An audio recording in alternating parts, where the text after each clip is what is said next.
Okay, good morning everyone. It's 9:30, so time to make a start. I'll just check for any housekeeping matters before we start in earnest. No. Okay, so your next witness, Miss Morrissey. Thank you, sir. So can you please confirm that you are James Stacey? That's correct, yes.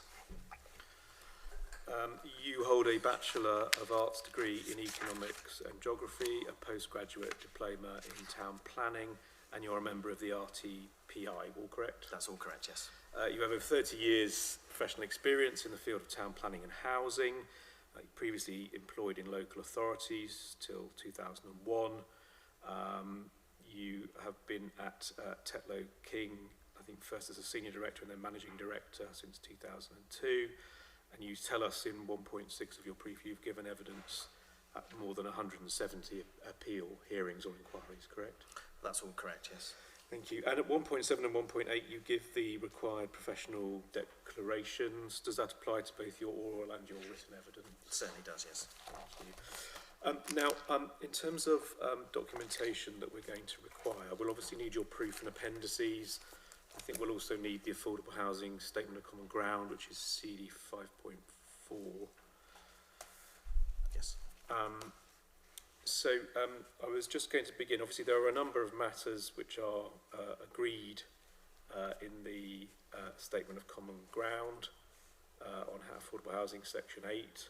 So I think the acute national housing crisis, the desperate need for affordable housing in this area, the need for affordable housing in Blaby, that the housing register represents a reasonable indication of affordable housing need in the district, and that the provision of 25% of the dwellings as affordable should be given substantial weight in the planning balance. Now, your evidence hasn't been challenged. There is one issue in dispute about the use of the Sedgefield approach in calculating affordable housing. But could you just tell me why, I guess, why are you here? Why are you here? Yes. Good question. I think the upshot from me is really that whilst both main parties agree substantial weight, what I don't see from the local authority is the same level of detail in respect of data sets around the housing register, waiting times, temporary accommodation, bids, the past delivery record, etc., etc. I think Mr. Baker-Adams mentions affordable housing twice in his proof of evidence. So really it's to put meat on the bone, so to speak, in terms of why both parties are at substantial weight and the reasons that we say it should be at that level and no lower. Okay, thank you. And then just to set the context, just in broad terms, can you just outline very briefly what the affordable housing offer is here? Yes, so it is a policy compliant level in accordance with policy CS7. That's to provide 25% of the housing as affordable housing. That meets the requirement based on the 15 dwelling threshold, which is contained within that policy. In terms of the tenure mix, the section 106 will seek to establish that provision through a scheme and submission at reserved matters stage. The position that's agreed at the moment is that it will involve an 80% rental proportion and a 20% shared ownership proportion. In my experience, that's slightly higher than others that I've seen. Typically, SHMARs might require 70-30. So here, there's a greater element to helping those in need of rental accommodation compared to shared ownership.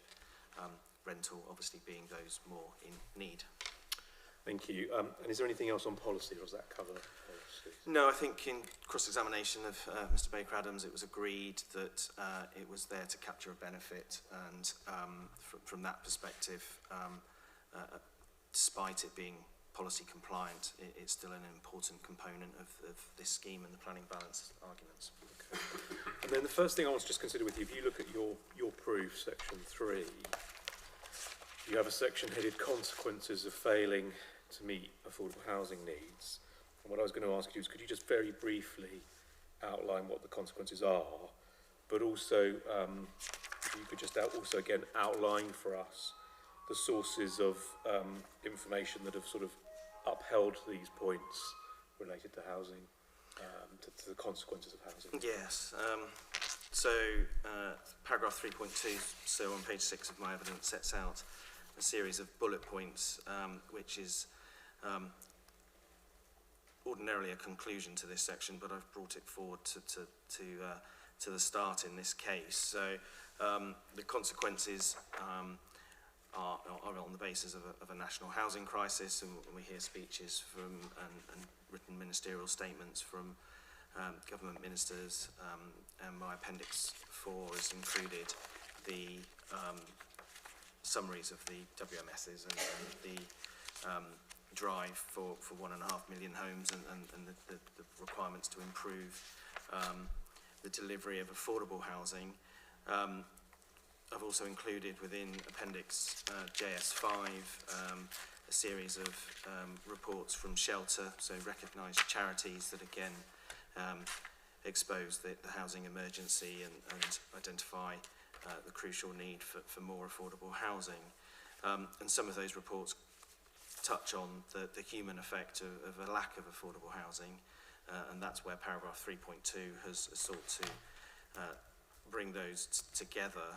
So they include a lack of financial security and stability, harmful impacts on physical and mental health, decreased social mobility, negative impacts on children's education and development, potentially reduced safety with households forced into shared accommodation, exposed to antisocial behaviour and matters of that nature, potentially being housed outside of social support networks, and that's very typical with temporary accommodation, and we have statistics on the increase in the growth of temporary accommodation in this authority, and households having to prioritise rent over food and heating in many instances. So there are real human consequences of a lack of affordable housing, and that is set out in, as I say, section 3 of my proof and a number of the appendices as well.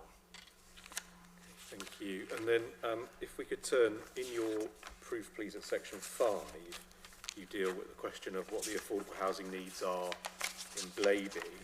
And I think if we go straight to page 16, to your figure 5.1, could you just talk us through what the various reports that you've looked at tell us about what the affordable housing need Yes, is? so over the last decade or so, the authorities produced a number of housing needs assessments, various acronyms, strategic housing market assessments, housing and economic needs assessments, and housing assessments of other natures. So, and in terms of the needs, the 2014 SHMA identified a need for 349 homes.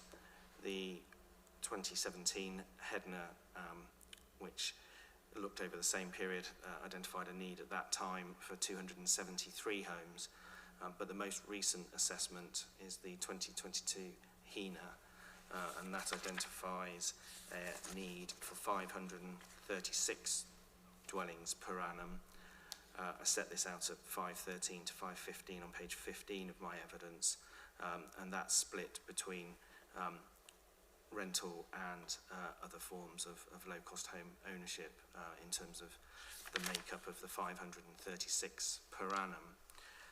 And just on that point, so the Strategic Housing Officers consultation response at CV 3.14 to this application, I think is pertinent in that it talks about the latest housing and economic needs survey, and in that it suggests that our most recent Leicestershire-wide housing and economic needs survey, HENA, finalised in June 2022, suggests a requirement for 536 affordable homes provided each year until 2039. And it goes on to say this 536 additional units per annum is an increase from 399 properties per annum recorded in the Blaby Housing Needs Survey, finalised in 2021. I haven't summarised that in my proof, but that's what the comparison that the strategic officer's making, and they go on to say that this is a 34% increase in just 1 year, and it indicates the worsening situation regarding supply in Blaby District Council area, and highlights the need to enable new affordable housing from all available opportunities. There's other things I want to refer to within this consultation response later, but that's a clear indication that the Housing Strategy Officer considers that there is obviously a worsening situation, and sites that can help deliver affordable housing should be brought forward, i.e. the comment from all available opportunities. Yeah, thank you. So yeah, that was CD 3.14, and I think the passage you were reading from is on the first page, isn't it, of the document? It is on the first page. Under the heading secondary housing research. That's correct, yes. Okay, thank you. Now, can we then turn to the topic of past delivery in Blaby? That's covered in section 6 of your proof. Can you just run us through, please, the headline points in relation to this council and past delivery of affordable housing? Yes, one of the indicators that helps me to consider weight is the past delivery and moving on how that compares to the annual needs. So the first table on page 18 of my proof, figure 6.1, considers the gross affordable housing delivery compared to total housing completions. We can see that there have been, since 2006-07, 1,491 affordable homes, and that averages 78 per annum, and that's a 22% completion record against market housing.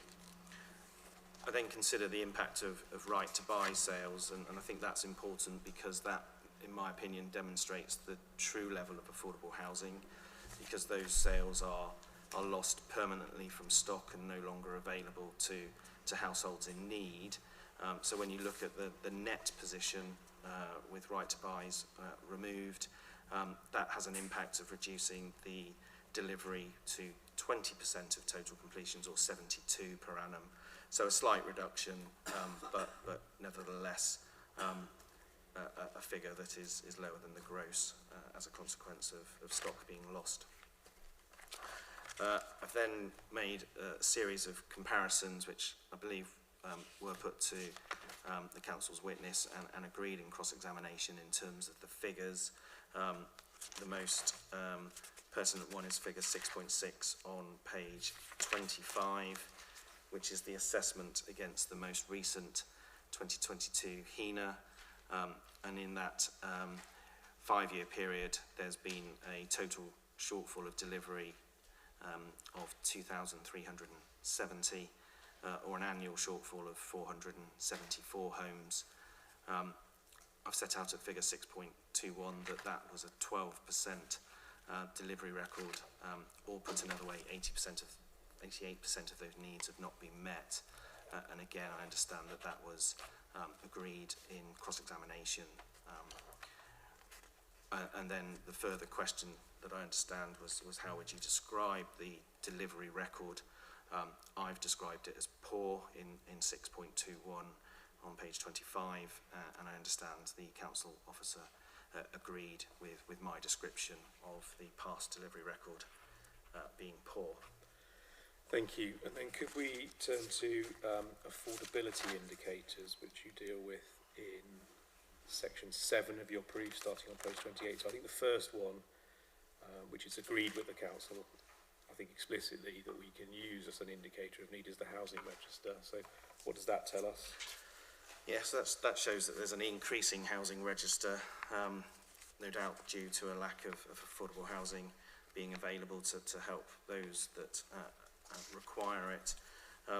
Turning back to CD 3.14, there's commentary on this from the officer in response to the application, and under the heading allocations and bidding analysis, which is step 5, there's no page numbers on this. Yeah, I think it's electronic page 7. I think. Seven. Yeah, allocations and bidding analysis, yeah. Yeah. Electronic page 7, yeah. And within this, it indicates that the data taken from the housing register shows that 96% of all properties since the 13th of June 2024 have been allocated to those in priority band, despite making up 14% of the housing register. And then this is the important bit, which is a real indicator of a lack of available homes. The housing conditions of those remaining 86% will deteriorate further the longer they are waiting for a successful bid. So this indicates that the housing register is really only addressing those in the highest priority, meaning many households will remain waiting. And part of my evidence over the page, on page 29 of my evidence, does consider the waiting times here. So in terms of figure 7.2 on page 29, we can see that the waiting times for a 1-bedroom and a 3-bedroom home have increased between 2024 and 2025, with only a slight reduction in the wait for a 2-bedroom home, and those waits are essentially a year, 45 weeks to 58 weeks for households. These are average waiting times, so obviously some people will be waiting longer than those stipulated in figure 7.2. And again, that's an indication of the desperate need for affordable housing in this authority. Yeah. You then deal, I think, on page 30 with other indicators in housing register bids and lettings. Yes, bids and lettings again is a matter that was considered in CD 3.14 under step 6. I imagine that will be PDF page 8. And there I draw a comparison with my figure 7.3, which is specifically looking at properties within Blaby Ward. And the figures are very similar in terms of the average number of bids per property. Clearly the bids outweigh the number of properties advertised, so just 16 properties advertised in Blaby, and they received over 200 bids for those, and averaging between 56, 74 and 113 bids per property. So many households not acquiring a property, and clearly that's why the waiting times that we've previously considered are increasing for a number of those property sizes. Yeah, thank you. And then I think you then turn at pages 30, 31 to look at temporary accommodation. Yes, temporary accommodation is really the sharp end of those in need. That has seen a 250% increase in a year, from 24 households in 2024 to 91 households as of March 2025. So a very significant shift in the requirement for temporary accommodation, again as a consequence of a lack of affordable housing available to help those in need. And then you finally at 31 deal with homelessness.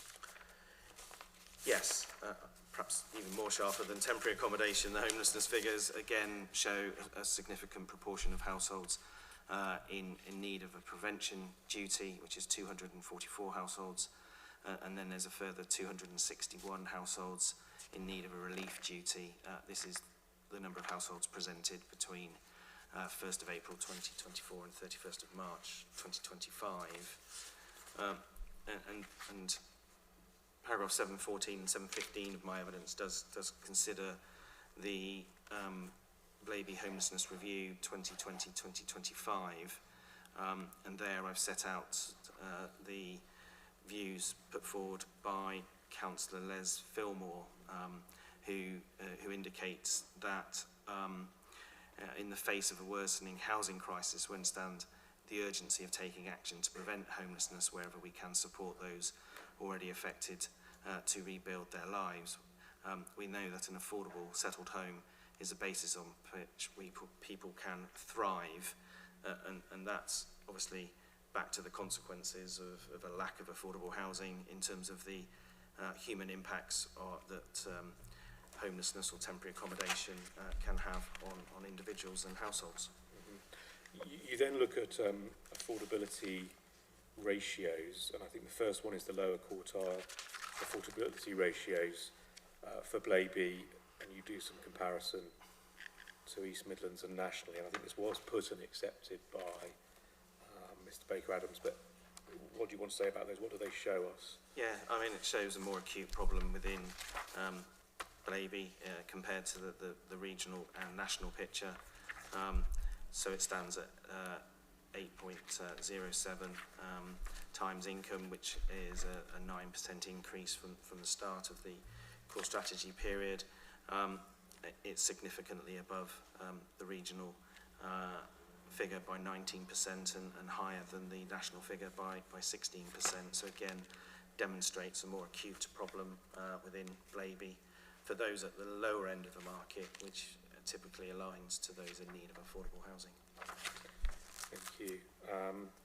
And I think, again, some of this was put, but you also deal with private rents, don't you? Page 33. You probably don't need to cover that in any detail, but that was something that was put to Mr. Baker-Adams. Yeah, figure 7.5 shows an increase in the rents. Yeah. Sorry, 7.6.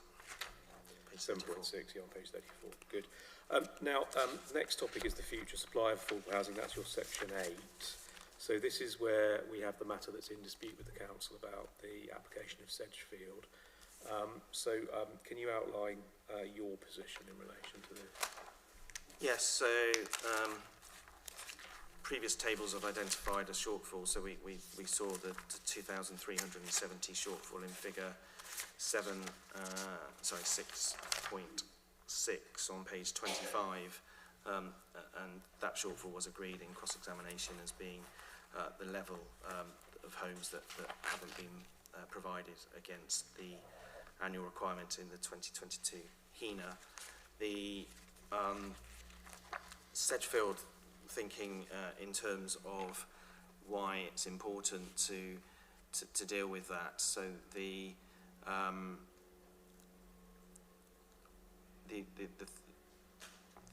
housing market, 5-year housing land supply position is that the shortfall should be made up as quickly as possible. So my analysis at figure 8.1 seeks to spread the backlog of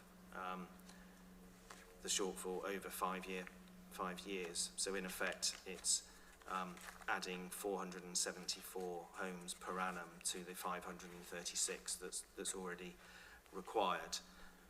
If that level of development was built over the next 5 years, then the need would reduce back to 536. So to remove the backlog in line with the Sedgefield approach, that would require 1,010 dwellings per annum. I fully accept that is unrealistic and is not going to be achieved, but it demonstrates, in my opinion, the scale of the problem in Blaby, of what needs to happen and why all opportunity sites, the words of the housing strategy officer, are needed to address the chronic shortfall that exists, and as I say, the scale of the problem is enormous at 1,000 dwellings per year. Whether you use a Sedgefield figure or you don't, is the future supply sufficient? No, that again was agreed in cross-examination. I've set the methodology out between paragraphs 8.13 and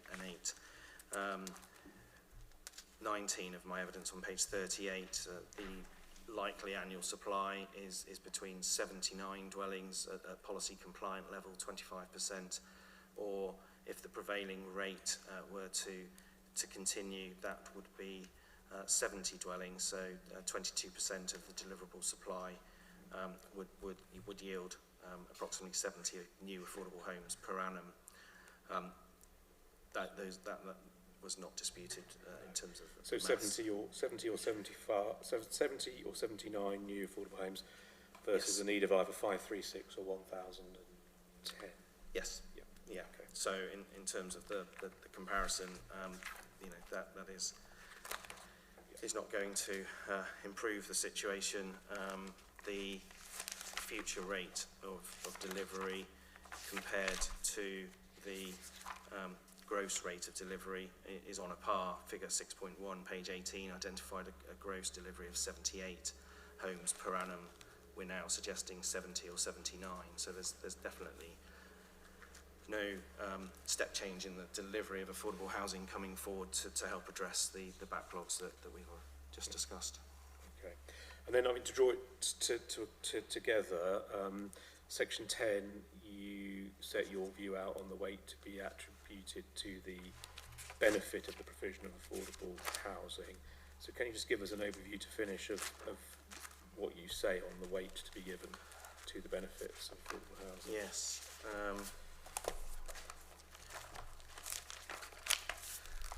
So, I mean, the weight has to be seen in the context of other comments from the Housing Strategy Officer, which I set out at Appendix JS7. This was in response to the Freedom of Information request, where there was some disagreement over providing the figures, and the team leader there identified that the council are dealing with a housing crisis day to day.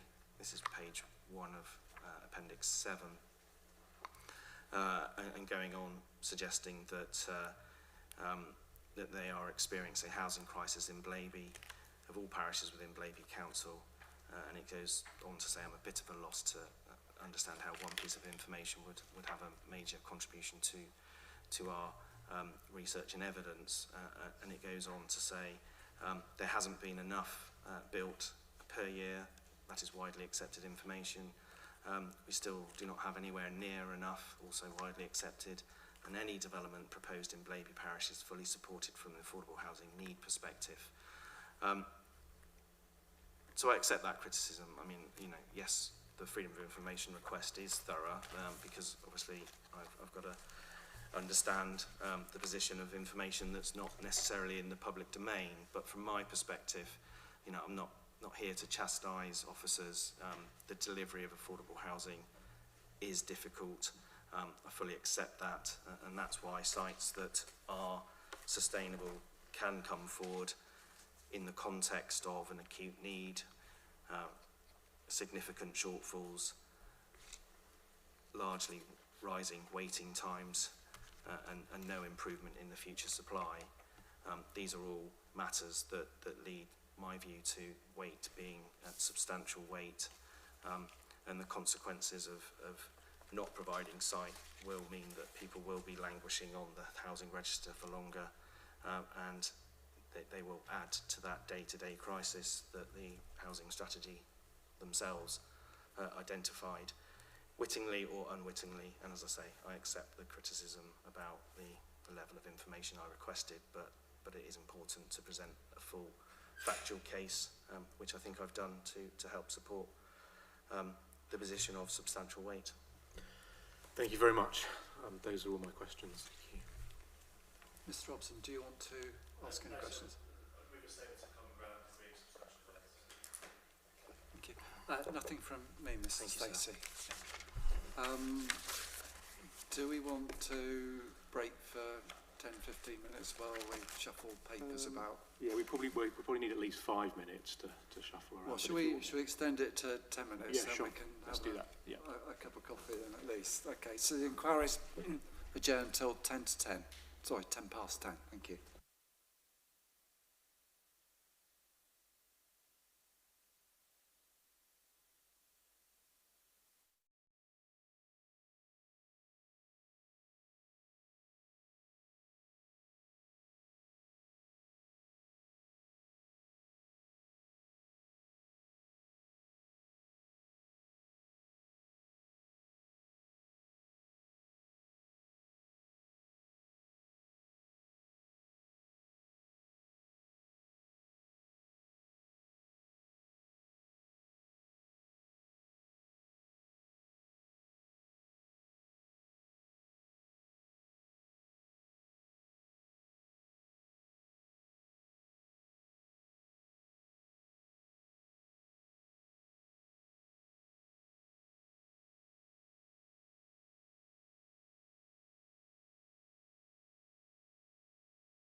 Mr Morrissey, your next witness. Thank you. Can you confirm you are Mark Anthony Smith? Yes, that's correct. And you are a member of the Royal Institution of Chartered Surveyors, and you have been since 1991, and you're an RICS registered valuer, and you have 35 years experience specialising exclusively in the UK Gulf property and business sector. Is that correct? Yeah, that's correct, yes. Now, your firm is called Smith Leisure, and they're a consultancy who advise a wide range of clients on Gulf-related property and operational matters. And you tell us in 1.2 of your main proof, your clients include golf course operators, landowners, investors, local authorities, banks, law firms and accounting firms that need specialist golf advice. Thank you. And you've given expert evidence in both planning inquiries and other court and tribunal proceedings. You've given some examples in 1.4 of your proof, correct? Yes, that's correct. And you've also provided advice in respect of a number of other golf courses, including 1.5, I noticed the Belfry.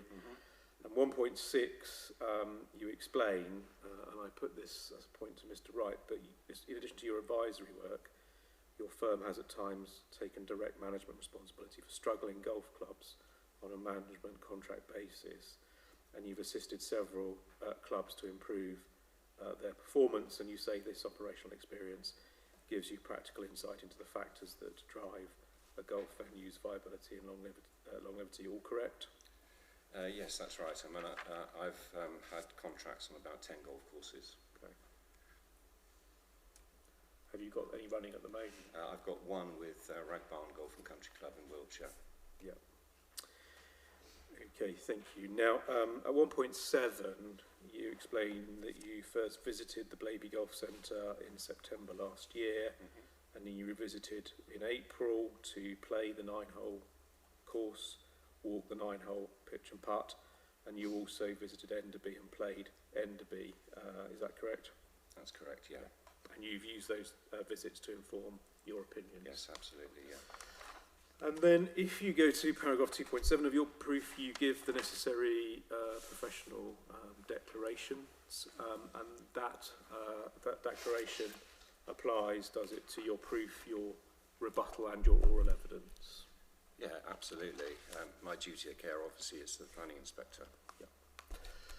Thank you. Now, I want to begin by asking you something that's related to that last question. I asked some questions of Mr Wright about a perceived conflict of interest in relation to his contract with England Golf, the fact that England Golf are an objector, and the fact that he's here giving expert evidence in relation to a particular planning application to which they object. Now, Mr Wright is not a surveyor.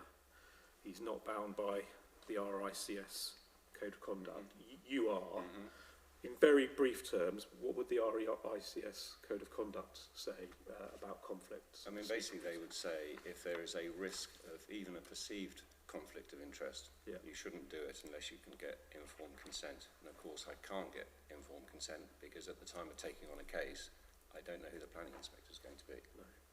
So can I ask you this then? I mean, if you were in Mr Wright's position, but you're a surveyor, what would your position be? Would you Well, I wouldn't have taken the case. Thank you very much. Right.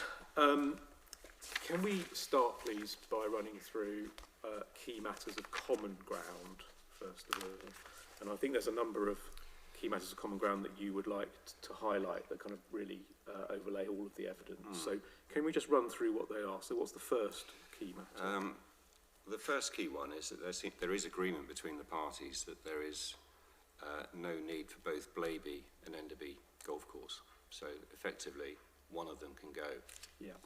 And I mean, obviously, we've seen that Mr Wright's evidence sets out in quite some detail why he believes that the Lichfield quantitative work that you rely on is fundamentally flawed. But are the conclusions different? No, the conclusions are the same. Yeah, yeah.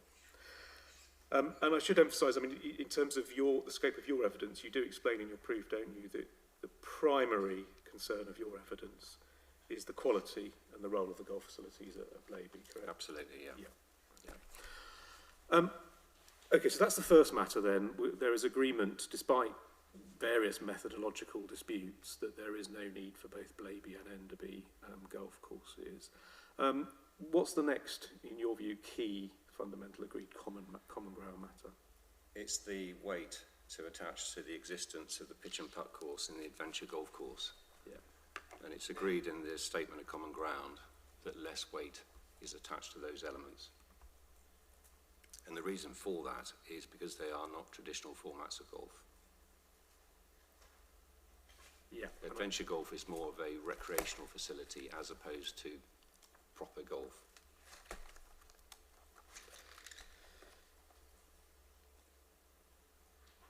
Yes.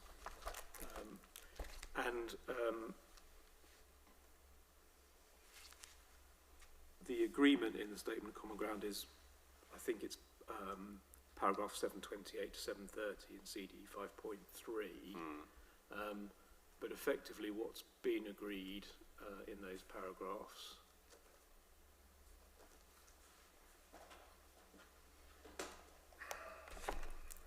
so it is agreed pitch and putt miniature crazy golf course, not traditional formats of the game. Yeah. You've made that point. They're not comparable offerings to the traditional forms of golf that are outlined elsewhere. And it's agreed that the pitch putt, crazy golf or miniature golf courses are not recognised formats. And it then says a proper length par 3 course is. And then 730, it's agreed therefore less weight should be factored into any supply or demand considerations. Yes, we're not saying there's no weight, it's just there's less weight. And just help me on this. If you take up Mr. Wright's proof of evidence, please, at 2.5.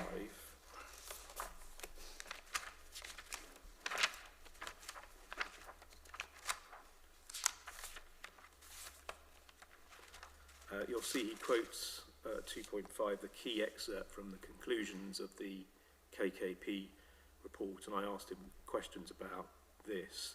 But you'll see he sets out that the findings that KKP made could be used to support the loss of one of Blaby or Enderby, does not warrant the closure of both, and then he says this is special... Sorry, can you just take that? Sorry, yeah, 2.5. 2.5 on and page... it's the page 4. Oh, actual page 4.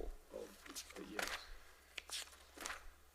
Sorry, you got that, Mr. Oh, sorry, the proof. Sorry, Proof. No, I'm sorry. I'm looking at the golf needs assessment. I do apologise. 2.5. Yeah. Have you got that? So it Yes, sets I have, out. yeah. It sets out the key excerpts of the key conclusions.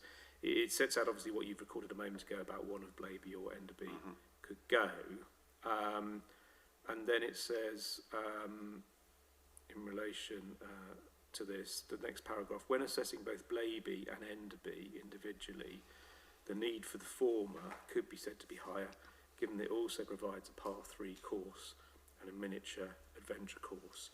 So at the time the KKP report was written, they were saying there was a par 3 course at Blaby. Is that correct? There's not a par 3 course.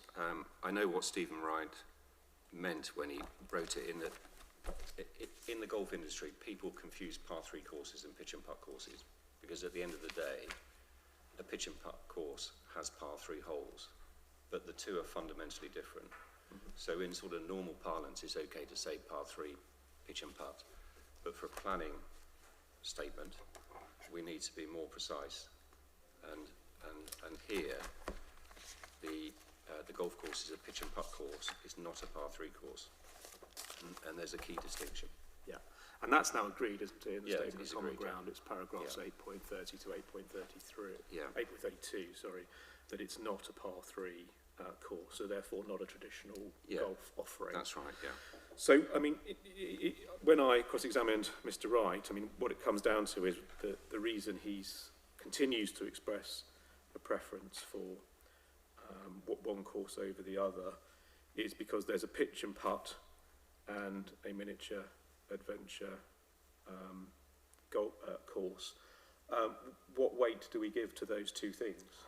Well, it's agreed in the statement of common ground that there's less weight to be attached to those two elements. Yeah. Okay, thank you.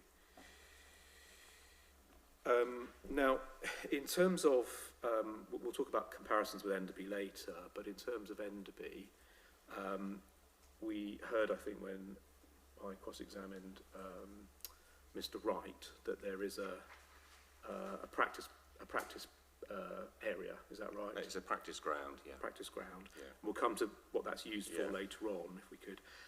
But you also mentioned in your proof, don't you, that you had a discussion about works that were due to start this month. Yes, there's going to be an indoor golf simulator put in at Enderby Golf Course. It's within the main leisure centre. It's the old doctor's surgery. I understand it was due to be started in May. I think it's going to be delayed, but it's definitely happening. It's happening this year. I think the latest forecast is July, August.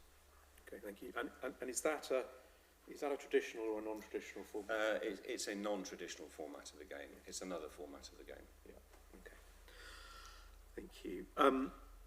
Now, there was some suggestion when I cross-examined Mr. Wright that there needed to be a quantitative need assessment undertaken in respect of the pitch and putt and the crazy golf at Blaby. So two questions. I mean, first of all, did KKP in their report for the council do that? Did they? No, they didn't. And what's your view about whether it's appropriate to do that?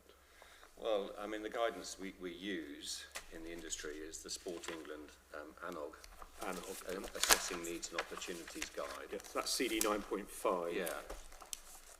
And if you look at the cover page, it says Assessing Needs and Opportunities Guide for Indoor and Outdoor Sports Facilities. And I would regard adventure golf as a recreational facility as opposed to a sport.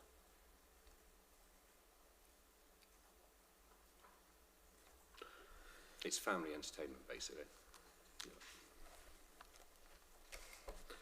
So that's adventure golf. What about pitch and putt? Where does that? Well, pitch and putt, because it's at the bottom of the hierarchy of golf, so therefore it's kind of minimal, and therefore one tends not to look at it too much. Yeah.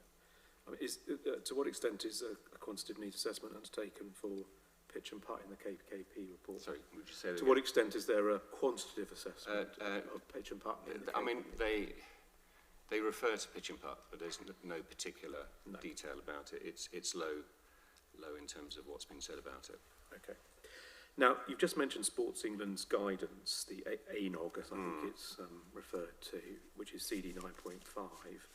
Can you just run me through what the key points are, please, in relation to that guidance? Yes, if I can go to there's a really good table on page 1 of the document. So that's probably electronic page 3, I suspect. It's the box that starts assessment, is that right? It's this one. Yes, that that's page. electronic. Yes. Yeah. And whilst it's a pretty lengthy document, near on 100 odd pages, this one page is really useful in summarising what it's all about. And there's 3 key stages: stage A, stage B, stage C. What I would say in particular under stage A is that you've got to have a proportionate approach to what you're doing. So the study needs to be appropriate to what you're doing. Yeah. So in your view, we were just talking a moment ago about the possibility of a full quantitative needs assessment for either crazy golf or pitch and putt. What does that proportionate approach tell us about that? Well, I don't think you need a detailed assessment. Okay. Thank you. So you then move on to stage B, where you gather information on supply and demand. So for golf, it's supply of golf facilities, and then it's demand for golf facilities. And under supply, you've got 4 key variables. You've got quantity of golf courses, quality of the golf courses, accessibility of them, and availability of them. So they're the 4 key points you look at. And then you look at the demand for golf in the area, and that will be linked to a local population profile, sports trends, participation rates, etc., etc. And then you take those two, and then you move on to stage C, where you bring it all together. And at the bottom it says building a picture. So you build a picture around quantity, quality, accessibility, and availability of golf in that area. And then you reach your conclusions. Mm-hmm. So if we run through where we are and try and work out what's agreed and not agreed between yourself and Mr. Wright on this. So first of all, on accessibility, what's the position on that? Well, I believe it's agreed between the parties that we've got plenty of accessibility in the area of golf. Yeah, so that's not in dispute, I don't think. I think Mr. Wright in his oral evidence said accessibility is good. Would you, yes, I would agree it's good. Yeah. And does that apply across the board? Does it apply to low entry level venues? Across the board, yeah. Okay. What about availability? Is that agreed? Well, we've agreed that availability is fine as well. Yeah. There's more demand for high-end golf, for membership golf in the district than there is pay-and-play golf. But there is still plenty of available memberships, tee times, etc., to play golf in the locality. Yeah. And again, I think Mr. Wright said the availability in the area was good. Would you agree with that? Yeah. Okay, so that's accessibility and availability. Quantity, as I think we've already discussed, despite the various methodological disputes, is the position agreed on quantitative? Yeah, agreed. Yeah. Okay. So this kind of goes back to the proportionate approach. So if we're agreeing that one of the golf courses can go, then we're left with the quality variable. Yeah. Okay. Thank you. Obviously, we'll come back to quality in more detail later on. Can you just help me on this? What's the distinction between, if there is one, between golf need and golf demand? Well, there's a really important distinction in my mind, in the sense that golf demand is literally about the demand for golf in the area from golfers. The need, it's up to the golf industry to provide golf facilities that suit the demand. And need and demand can be different. And if I give you an example for, if we look at social media and mobile phones, there's a big demand from kids for using those devices and social media. Now, the need, do we just give kids full access to it? Or do we try and put controls and measures in to make it safe? And the comparison with golf is, there can be a demand for a golf course, say at the pay and play level, but it's incumbent on the golf industry to provide fit-for-purpose facilities in terms of their design, in terms of their safety, etc., so that when those golfers are using it, they've got a good facility and a safe facility to play. So you can have a demand for something, but you can have a golf course that's not actually fit for purpose for meeting that demand. So then, is there a need for it? And my point would be, if it's not fit for purpose, then there's not a need, or there's a less of a need for it.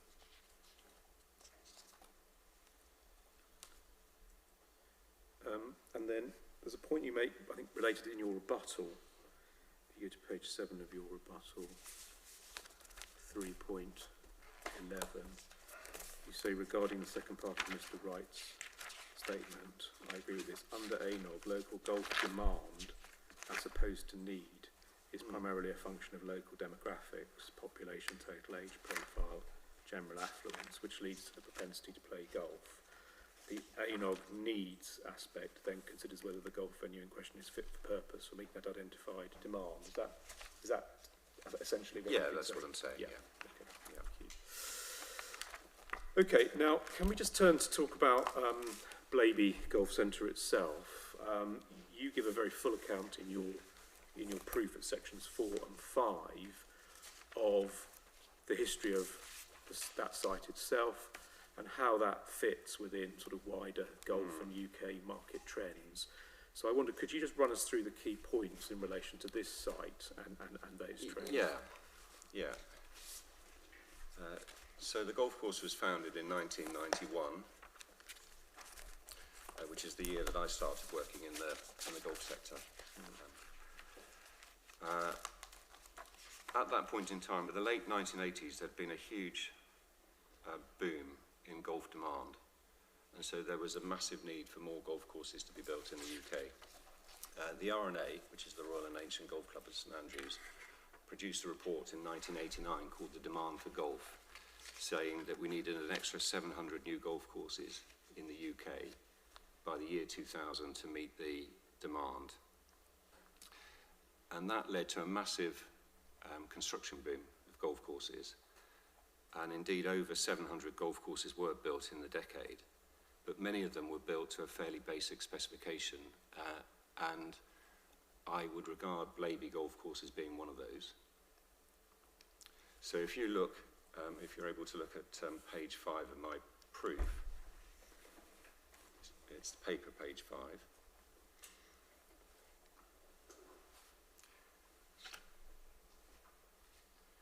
There's an aerial photograph here taken from Google Earth Pro showing what the centre looked like in 1999. So originally there was a golf driving range and a clubhouse, and then you've got the first hole just above it. And then the market changed around the year 2000. The demand for golf started to go down, and the market went into decline, and a lot of golf operators started to struggle then. So many of them, particularly the poorer quality facilities, started to diversify. And it made sense, I think, for the operator at the time to diversify because the driving range wasn't trading very well. So around, I think by 2006, the tenant has made the operational decision to close the driving range and redevelop it. And if you go over the page, on page 6, you can now see what the golf centre looks like today. So where the driving range was, you've now got the 9-hole pitch and putt course. And you've got the driving range bays, the building, have been converted into other units for other uses. So the site has changed a lot over the years. The market, as I say, was in slow long-term decline between the years around 2003 to 2019, right up to COVID. And indeed, many golf courses went bust and closed. We then had a boost in golfer demand caused by COVID, and that's lasted to today. But so whilst revenue's gone up for golf, the running costs of golf courses have gone up an awful lot as well. So whilst the industry is in a better spot than it was pre-COVID, it's still vulnerable to a downturn in the market.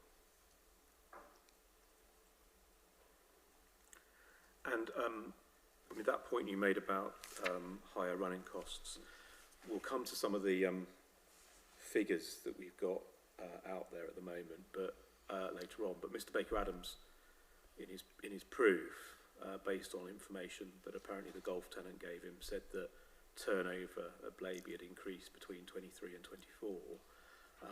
But given the increased costs, what does that tell us about profits and viability?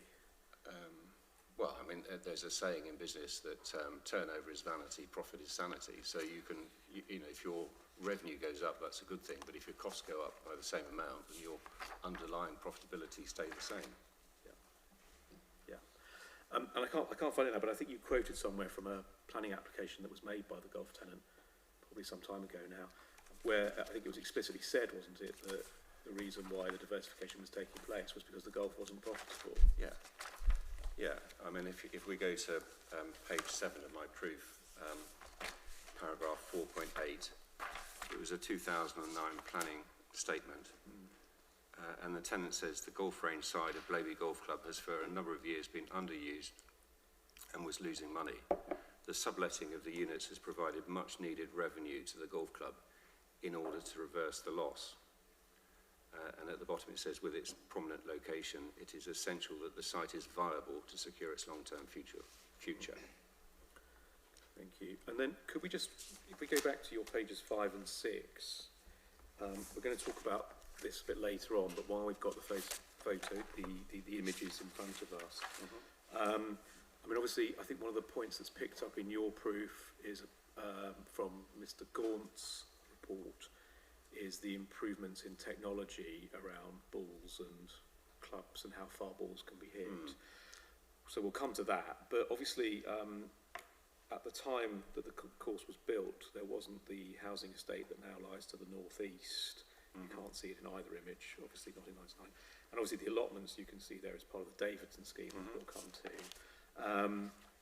So we just need to note those because we're going to come back to what the impacts of those are. Okay. Good. Now, that's a recap on the site and how it fits within general golf marking trends. Now, I want to deal with a different issue now before we look in more detail at the quality of Blaby. You've obviously set out the main focus of your evidence, as we saw at 2.6 of your proof, is on the quality and the role of the facilities at Blaby Golf Centre. As I established with Mr. Wright, and he accepted, his own proof says very little about the quality of Blaby. But what's been said subsequently, I think in re-examination of Mr. Wright and also Mr. Baker-Adams, is that there's more on quality in the KKP report. So I'd like to look at the KKP report with you, please. So this is CD 8.6, golf assessment.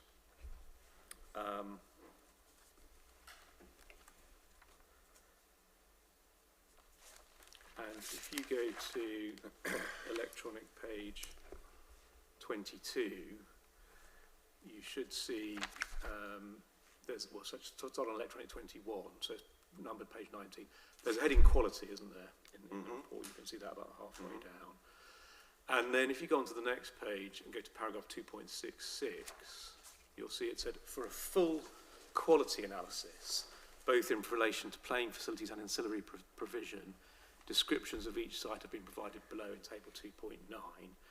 And then there's a table that runs for several pages, and eventually on electronic page 26 you get to Blaby Golf Centre, and there are a handful of sentences under the heading course description. So first of all, I mean, what's said in 2.66 is that this was a full quality analysis provided in the table.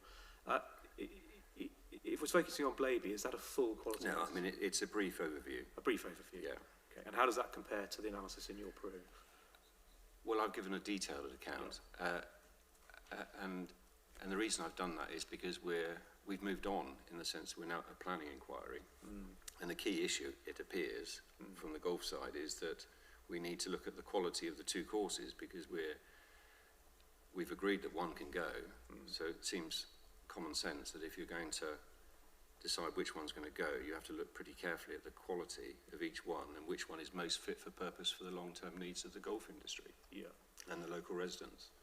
Now, I think if you go back to electronic page 22, so it's paragraph 2.63, 2.64, 2.65 above the table.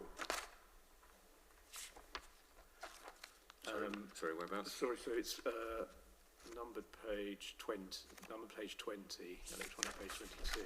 So it's paragraphs 2.63 to 2.65.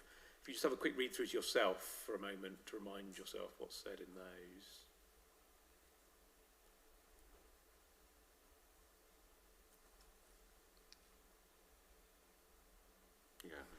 And then it was put to Mr. Baker-Adams, I think it was, in the examination, that this provided more analysis of quality. Obviously, the first paragraph, 2.63, says Blaby and Enderby make basic provision. I mean, do you agree with that? That's just telling you where it is, where they sit in the market, basically. Bottom end. How would you characterise this assessment of quality? Is it summary or detailed? I mean, In fact, it's not about quality, it's about market positioning. That's what he's commented on. Okay. Where it sits in the market, not the actual overall quality of the golf course. You know, is it physically fit for purpose for future golfing needs? There's no reference to that. No. Okay. So could we then turn to the physical qualitative aspects of Blaby? So I want to start before Davidson's. I mean, obviously we have to consider Davidson's, but let's start before Davidson's. Mr. Wright, when asked in evidence in chief whether there was a required quality standard that each golf course must meet to satisfy users' needs, said no for the recreational level, but that there would be obviously for a championship course. Do you agree or disagree with that? I disagree with that. I disagree with that because I think it's important for the golf industry to provide, and the key word is fit for purpose, facilities for the golf industry. And that's not just about their market positioning, it's about their physical quality. And in particular, how safe they are to play. Because the golf market has changed enormously over the last 35 years. When this golf course was built in 1991, we still had wooden, for most parts, a driver was a wooden club. Now they're all metal. So I think the leading guy on the tour in 1991 could hit a golf ball 270 yards. McIlroy and co are hitting them 340 yards and more.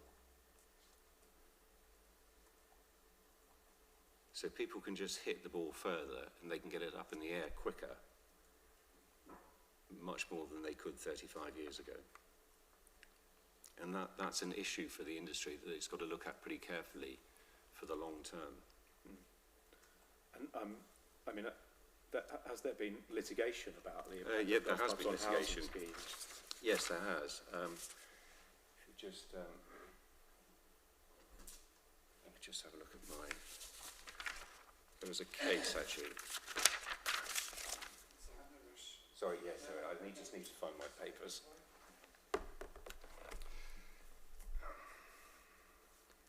This was about golf balls. Yeah, it was Nidri Castle Golf Club, and it caused a real shock in the golf industry at the time. And it was a case there was a November 2011 decision. It was. We can give you the case if you want to, but it's really more about general safety points. But No. Right.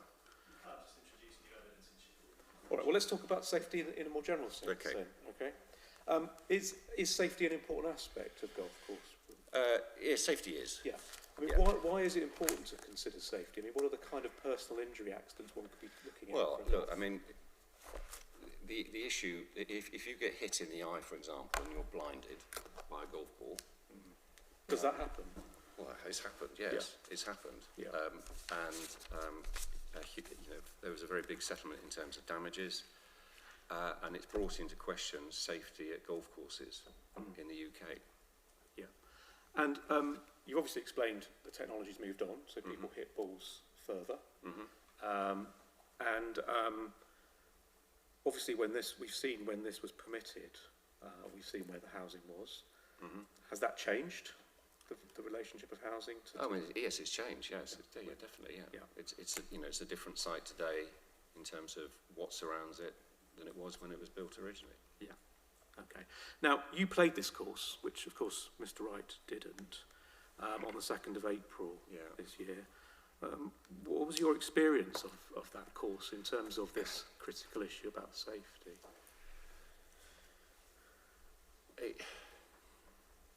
I felt it was dangerous to play, frankly. In 9 holes, I heard 4 shouted 6 times. Now, 4 stands for forward. So what happens in golf is if you hit a golf ball offline and you think you're going to hit someone, you shout 4, so that the people in the area will duck and they'll put their hands over their heads to try and protect themselves just in case they do get hit. And the reason being is because it's short and tight. And it's inevitable, really, because it's built on a very small site. So you can't get round the issue that there's always going to be, there's fundamental, inherent issues that you're going to have, in my opinion, regarding safety, because it's such a tight site. And people can hit the ball further than they used to. So therefore, it's an issue. And it may well be the case that there's not been any serious accidents. It's not on the public record if there are, but there's still a future risk. I mean, is there a public record of accidents at golf courses? No. I mean, for road traffic accidents? No. And thankfully, most times someone might get hit by a golf ball. It hurts, whatever. It's not a major problem. But of course, when it does go wrong, it goes wrong big time, and that's always the concern. Yeah. Obviously, you asked Mr. Gaunt, who he's a qualified IEGCA architect, to look at the course in its current configuration. What were his views about the safety of the course? Well, he said that there were safety issues, and there was a really telling line in his report, if I can find it.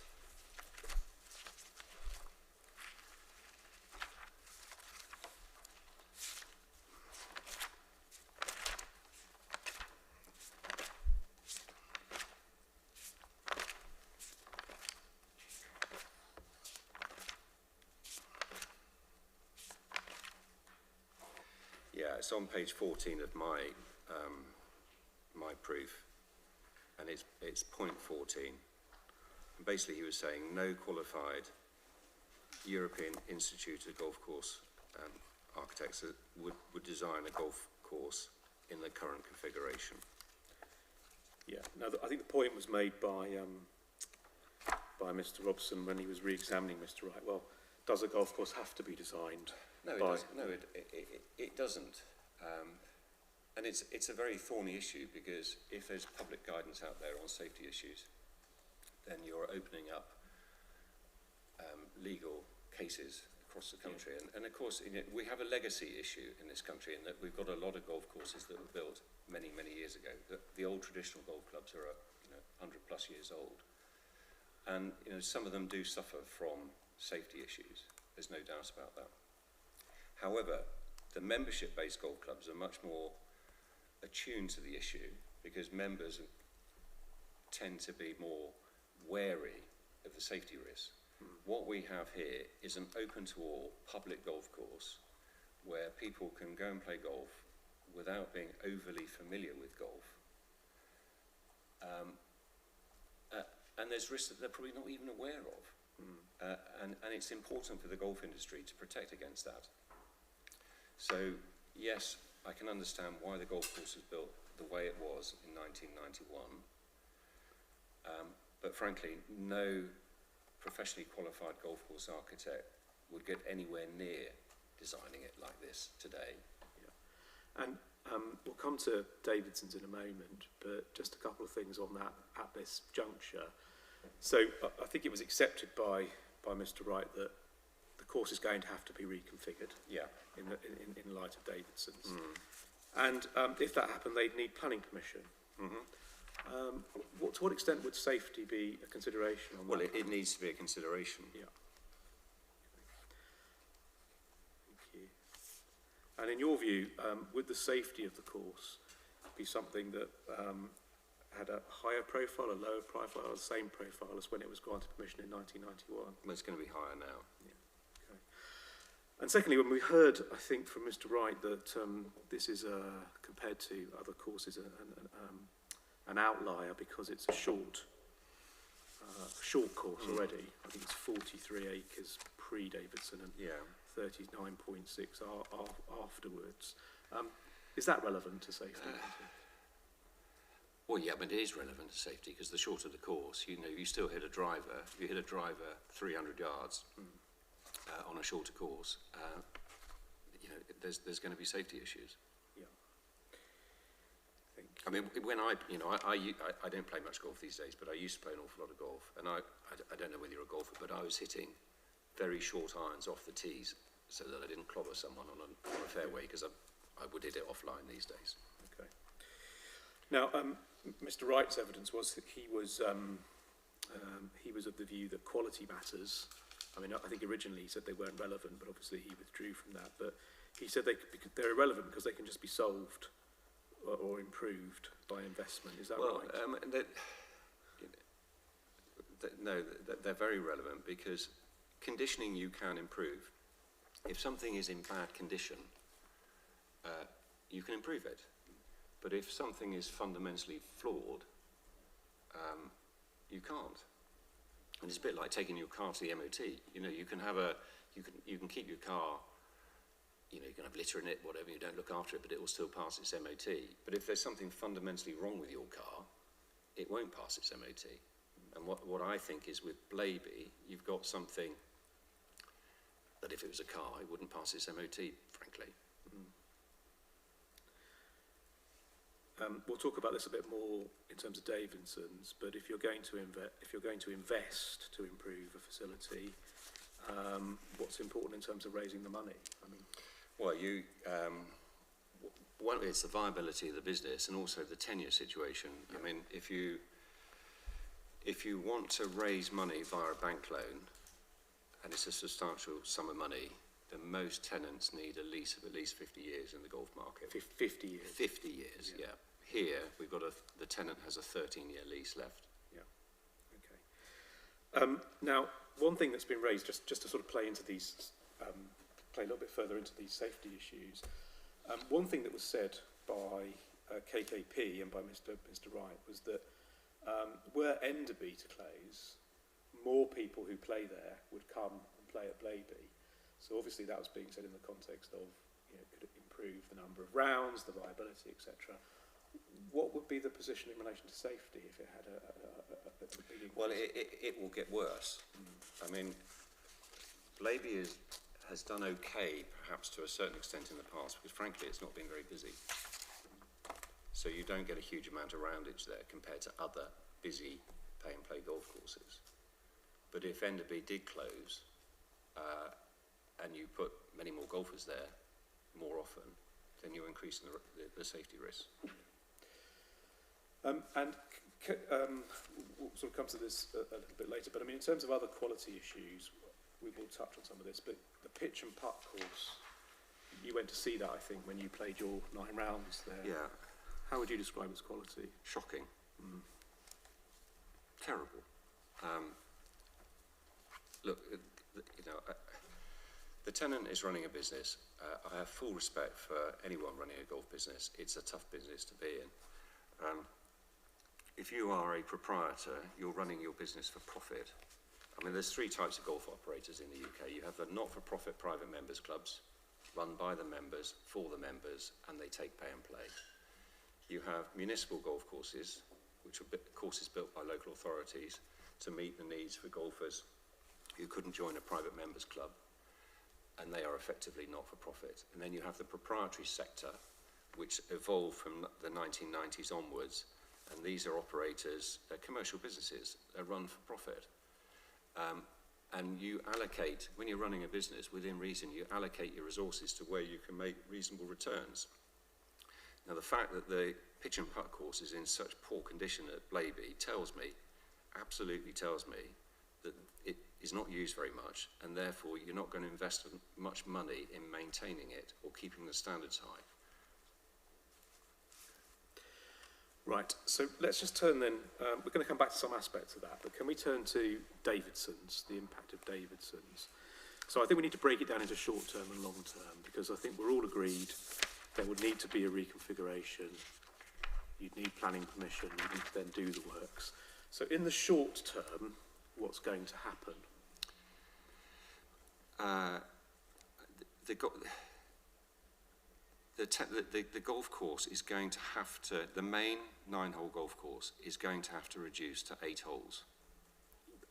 There's no way about that. That's on a temporary basis. On a temporary basis, yeah. The tenant is going to, because as soon as Davidson's takes the land for the first hole, the tenant cannot reasonably build a new 9-hole on the land which is adjacent to the Davidson's development. So what Jonathan Gaunt has proposed, which is sensible, and I'm not saying it's the only solution, but I think it's by far the most likely one, is that you would have to create a new first hole on 2 of the holes of the existing pitch and putt course. And that new hole will be a par 3 hole. It'll be a bit shorter than the other ones. It'll be shorter than the existing first hole. And that will then link you to the current second hole of the course, and then you've got another 9-hole layout. But the reality is, as soon as that happens, you've got to build the new hole. And to build the new hole, you've got to get planning permission. And that's likely to take, let's say, 6 to 12 months to get a planning consent, if you do get a consent. Let's assume you do. You've then got to physically build that hole. And Jonathan Gaunt has said in his report that the tenant must realise that it's going to take between 12 and 18 months to build that new hole. And the simple reason for that is you physically build it, but actually the grass has got to grow. So you can't say, well, we'll speed it up. You've got to get on with it. It's going to take time. Yeah. So we're realistically looking at a period of the golf course having to operate as an 8-hole golf course for between 18 months and 30 months. So Can you explain what you mean by grass growing? Is it turfing? It's turf. I mean, you could turf it. You could turf the hole, but it's expensive. Most people seed. So you would get it prepared, and you would seed it either in the spring or in the autumn. I've assumed that you're going to seed it. But, and Jonathan Gaunt has assumed you're going to seed it. But if the tenant wanted to speed it up, you could turf it. But hey, it'd be very expensive. Right. So your estimate of costs that we'll talk about a bit later on, that's based on seeding, yeah, not based on seeding, yeah. Okay. Yeah. And so you said, I think, 18 months to 30 months. That's taking into account the fact once Davidson's give notice, you lose the first hole. You've then got to get planning permission. You've then got to build it. Mm-hmm. Yeah. Okay. Yeah. Yes. And can I say, and what will happen is it'll be an 8-hole golf course, and an 8-hole golf course would be a real oddity in the golf market. I mean, we deal in 9s and 18s really, and 6s. So that is going to put off a lot of golfers. So certainly in my experience of what's happened at other golf courses is that the roundage numbers will fall, and also the prices that you charge for golf will fall. And what will happen more than likely is that those golfers who can no longer play 9 holes at Blaby will drive 3 miles to Enderby and play over there instead. Now, we'll talk about how the cost was arrived at, but the figure that you've come up with for this, in terms of both the construction and also the loss of revenue, etc., in this period, is 300,000, I think, essentially. The tenant has 13 years left on the lease, as you said. We're looking at a cost of 300k. We'll come to the figure in a bit. What does that tell you? Is that going to be something that's... Well, I certainly wouldn't want to be the tenant. I mean, it's a tough one, because if you're going to want to stay, you're going to have to find the money. Yeah. Unless you've got, I think it's highly unlikely that the tenant could get a bank loan for it. Yeah. Based on my experience of lending on golf courses, it would be really tough to do that. So therefore, because of the term of the lease. Well, because of the term of the lease and risk. Yeah, and risk. There's no, you can't put the lease up for security. The bank will say, not interested. So therefore, you're down to funding it yourself. So either you put your own money in, either you've got £300,000 spare cash to put it in, or you've got to do it through the business. Yeah.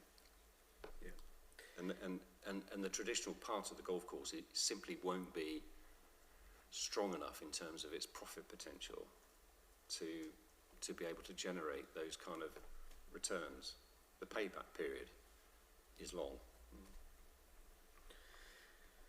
So that's what you see happening 18 to 30 months, assuming the money can be raised, which I think you've you made clear your position on that. The longer term, if Mr. Gaunt's proposal for reconfiguration were delivered, if the money were found to do that, if it got planning, well, let's just ask that question first of all. On a planning application for the reconfiguration, in your experience, would the local authority be looking just at the holes that are being reconfigured, or would it be looking at the whole of the course in terms of... Well, I mean, at the end of the day, it's up to the local authority to make their decision on it.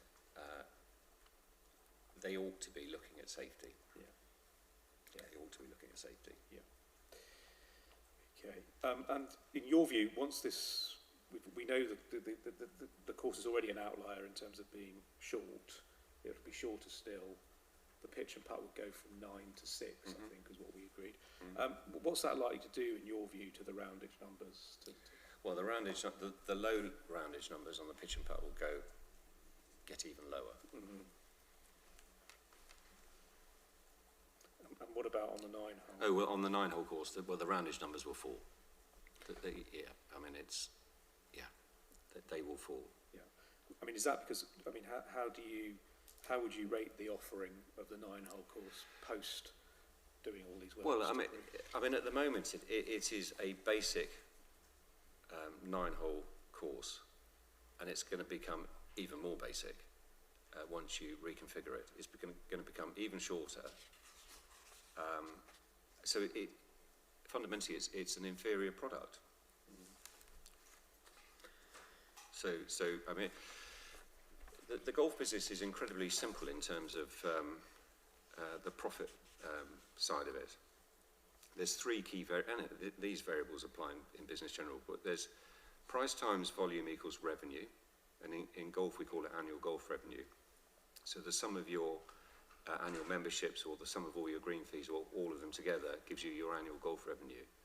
They are a function of two key variables: average price per round times the total number of rounds played. And then, so that's your revenue side, and then the cost is the cost side of providing the golf course. So that's the cost of providing the greenkeepers, the machinery, and then you look at all the materials and the sand and whatever that you have to look after it. So market forces will dictate that if the quality of the offering goes down, normally what happens in the golf industry is that roundage goes down. And if roundage goes down, your revenue goes down. If the quality is inferior, what will also happen is you can't charge as much for it. So your average price per round goes down.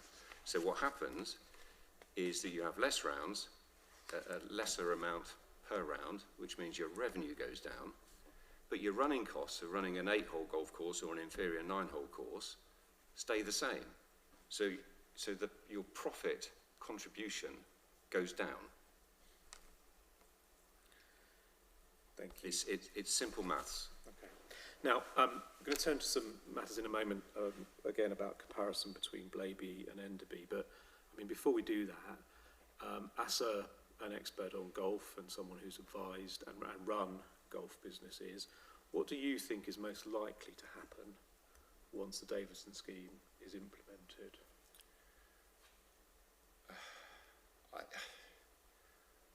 I think there's unless the tenants' other parts of their business are trading really well, I think the tenants on borrowed time. Okay. And of course, and I don't have the trading accounts, but what I would say is that part of my work, virtually every day I look at trading accounts. So over 30 odd years, I've looked at thousands of sets of trading accounts of golf clubs, and you get you learn, you see trends that are going on in the market, I think it's a terrible shame for the tenant, but it's going to be a very difficult situation. Yeah. Okay. So if we just compare then some of the, we're going to come to some of the sort of issues around Blaby and Enderby. But before we do, obviously one of the key points made by Mr. Wright in relation to the retention of Blaby is he says that Blaby provides what I think he called was a pathway into golf. So someone starting playing crazy golf, moving to pitch and putt, and then to the standard 9-hole golf course. And he put that forward as something that Blaby has, that Enderby hasn't. But do you agree with him that that is the pathway into golf? No, I don't agree. No. I mean, to put it into context, and again, I don't know whether you're a golfer, so I will explain it in basic terms, so please forgive me if you are. But if you're putting, if you're doing adventure golf, what you're doing is you're basically, with a putter in your hand, you are putting a ball to a hole. So if you had that extension cable over there as a hole, you would literally be standing here, putting it into the hole. Now, anyone, you don't have to be a golfer, can do that, and it's enjoyable. And that's what's caused adventure golf courses in the UK, because they're themed, family-orientated ventures, where people can go and put their ball into a hole, and it can be dinosaurs, or it can be, Congo, whatever, or space, aliens, all sorts of things. So that's what adventure golf is. So then you need a link. If that's a pathway into golf, the next thing that a child's got to do, or someone's got to do, is go from rolling a ball along the ground to airborne golf, hitting a ball in the air. And that's a very, very different proposition. And the way that you learn that, in my experience in the golf industry, is that you don't just walk out onto a proper golf course. If you've never played golf in your life, if you give a golf club to most people, they'll pick it up like this. But actually, there's all sorts of things. You should have a grip, you should have stance, posture, all sorts of things. And all of those things for getting into the game need to be taught. Now, to a certain extent, you can learn it yourself, but more often than not, it's done by professionals in the golf industry giving coaching, and they have such an important role in growing the game. So you go have a lesson with a golf professional, or you'll go to a starter group. A half-hour lesson might be £30 individual lesson, but lots of professionals do starter coaching programs where you can have a group of 4 or 6 kids. So, at our golf club, we give tuition for free for kids to get them in. So that's how you hook people. But to do that, you need, certainly in my experience, you need either a golf driving range or a golf practice ground. And there's a difference between the two. A golf driving range normally has covered bays on it. And a commercial driving range will have floodlights and can be quite a big operation. A practice ground at a golf club can often just literally be a piece of ground where the pro can take golfers and they can hit balls in a non-threatening environment to learn the game. So on the practice ground or the driving range, the pro will show a golfer how to hold the golf club, how to align, posture, all those things, and in a friendly way they will encourage golfers to learn golf. You don't just send golfers off on their own, having never played the game, to expect to be able to get the ball airborne. So the link at Blaby, the problem with the so-called crucial pathway at Blaby is that there isn't one. Because if you go and putt on the adventure golf, your next stage is, okay, well, I'm not going to go out on the main course, I'll go on the pitch and putt. But you've got no golf professional there who's encouraging kids or whatever to be able to play the game. And you're then reliant on, maybe a parent plays golf or a friend plays golf or whatever. I accept that there is some pathway that way, but the primary pathway is like a symbiotic relationship between the driving range, stroke practice ground, the professional and the golfers. The only way that a professional can make a living teaching in golf is to give lessons. They can't do it at Blaby. It doesn't surprise me at all that there's no teaching professional at Blaby. And the reason being is the teaching professional can't make a living, because the teaching professional won't be giving putting lessons to the kids on adventure golf. They won't be going out on the pitch and putt course because it's such poor quality. And they won't be taking people out on the 9-hole course, because golfers who are only prepared to pay £9.50 to play 9 holes of golf are not going to pay 90 quid or whatever, or 100 quid, to have the pro take the round playing the 9-hole course, because it takes a couple of hours or so. So there's no teaching professional there. So there is not the crucial pathway into golf that one would expect, and in fact what you see at virtually all of the other golf venues within the district. And in relation to NB, we know, I think it's set out in your proof, that there is a practice area. Yes. Is that where the professionals teach? Yeah, that is where the professionals teach. So they've got, at Enderby they have this practice, so you have the leisure centre, you come out the back of the leisure centre, you've got the golf professional shop, you've got you walk out, there's a putting green on the right-hand side, on the left-hand side there's the practice ground, there's a bunker where you can practice bunker shots, and then you move on to the first tee. There's 2 teaching pros there, and they give lessons every day of the week apart from Thursdays. So they primarily give half-hour lessons to golfers, and they use the putting green for giving lessons. There's no putting green. There's adventure golf that you pay for at Blaby, but you've got the putting green which you can use for free if you just want to turn and putt a golf ball. It's not the same as adventure golf, but you can do it free. They use that for coaching. They use the bunker, they use the practice ground, and as well as giving individual lessons, they also give group lessons, and they give starter lessons to get people into golf. So anyone going to the leisure centre with their children and someone who's interested in playing golf, there is a pathway. And then they're going to have in time, they're going to have the indoor simulator that's going to come on board as well. Yeah. And in your view then, which of the 2 courses, Enderby and Blaby, provides the better pathway into golf? Enderby. Mr. Wright in his proof says, he refers to England Golf's Get Into Golf initiative, and he says as part of this it outlines a pathway into the sport with the number 1 starting point being utilisation of beginner sessions and courses. Yeah. Which of the 2 sites is it possible to have beginner sessions courses on? Well, you're not going to have a beginner session on playing on the adventure golf course at Blaby. You can't have a beginner session on the pitch and putt course at Blaby because you don't have a professional there. And you can't take people out who've not played golf before on the traditional 9-hole course at Blaby. So there's no pathway. Thank you. Moving on, some other things we need to pick up from the evidence that we've heard at the inquiry. Slope ratings. I think Mr. Wright's evidence was that not having a slope rating didn't make any difference to a facility. What's your view? Slope ratings matter generally in golf.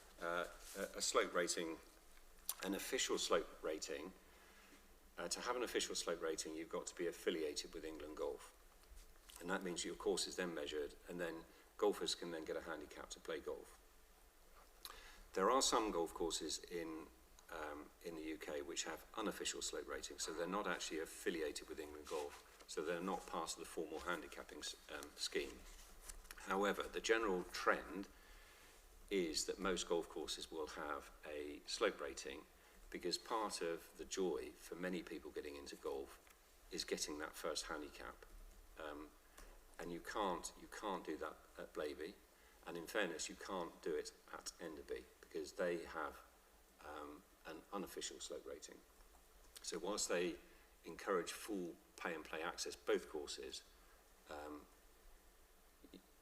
at Enderby, because you do have a slope rating, you can kind of measure your performance, but you can't have an official handicap. But Blaby is undoubtedly the outlier by having none at all. So neither official nor unofficial? Neither official, and that's really unusual. Okay. Now, next, one thing that was said, I think, in the evidence was that one of the advantages of Blaby is that it often stays open when others do not, i.e. when there's adverse weather conditions. And I think that was a point that Mr. Wright made in his evidence in chief, in fact. Yeah. What's your view on that? Well, I mean, the reason why a golf course can stay open or closed depending on whether the operator decides to keep it open or closed. So what you'll find is that proprietary operators who are driven by profit will keep their golf course open come what may, and if it gets churned up by golfers or if it's, you know, slippy underfoot, then so be it. The not-for-profit golf courses and those who are keen to maintain the integrity of the course will close when the weather's bad. So one can't say one can't say that Blaby Golf Course has a distinct advantage because it stays open all the time, which is kind of implying that it has good free draining soil, etc., etc. In my opinion, the reason why it stays open is that the operator, and in fairness, you know, within their rights to do that, and many do, want to keep the course open because they take potential green fees.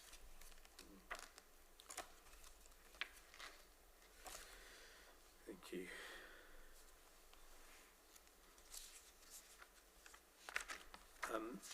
We've talked about this a little bit already, but Blaby as an outlier in the sense of being such a short course and obviously if reconfigured shorter still, Mr. Wright saw that as a benefit of Blaby over Enderby.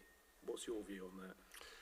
Well, I mean, in theory, a shorter course can take less time to play, but it's somewhat marginal, I think. And one needs to remember that if you have a traditional golf club, which is in theory longer, either 9 holes or 18 holes, at each golf club you normally have 3 sets of tees. So the length of what's known as the back tees will give you the longest length. So what clubs will do is that they'll offer tees ahead of the back tees, so that you, on the shortest layout, the course is much shorter. So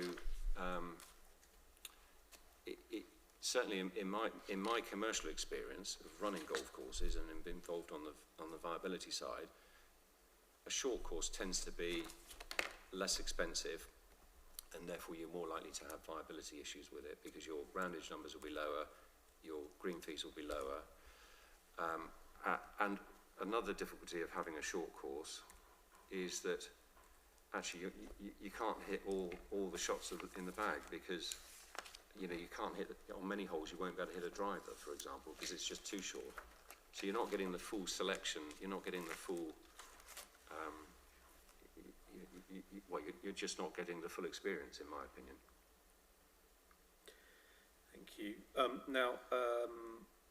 We've touched on this, but the lack of affiliation by Blaby to England Golf, Mr. Wright said, well, that's a choice by the operator. Didn't think it was important. What's your view on that? And obviously, how does it contrast or compare with Enderby? Well, I mean, affiliation. If you are affiliated with England Golf, it's like a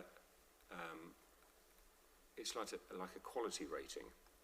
You know, if you're part of the England Golf affiliation program, you are expected to have certain standards at your golf course, and you benefit from all the initiatives that England Golf offer. So they have something called Safe Golf, which looks after the safety of kids, obviously.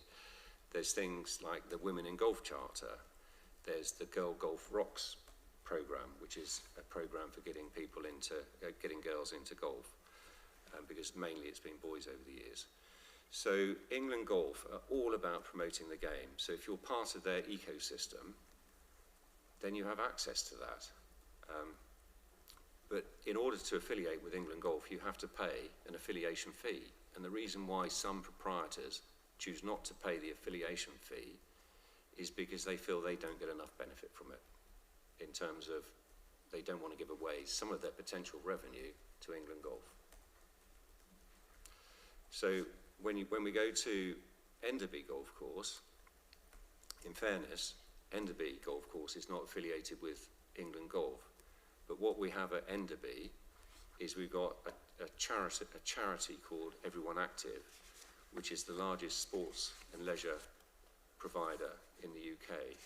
So they run, I think they've got about 65 venues or sites or whatever. They've been going for a long period of time. They're a very sizable charity, and they will have all sorts of quality standards that they have to adhere to, and getting people into sport and all that kind of stuff. So they don't actually need some of the England Golf initiatives to provide the open access to all and the quality standards that you would expect. So to a certain extent, you can understand why they choose not to affiliate with England Golf. Thank you. And then one other thing I wanted to pick up on, in your proof at 6.61, you referred to the 80-20 rule, that 80% or more of new golfers start on a driving range or practice ground before they ever set foot on an outdoor golf course. And you were criticised by Mr. Wright in his evidence, saying, I think he said he'd never heard of the 80-20 rule. I mean, I think he certainly said it's not a rule, but not a rule that lawyers, in a lawyer sense. No. But can you explain what the 80-20 rule is? Well, the 80-20 rule is that basically saying that the world is not, in life, many things are not equal. The input and output are often not the same. So you can have something can have a disproportionate benefit or harm based on its input. What I'm saying for golf, certainly from my practical experience of being involved in running golf courses and also just dealing with golf courses all day, every day, is that the key pathway into golf is a professional. And to have a professional teaching, you need either a driving range or a practice ground.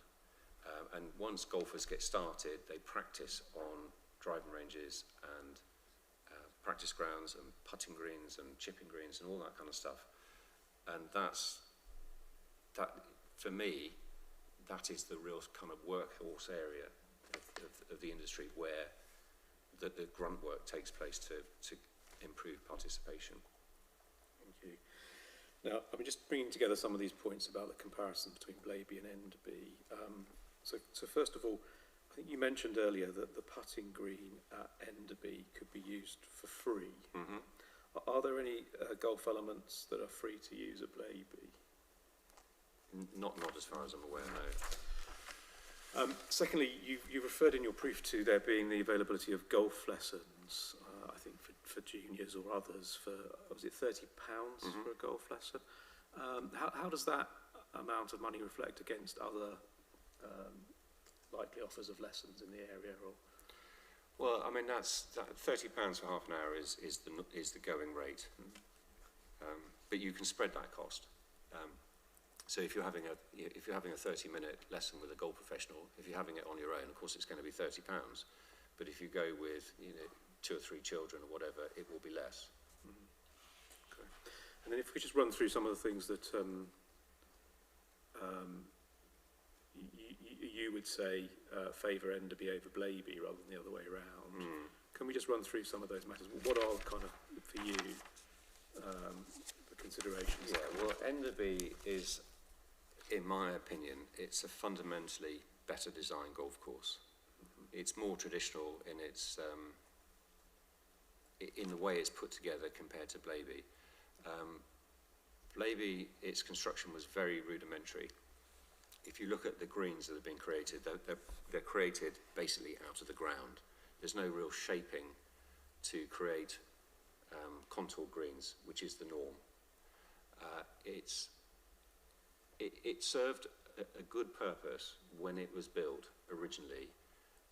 I entirely understand why the tenant did what it did when it was building the golf course in the first place.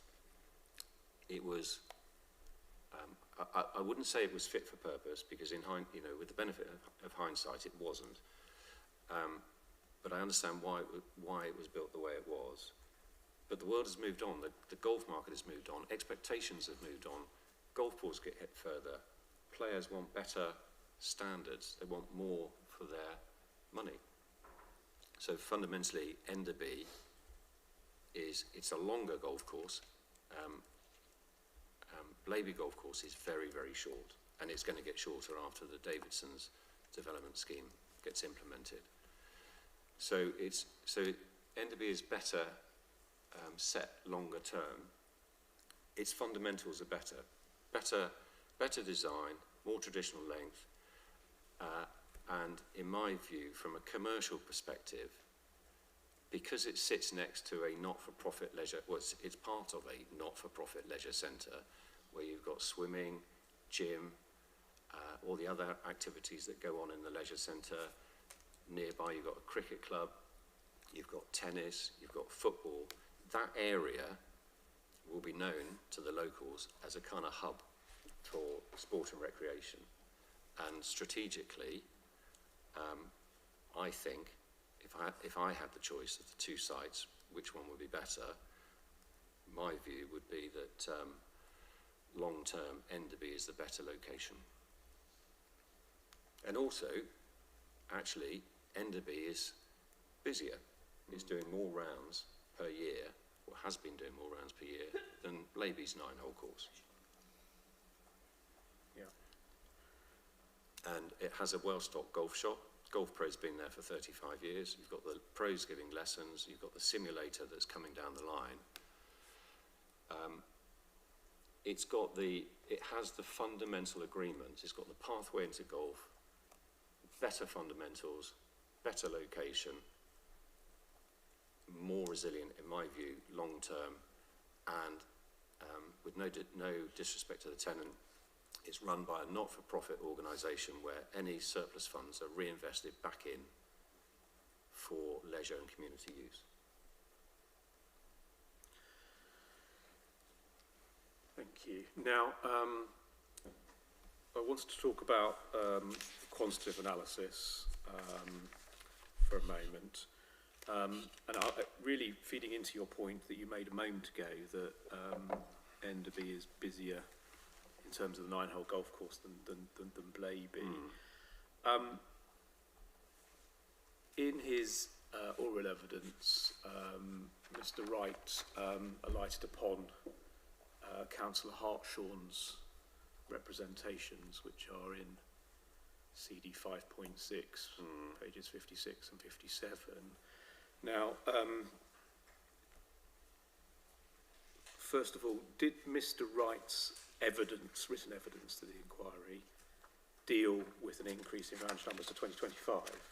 No, it didn't, no.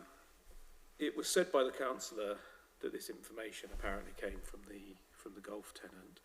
What information have you seen to support it? Have you seen bookings? Have you seen accounts? Normally when I'm dealing with golf courses, I get the full trading accounts, but I've not seen any trading accounts at all. So what reliance can we place on these numbers? I mean, particularly, the 23-24 numbers, I think, were in the KKP report. But again, we haven't seen anything that underlies those, have we? No, we haven't seen anything, but just based on my general experience, if I felt they looked out of kilter, I would have raised it. I think they look about right to me as to what I would have expected. The 23-24 ones? Yeah, 23-24. They look about right. They're low, but they look about right. Okay. Now, the suggestion is, obviously, by Councillor Hartshawn, based on information we've not had access to, that there's an improvement or an increase in the number of rounds played in 2025. Yeah. Now I know we've got no way of verifying that, no evidence to base it on. But if that was correct, where would that take us? Well, I think what I need to say here is that 2025 was the best summer weather that the golf industry's had for a very long time.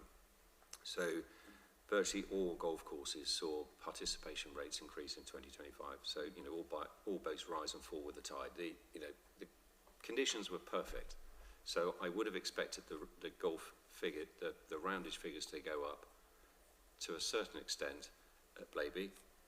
I would expect the same at Enderby, and frankly, I would have expected the same at all the golf courses, partly just because of the weather.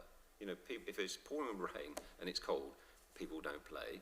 If it's sunny and it's great, people play. So the numbers in the industry go up and down dependent partly on the weather. Yeah. And we haven't had any figures put forward for Enderby for 2025? No. Okay. Now, if there was some re-examination of Mr Wright on Councillor Hartshorn's figures, and if they were correct, it was suggested there were 50,000 paid recreational visits in total to Blaby, based on them being spread over the 9-hole golf course, the 9-hole pitch and punt, and the adventure golf. Mm-hmm. Yeah. So, I mean, I think we know, don't we, for example, for 2024, we know the number of rounds of the 9-hole golf course there were. But how is that performance? If it was 50,000 paid visits across the 9-hole golf course, the 9-hole pitch, putt, and the adventure golf, how would you rate that? I'd rate that as poor. Right. Why is that? Well, I go back to my three variables of price times volume equals revenue. So you need lots of volume at your centre for a good performing golf business. Now, if I took 50,000 paid rounds for the main course, the pitch and putt, and the adventure golf, we know that there were around 28,000 9-hole rounds in 2024. I'm going to say, make an assumption, may or may not be correct, but due to the better weather in 2025, you're up to 30,000 rounds on the main 9-hole course, a 7% increase. That then means that you've got around 50,000 rounds for the pitch and putt course in the adventure course. Now, 50,000. Sorry, so 20,000. Sorry, 20,000 for the. So 50,000 in total minus 30,000 equals 20,000. Yeah. Sorry. Now, certainly in my experience, busy outdoor adventure golf courses, 18 holes, will take a yearly income of around £200,000 and maybe £250,000 a year or more. So if I translate that to Blaby Golf Centre, currently they charge £7 per person for an adult playing the adventure course and £5 for people under 12, for kids. So if I say the average round costs £6, then net of VAT, because they'll have to charge VAT, the average price per round on the adventure course is £5. So if a reasonably busy adventure golf course takes £200,000 a year, divide that by £5 a round, that's 40,000 rounds. So the adventure golf course at Blaby simply isn't that busy. It's busy when, at times when it's busy, but there's an awful lot of downtime.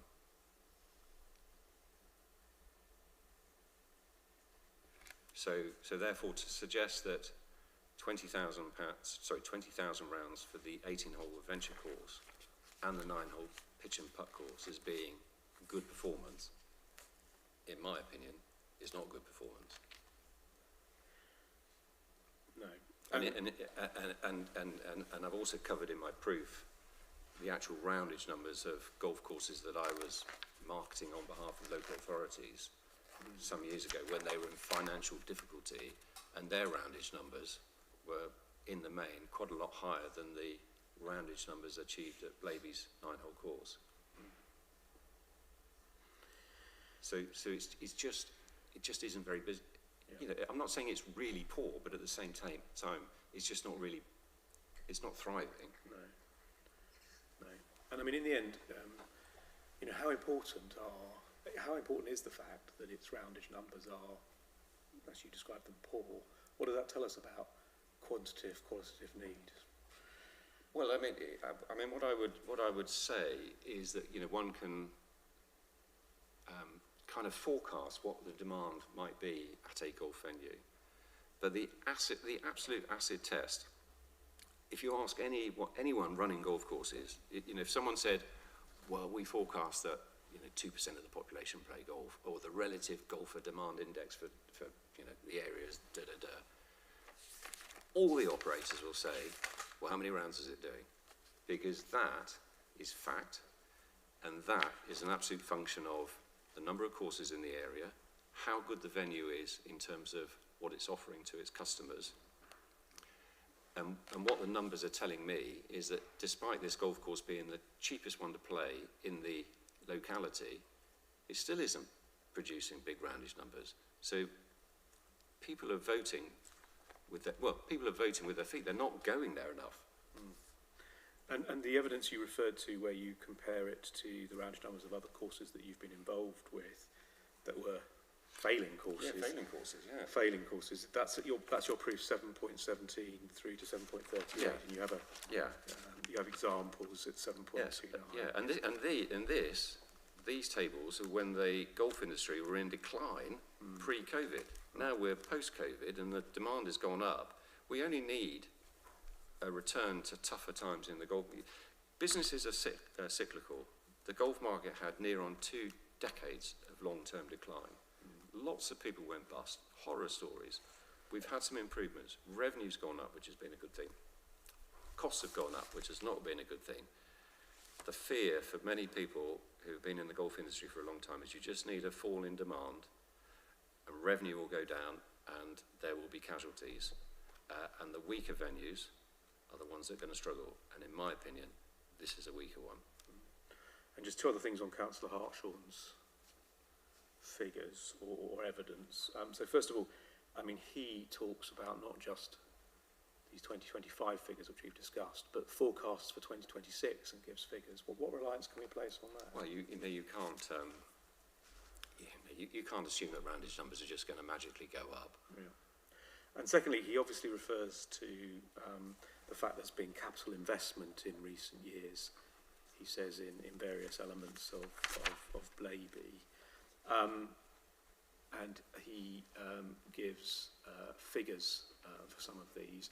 Again, what evidence have you seen to support the expenditure on these? I haven't seen any evidence, but what I would say is if what Councillor Hartshorn was talking about was investment primarily in the non-golf activities on site. Yeah. So, what I would, if the nine-hole course and the pitch and putt course were core parts of that business, that's where you'd see the investment.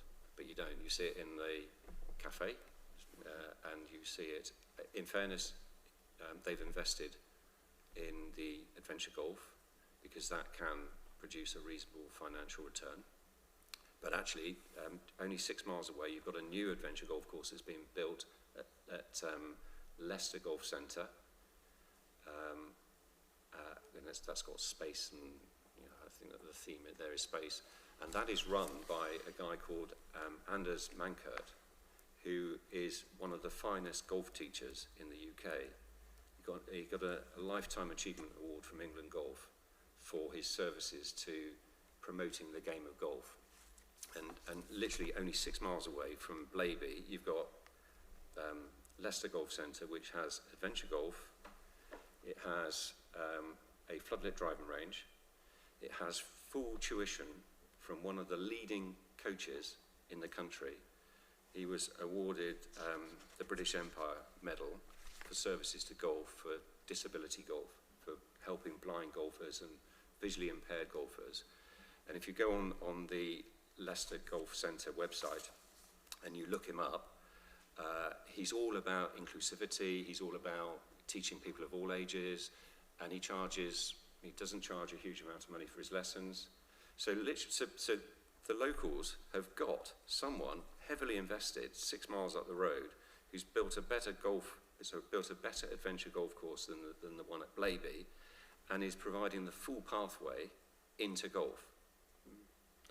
And you set out some details about Leicester Golf Centre in your proof, but just one thing, you've got in your proof an appendix MAS5, which is local beginner pathways into golf. Yes. And that's one place where you look at the offer of Leicester Golf Centre compared to others, including Blaby. Yeah. What does that show us?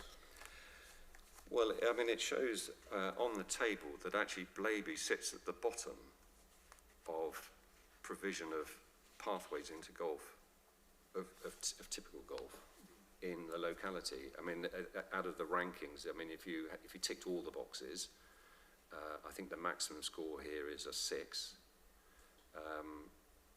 Blaby scored 2. So it really, to suggest that it's the crucial pathway into golf, in my opinion, is just simply not true.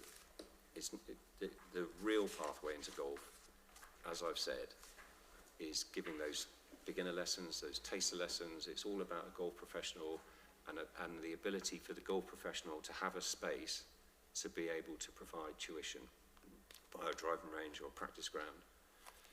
You know, there's a phrase called walking the line in golf, where a golf professional will walk literally at a golf driving range. They'll walk up and down, and they'll just give comments to people practicing and whatever, to just say, look, you know, perhaps if you do this, you know, you can improve. And that's their way of generating their income, and that's their way of growing the game, because once you get someone hooked on it and you get them started, then away they go. They can go off and play a 9-hole course, or they can go and join an 18-hole course, or do whatever they want to do. But you've got to take them from that experience of just putting to hitting a ball, getting a ball airborne. And you know, it's hard. So can we finally deal with the issue of viability? So if you remember, Mr. Wright's view in his written proof was that both quality and viability were irrelevant, but he changed his position on quality, but not viability. He says viability is irrelevant.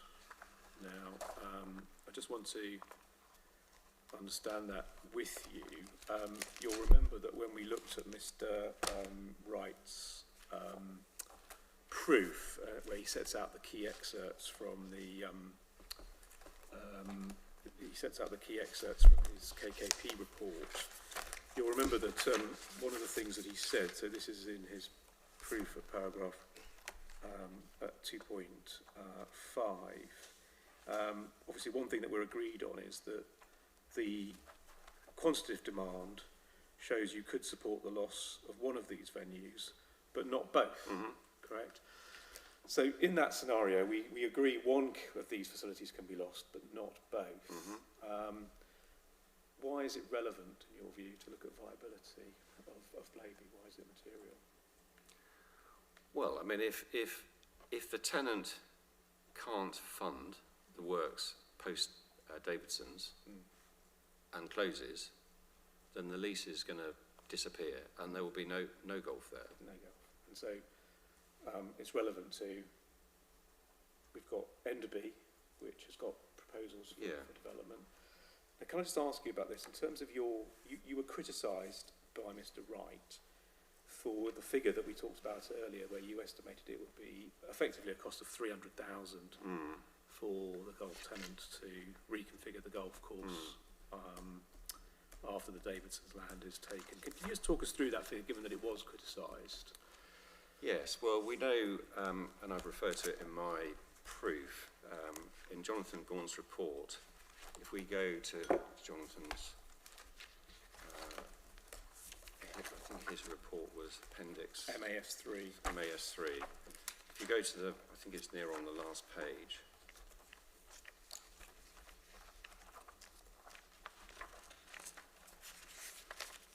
Yes, it's oh no, sorry, it's page 15, is it? Paragraph 48? Page 16. Oh, 16. Page 16 is the key one. Oh, yes. Yeah, so he's got budget construction costs, and this is literally just for the first hole. So tree clearance, etc., new tee complex on the 9th. So his budgeted costs 150 to 160,000, and he says it excludes professional fees, planning application, and VAT. So if I take the midpoint at say 155,000, that's the starting point. Yeah.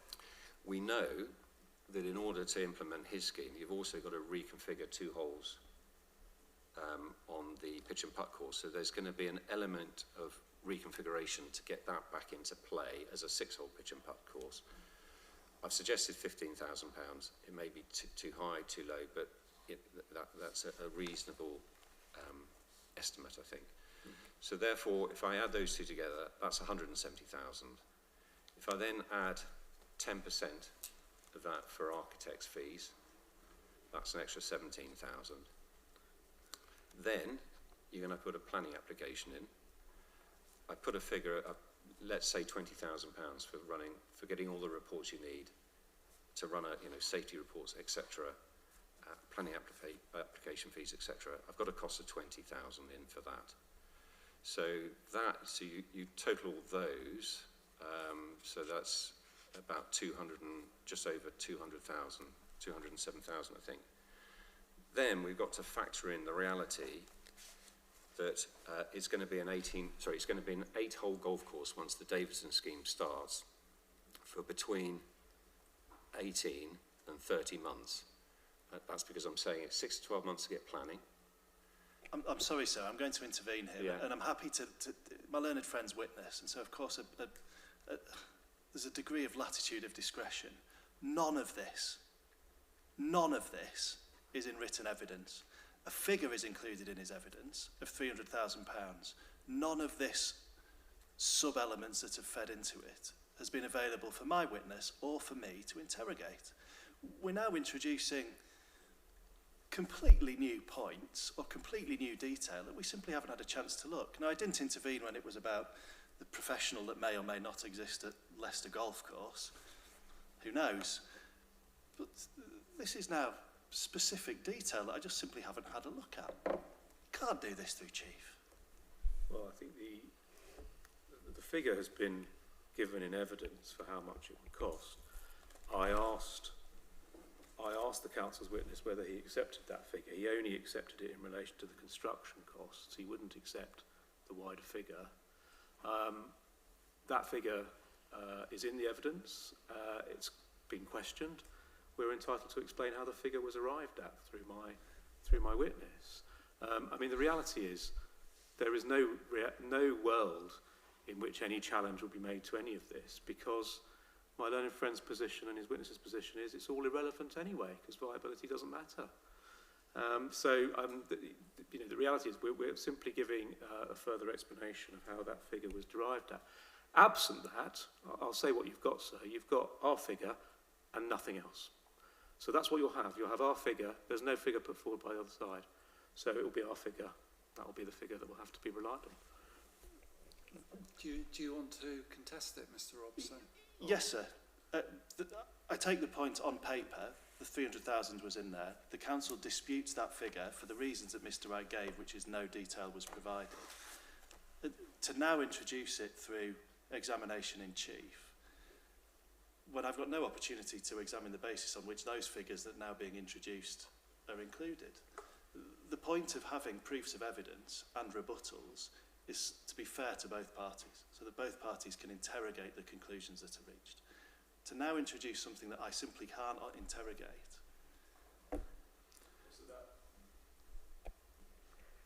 My learned friend's right to mention rebuttals, because this evidence, this figure, was in our proof. There was no rebuttal from the council. There was no challenge to that 300,000 figure, nor did they seek to put forward their own figure. In fact, the council's evidence completely ignored the Davidson scheme, almost apart from one reference in a table. The reality is we only heard that it was under challenge when I cross-examined the witness. That's the first we knew that it was being challenged. And so therefore, I have sought to ask the witness to explain how that figure, which we only learnt last week was being challenged, was made up. But so in the end, even if you disallowed all of that evidence, the figure of 300,000 is there. There is no competing figure. And my learned friend won't be able to make any challenge to that other than to say, you haven't explained it. And that's literally, that's going to be it. My learned friend absolutely has the point, which is an issue of weight rather than admissibility. In fact, I read the guidance produced the other day. And the point about the weight that goes to it is the evidence that underpins a conclusion. And the conclusion is it's going to cost £300,000 from Mr. Smith. We say, as you've heard in evidence, there's nothing to underpin that conclusion. And we say, therefore, it goes to weight. That is the point. But then the witness would be able to explain how he'd arrived at the figure. Because if you ask him the question, how he got to the figure... But then it's about timing. It's the issue of timing that's the problem. I simply do not have the opportunity to tell. I don't want to take it to a massive... Yeah. I think I've got the point. I think I'd like to record that 300,000 is put by the appellant, and there's no contrary evidence to dispute that has been submitted. I think that's my conclusion on that. Thank you very much. Well, so in the light of that, I don't think there's any need to go any further into it. So I'm very happy with that position. Thank you. So those are all my questions. Thank you. Mr. Robson, it was sort of a bit an odd junction in time, really. Yes, we are. I mean, I think so. I mean, an early lunch, and then we can at least just have a straight run through this afternoon. I'm still very confident that we'll be finished. Do you still think 2 hours? Roughly. Okay. I certainly think we'll be finished today. Okay, let's break for lunch at this junction then. So we'll resume then at 12:50. So the inquiry's adjourned, and I'm sure you know the usual parameters, Mr. Smith. Thank you. Okay, so the inquiry's adjourned till 12:50. Thank you.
Okay, so the inquiry is resumed. Mr. Robson.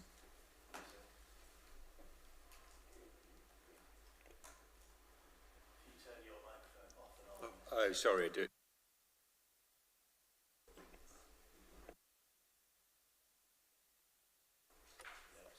There we go.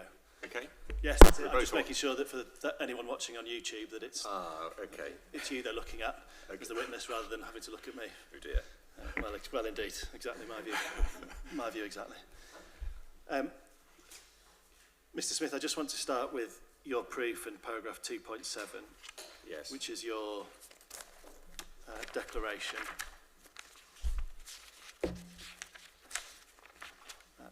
And you understand that your duty is to give objective evidence to the inquiry. Yes. And with regard to your code of conduct by which you're bound at RICS, that is to provide honest and objective evidence based on relevant and reliable evidence, and you understand that. Yes. Thank you. In terms of the scope of your evidence,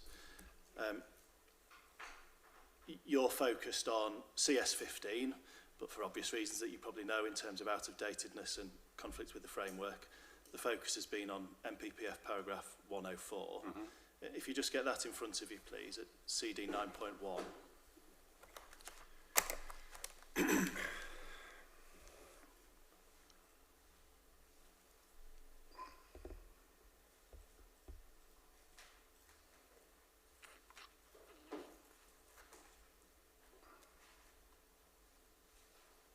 Sorry, CD 9. 9.1.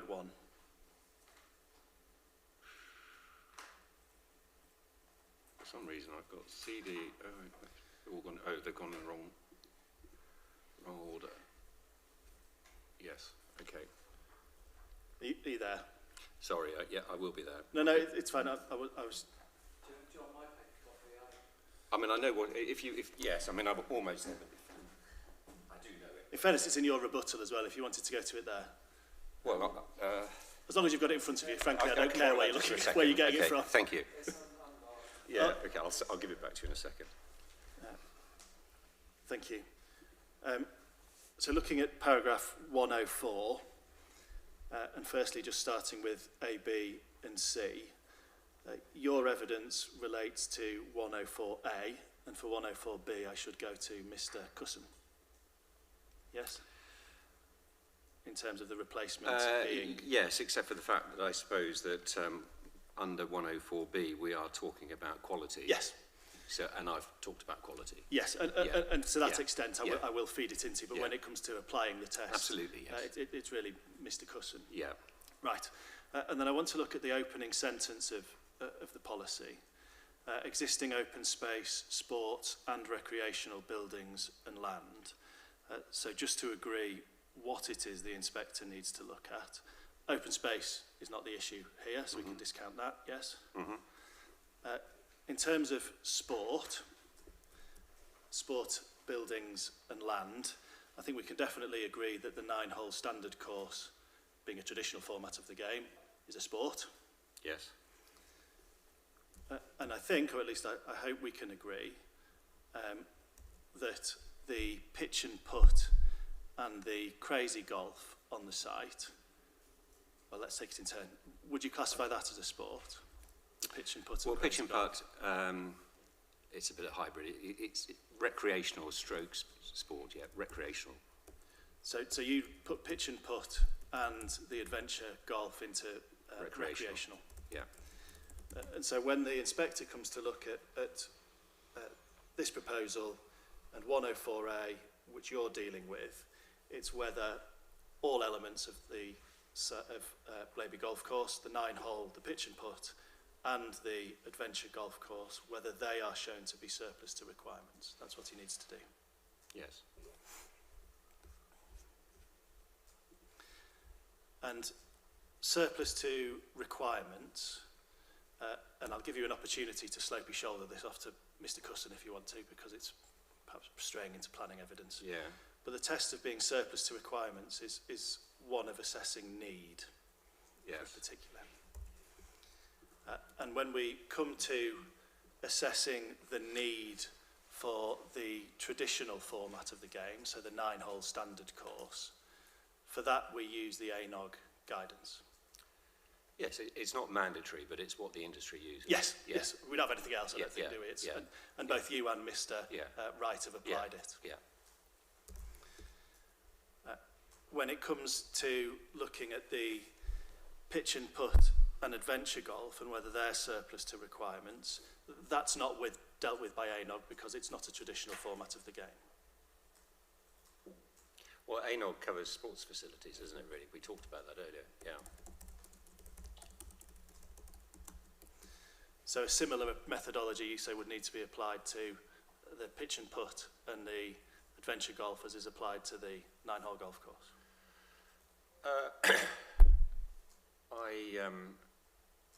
Well, I mean, within reason, I suppose you could say it would be similar. It doesn't. But what I would say is, in the statement of common ground, we've agreed that less weight is to be placed on those two elements. Yes. We need to, but weight can be applied to them. Yes. Yes. And I don't think there's a dispute there. And there's also no dispute that it's a proportionate approach. Yes. Yeah. And therefore one would necessarily, perhaps, a less rigorous approach of it to ANOG to the pitch and putt and the adventure golf than to the standard hole. But still, a methodology needs to be followed in order to make the conclusion on surplus to needs. Yes, and I think in both reports, both Mr. Wright's evidence and in mine, we do talk about the adventure golf and we talk about the pitch and putt.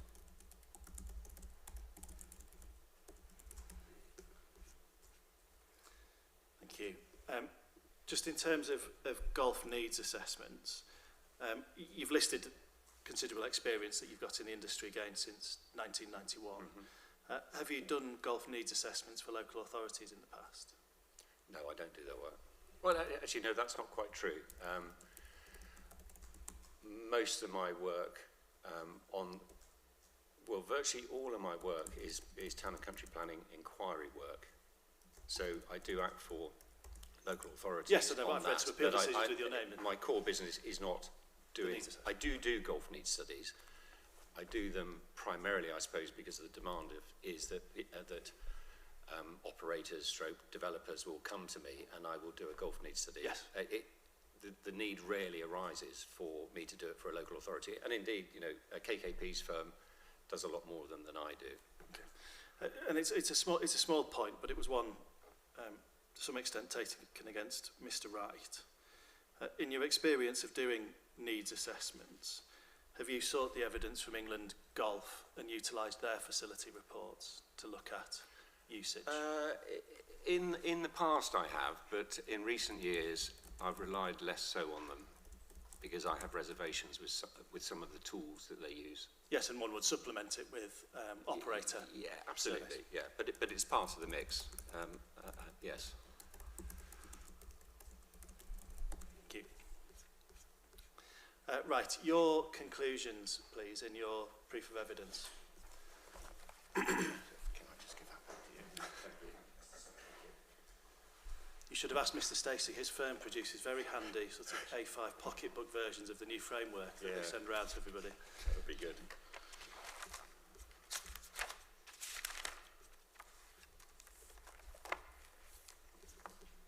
So your conclusions in your section 8, electronic 37, paper 34. Are you there? Mm-hmm. And that's an accurate summary of the main points which you raise in your evidence. I believe so, yeah. Good. And so the points which you take in your evidence relate to, we can see at 8.2, your view that Blaby is a qualitatively weak facility and that it ranks bottom in terms of quality, condition and ancillary provision, so point 1. Mm-hmm. Point 2, it's not safe because it doesn't meet EIGCA design standards with safety risks on 3, 5, 6 and 8. Mm-hmm. Yes? Mm-hmm. 8.4, structurally and contractually compromised. This is linked to the Davidson scheme. Mm-hmm. Usage levels are modest. Mm-hmm. Your 8.6. Quantitative assessment relying on Litchfields. Mm-hmm. 8.7. not a critical pathway for beginners, 8.8. And the final point, no ability to address virtual golf, indoor virtual golf. And so those are the main issues which you take against in the substance of your proof, and then summarised in your conclusions. Good.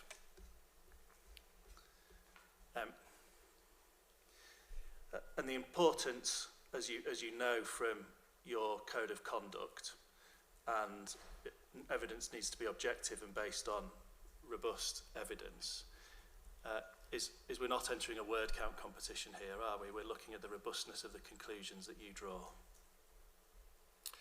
Well, I think it's important that within the main body of the report that I've touched on all the key points that I think need to be raised, yes.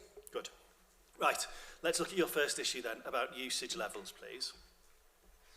Your proof, 7.20.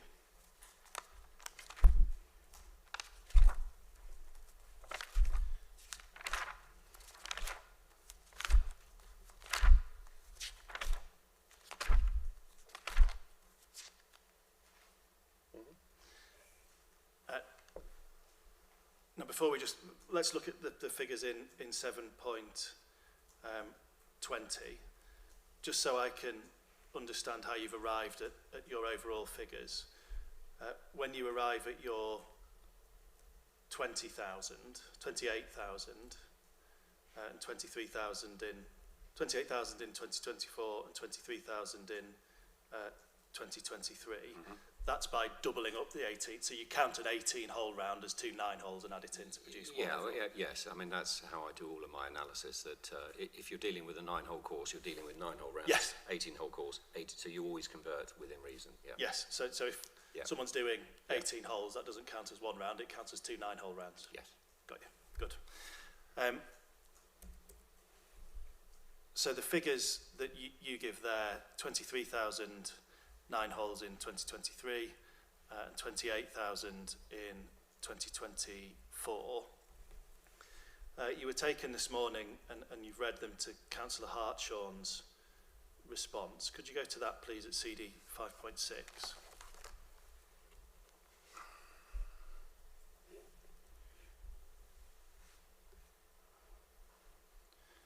And when you're there, it's pages electronic 56 and 57. Okay.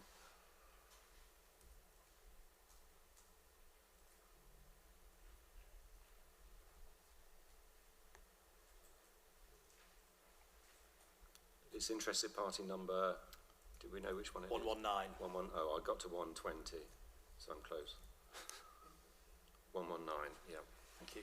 I'm going to try and resist sort of golfing analogies and metaphors. Yeah.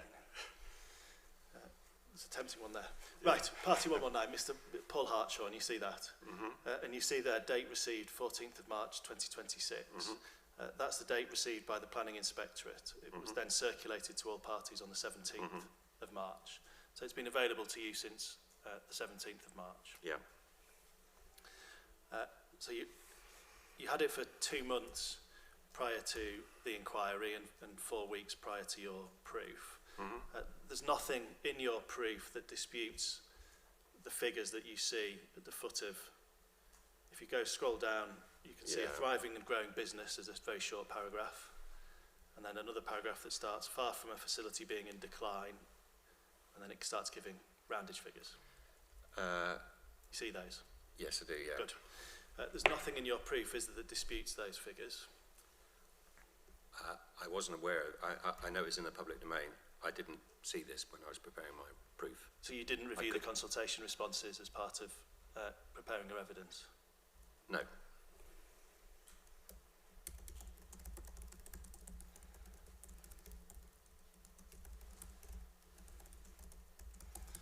So this wasn't, also then I assume wasn't brought to your attention by any other member of the team that this was in a consultation response? No. But it was there, wasn't it? So I could have, maybe I should have done it. But, yes. Well, if you didn't look at the figures from here, we also know that you yourself haven't asked Blaby Golf Centre for their roundage figures. Sorry, I have. Have you asked Blaby Golf Centre for their roundage figures? This has been an unusual case in that because of the circumstances, I've had no involvement or contact at all with the tenant. You know, normally I have a full disclosure of all the trading information at a golf club, but I haven't here. But you didn't ask BGC for their roundage figures? No. But I did rely on KKP's figures because, Yes. because I felt that they, you know, based on my experience, they seem reasonable to me. So Yes. I had no reason to dispute them.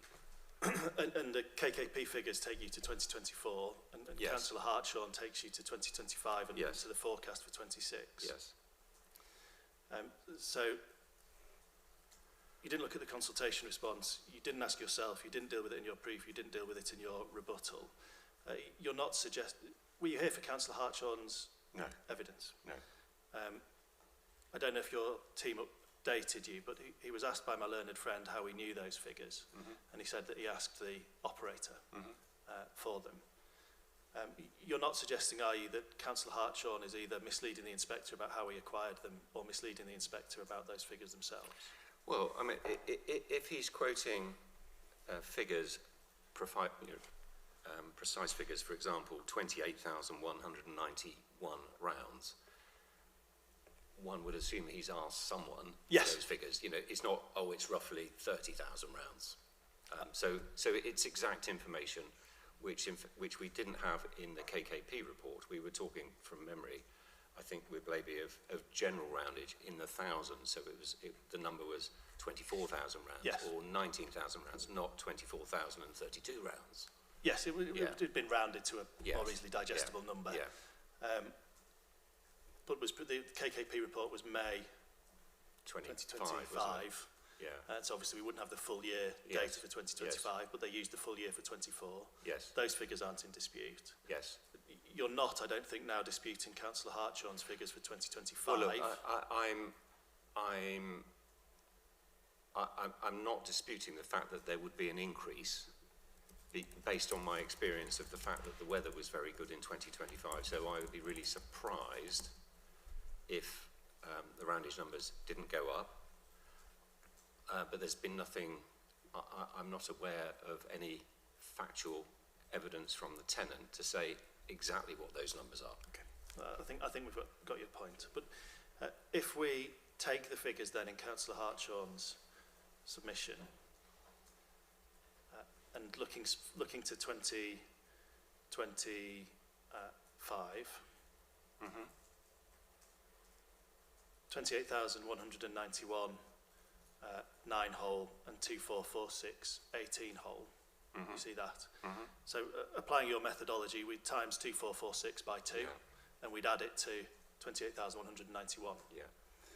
which by my calculations, which I'm assuming you're happy to accept, is 33,083 Yeah. 9-hole rounds. Yeah. And if we were then to take Councillor Hartshorn's forecast obtained from the operator for 2026, which you see in the next part of that sentence, 32,009 holes, 27,018 holes. You see that? Yes. Yeah. Again, applying your methodology, we'd times 2,700 by 2, 5,400, and add that to the 32,000, Yeah. which would give us 30, just to confirm the maths, which would give us Yeah, confirm the maths, 37,400. Yeah. But it's a forecast. It's a forecast, and the big caveat there is that the industry had great weather in 2025. The weather at the start of 2026 was not so good. So, you know, the probability is that roundage numbers are, you know, I'd be surprised if they outperform 2025 at the end of the year. But, you know, who knows until we get to the end of the year.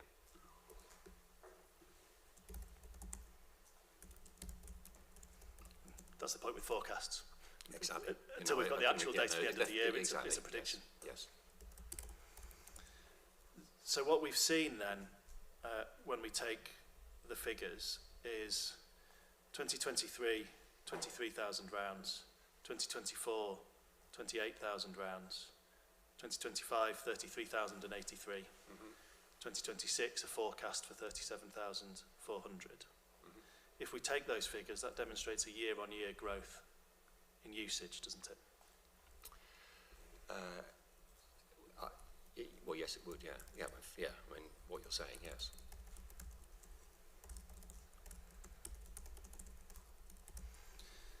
So if we go back to your proof,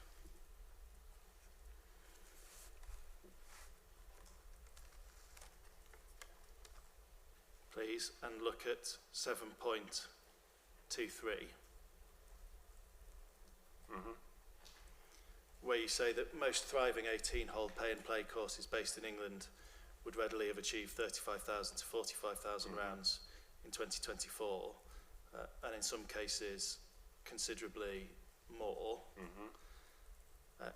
The indication from the figures that we've just been through is that in 2025 it was almost within your 35,000 to 45,000, and in 2026 the forecast is that it would be within your range of a well-performing course.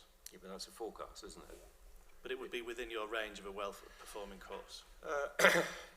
If achieved, but also I was quite specific saying that when we were looking at 2024, we were assuming 2024 weather conditions, not 2025 weather conditions. So if you said, if I was to change that, say most thriving 18-hole pay-and-play golf courses in England would readily have achieved, let's say, 38,000 to 48,000 rounds in 2025, because one would have expected a bit of an uplift because of the weather. So, you know, I did take into account within reason all general factors as at 2024. Right, so because the whole industry's been up in 2025. So your answer is, if I uplift the figure of what a thriving golf course would Sorry? achieve, if I uplift the figure of what a thriving golf course has achieved, this course wouldn't achieve it. No, I'm not saying that. All I'm saying is that the bar would have been higher in 2025 because of the weather. And of course, without wishing to sound like Michael Fish or run the risk of sounding like a weatherman, we forecast the golf figures. We also don't know how this summer's going to play out. No, It's going to be a beautiful summer. Exactly. And so, Exactly, yeah. the forecast is subject to a number of variables, including which way the weather may blow. The primary driver, unfortunately, in golf is the weather. You know, good weather, roundage goes up. Poor weather, roundage tends to go down. But of course, for each individual course, they'll have their sort of range based on the facilities and the supply and demand for golf in that particular area. So I am giving a general overview. You then try to give a more specific comparison. Your 7.29, where you then compare the roundage figures at Blaby with Duxbury in Chorley, Barnhurst in East London, Dibden in New Forest, and the Birmingham City Council course. There's nothing in your evidence that sets out the catchment for those courses or the number of golfers within that catchment. No, but I could have... I'm going to pause you there. Sorry. I can't ask you questions on what you could have done. No, I can only ask you questions that's on what fine. you've got. No, that's fine. There's nothing in your evidence that tells you the catchment. There's nothing which gives detail of other courses which are available within those catchment areas. No, agreed. And so there's nothing on what the comparative or competing offer is within the catchment for what was offered at any of those courses you list. Agreed. And we know, don't we, from ANOG that that context is important because it allows you to assess demand and it allows you to assess need.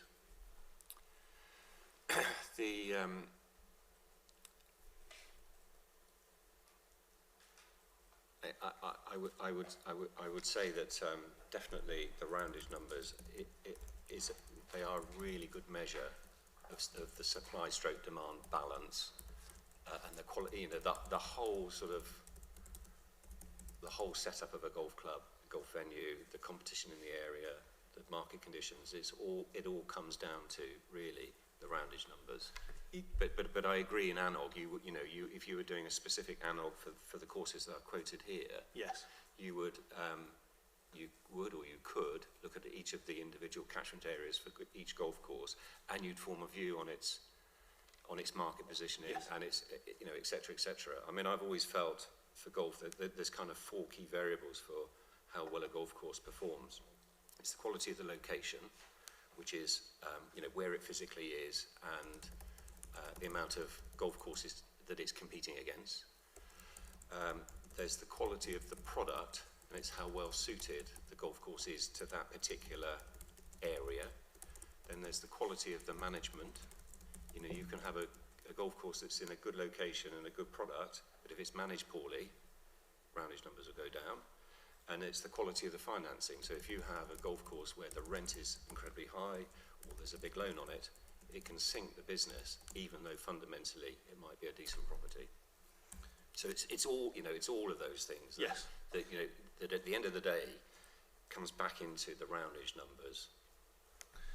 But, so taking your 4 points then, for the 4 comparators that you introduce, we don't know the quality of location and amount of golf courses that they're competing against. We don't know the quality of the product, we don't know the quality of the management, and we don't know the quality of the financing or whether rent is high for those 4 comparator sites.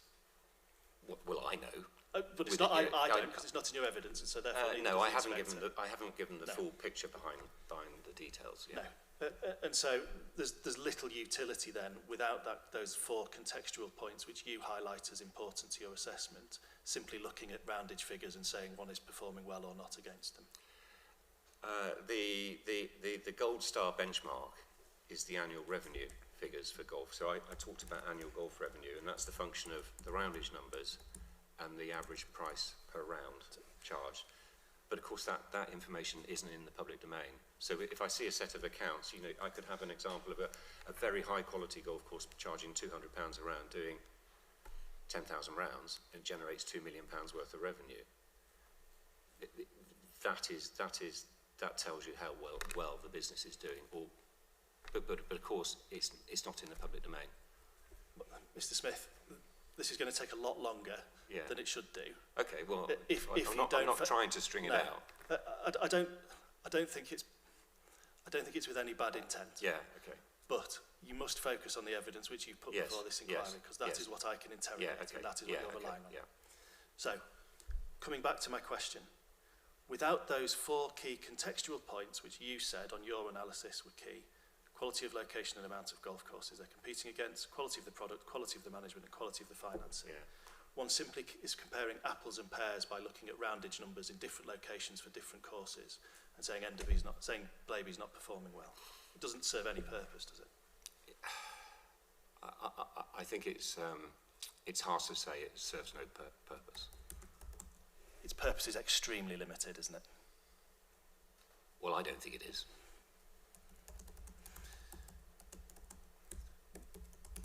Where a better comparison could be reached in terms of performance would be comparing roundage numbers of courses operating in the same market area. The obvious one being Enderby.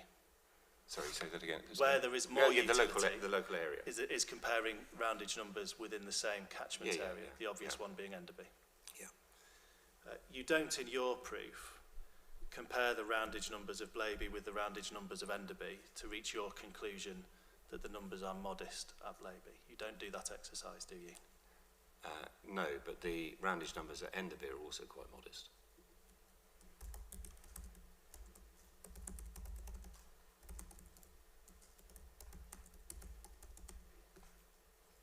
So, absolutely, and I think we've got the Enderby figures for 2024 of 28,332 bookings, which is broadly comparable for the 2024 date.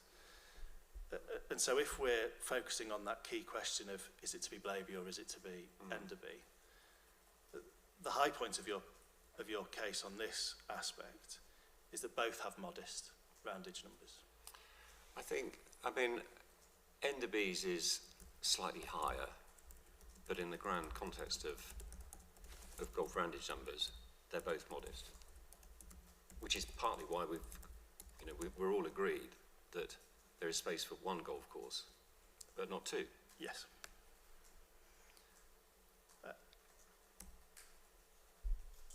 But what we do know in terms of the evidence that's before the inspector is that usage at Blaby is going up. We don't know whether it's going up or down at Enderby, do we? Well, I mean, in terms of the evidence I've presented, Yes. yes, I would have to agree with you, yes. Yes. And so you haven't presented any evidence of Enderby's usage going up or down. I have a view about it, but yeah, But it's not in your written evidence. no. So when the inspector comes to look at one of your first main issue in terms of usage, starting point is, in your view, both modest, and only other evidence suggesting into the future is that Blaby's going up and we don't know anything about Enderby. Well, with respect, I wouldn't put weight on an operator's forecast of roundish numbers. One has to look realistically at the achieved numbers as opposed to the forecasted numbers. We know now from what we've agreed earlier about 104A, MPPF 104A, that the inspector also needs to consider the pitch and putt and adventure golf uses and whether they are surplus to requirements.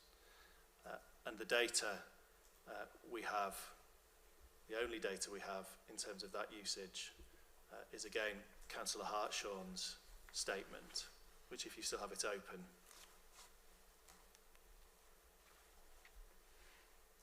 Yes. on page 57, he says the adventure golf and pitch and putt facilities accommodate approximately 20 to 23,000 a year per visits per year, meaning the golf course and adventure golf together provide in excess of 50,000 annually. Mm-hmm. You see that? Mm-hmm. And so the usage of those figures show that it is in fact, well-used facility when taken as a whole site, when taking the 9-hole, the pitch and putt, and the crazy golf together at over 50,000. Yes, it's not. In my experience, it's not well used compared to what I see other operators achieving. But to go back to the previous point when we were discussing your other comparators, and you made the point in response to my learned friend as well. We don't have any detail on these other comparators you're trying to use, specifically those four key elements. No, well, in written evidence, no. One point I would make, though, is that to play a round of adventure golf doesn't take very long, and to play the pitch and putt course doesn't take very long. So for example, 20,000 rounds achieved on a 9-hole course versus 20,000 rounds achieved on an adventure golf course, those people playing the adventure golf course could play it much quicker, so the actual capacity of the adventure golf course is much higher, because you can get more rounds during the day. One of the points you link usage to is in part to viability. To say that yes, they're not, and it was, I think you had 3 variables of how successful a golf course is: price, volume, price, volume, and cost. And cost. You've not seen the books of Blaby Golf Course, no. have you? You've no idea about the profitability of Blaby Golf Course because you haven't seen the books. No. You don't know their running costs. No, but what we do have is we have the roundage numbers, which is, within reason factual, that we're agreed on. We have the published prices for golf on the traditional golf course. Cost of a green fee, £9.50 it was for 9 holes, £14 for 18 holes.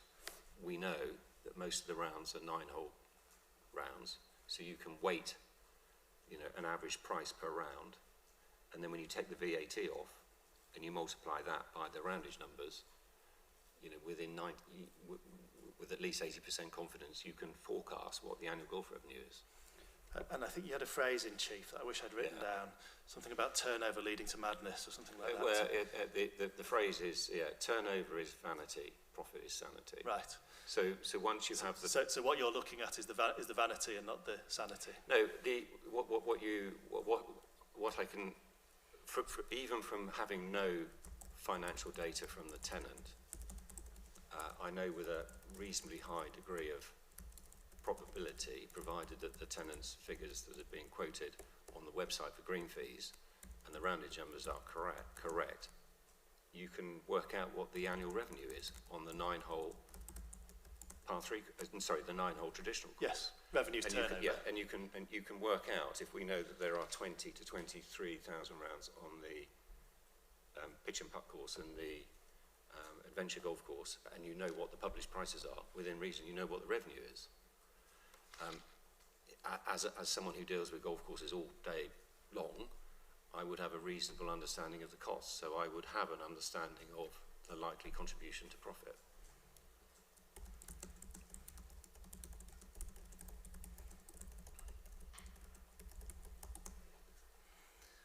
And the other thing that we do know about Blaby is that it's operated since 1991, that it's a family-run business throughout that whole time, yes. It's remained open since 1991 to date, and that it's remained open through what is agreed between you and Mr. Wright to have included downturns in the golf industry. Yes. And it remained open through that. Yes. And it remained, and is still open now, as we're hitting an upturn in the industry. Yes. So if the inspector's not tempted by your crystal ball gazing, but to look at fact by looking at the historical performance of the course, it's fair to categorise it as saying it has been resilient, having survived 36 years through, I won't say hell and high water, because it's a bit dramatic, but through ups and downs in the market. But I think it's been resilient because of the non-golf facilities on site. The tenant, quite rightly, diversified when the driving range in its previous form was struggling, because that was before all the technology came in for driving ranges of digital board technology. So the tenant diversifies, and the tenant will have the cafe and has all the other units on site, which I would imagine they get a reasonable rental income from, and that will subsidise or will make a useful contribution to making the whole thing the business that it is. And you're right, I mean, they've been there since 1991, and, you know, any operator who works hard, you know, Can make it survive. can make it survive. I've had lots of people in tears dealing with, you know, trying to run a golf business and see it fail. This operator has made it survive. Well, this operator has. On this course, and in this location. So far. Right. I want to move to your second issue, which, as we agreed earlier, is that in your case, Blaby Golf Course is at the bottom in terms of quality, condition and ancillary provision, and robust golf provision requires a driving range, a practice ground, a dedicated coaching area and a PGA professional. That was your evidence, as summarised in your conclusion. I want to look at how ANOG tells us to, I'm going to call it the Sport England Guidance, because I just think the acronym's awful. The Sport England Guidance tells us to look at quality. So first, CD 9.5, let's go there.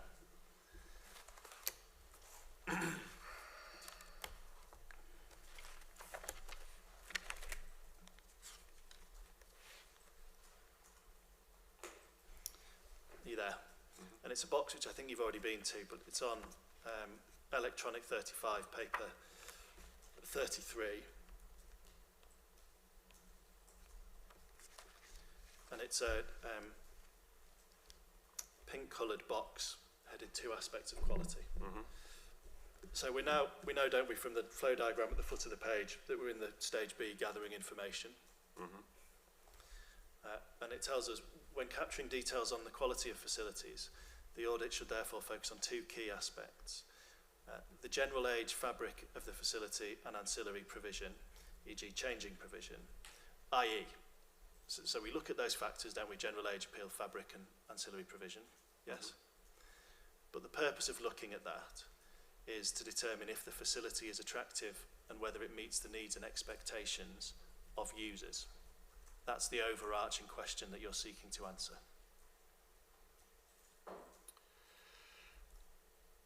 Yes, but also I think, yes, I suppose I'm going to talk about the fitness for purpose bit as well. So, yeah. Yes, and fitness for purpose, again, mentioned there, so the technical specifications, i.e. do the facilities and ancillary facilities meet current recommended standards for the playing of relevant sports at appropriate levels such as dimensions, flooring and lighting, etc. So first of all, we have to remember this is Sporting England guidance. It applies to a football pitch, a netball pitch, a baseball diamond, a cricket pitch, whatever, as much as to golf. The technical specification, there is no Sport England technical specification on what counts as a golf course, is there? No.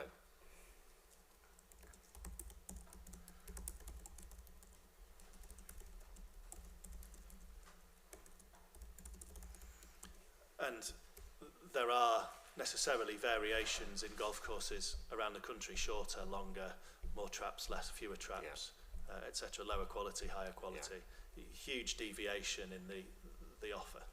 Yes.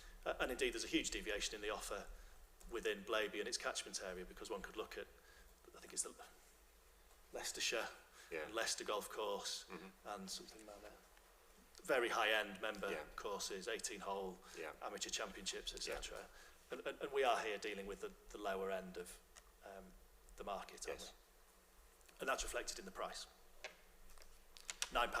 It's reflected in the price, yes. £9.50 for a round, £9.50 to £12, and I think 10 to 12 at Enderby. Right.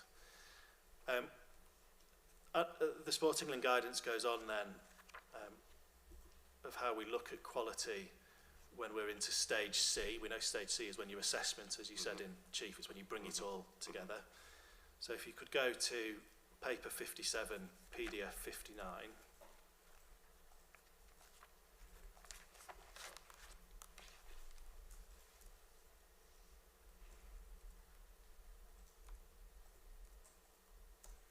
You there? And this is the Blackpool's home kit, faded tangerine box, and quality. Are the facilities fit for purpose, again, for the users? So the focus is on what the users would deem to be fit for purpose, yes? Yes, but my view is that you need to be providing safe golf courses for users. But the way that I'm going to deal with these two points, I take your point on safety, and we're definitely going to address it, is that in issue 2... If you're talking about market appeal, as opposed to physical safety, I would agree, if that's what we're talking about. Yes, that is exactly what we're talking about, because I think issue 2 is the market appeal point. If we call it market appeal, that's it. In terms of, I think in quality, there's two things that we can talk about: market appeal and its physical safety. It's almost like you've read my cross-examination notes. Okay. Market appeal I took under main issue 2 as being where it sits within the market and whether it's capable of meeting its users' expectations. Main issue 3, as you've identified, is that sort of extreme end where you say that the quality is so poor it's unsafe, and we'll come to test that. Yes, on the design side, yes. Yes, so we're dealing with where it sits within the market. So looking at the Sport England guidance, fit for purpose again, focus on the users. Do the facilities provide the level of play needed, and does the quality meet the user's expectation? Again, is the market showing that it is meeting the user's needs? Well, yes. I mean, both Blaby and Enderby are at the lower end of the market, and yes, Blaby is providing a cheap, or it is offering a cheap golf course that people can play.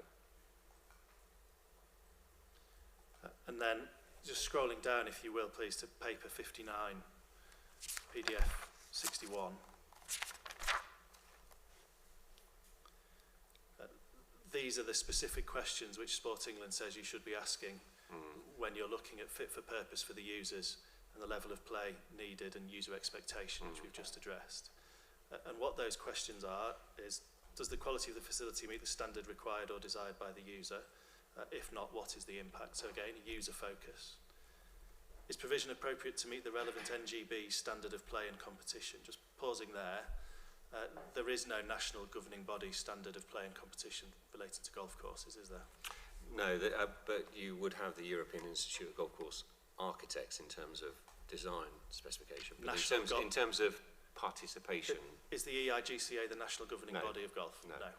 So there is no national governing body, i.e. England Golf, standard of play or competition that applies to golf courses. Yeah, that's correct, yeah. And even if there is, the guidance says, if not, what is the impact? When looking at impact, we should look at, or the inspector should look at, roundage numbers. Mm-hmm. Yes? And we've agreed that the roundage numbers have been going up since 2023, and the forecast is likely that it will continue to go up. We'll agree that 24 was higher than 23. 25 was higher than 24. I will concede that 25 would have been higher because of the weather, but I won't, I can't place weight on a expectation that just because you're on an upwards trend, it just carries on, because it doesn't. I mean, I think, but I'm happy to accept that you're not disputing the forecast figures, you are emphasising it's a forecast. Well, look, I don't think people in the industry will be forecasting higher roundage numbers this year based on the fantastic summer we had last year. But when people will be counting their blessings saying, thank you, 2025 was great. If we had 2025 again in terms of roundage numbers, thank you. I don't see the roundage numbers just automatically going up just because. But when the inspector comes to look at the assessment of whether the quality is having an effect on meeting users' expectations, he should look to those roundage numbers, shouldn't he?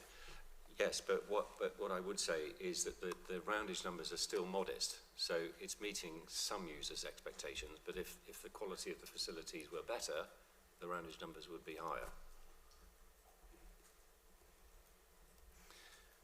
And when the inspector comes to consider users, or when you are considering users when looking at need, it's important, isn't it, to consider all users.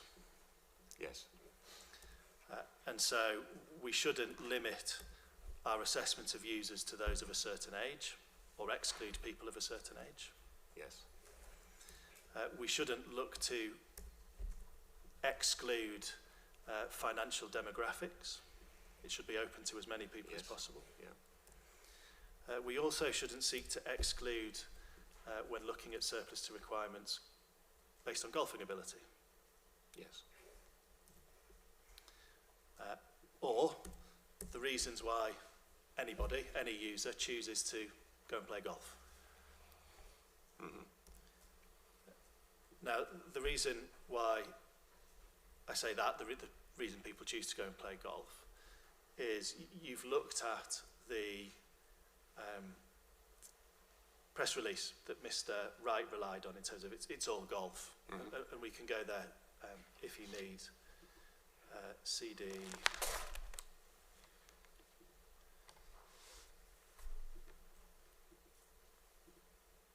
13 point. I've gone there slightly earlier than I expected. 13.8. CD 13. 13.8. Yeah. Yes. And if you go down onto the second page of that, well, first of all, we can see 28th of March 24, England Golf launches the It's All Golf drive to drive inclusivity. Yes. And the first paragraph of the release itself, It's All Golf encompasses England Golf's mission to broaden golf's appeal as an accessible, inclusive and enjoyable sport, allowing more individuals to benefit socially, mentally and physically from the game by experiencing the fun and exciting opportunities at facilities. You see that? And so when we're looking at users' need, thinking about the way England Golf are terming it here, we take as broad a spectrum to users as possible, don't we? Yes. Because not everybody that chooses to go and play golf wants to end up playing at the Belfry. Some people would be quite happy. Yes, agreed. Some people would be quite happy getting around Blaby Golf Course. Yeah. Well, some people might be happy getting around Blaby Golf Course badly, but doing with their friends. No, agreed. All are equally valuable in terms of assessing need. Not equally valuable, but all users open to all is yes, important. Yes. All users are as equally valid. Yeah, entirely. Yes. Yeah.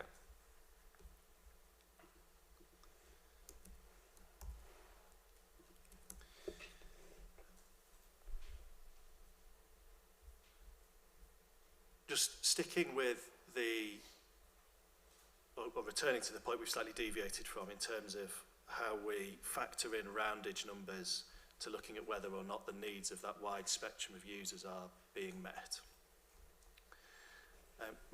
We have, I think it's agreed, got 2 golf courses in close proximity, Blaby and Enderby.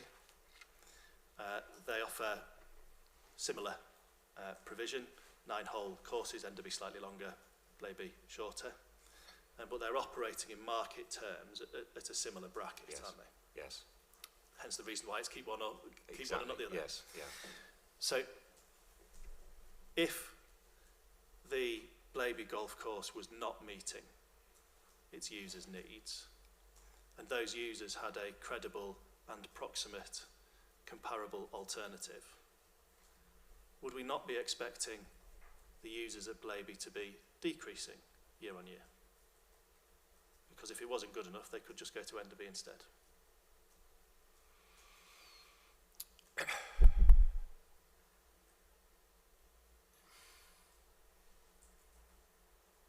Say that again, just so I'm absolutely clear on what you're asking me. So Enderby is proximate to yeah, nearby. yeah, they're close by. Is it 9-minute Yeah, drive? they're 3 miles apart, aren't they? Between the 3 miles. Yeah, Similar offer Yes. in terms of the yes, type of golf that Yes. one can go and play, yes, and operating in the same area of the market Yes. in terms of its target users. yes. So if, as you contend, that Blaby was low quality and not meeting its users' needs, would one not expect the figures of roundage at Blaby to be going down and not up, because they can just go across the road to Enderby?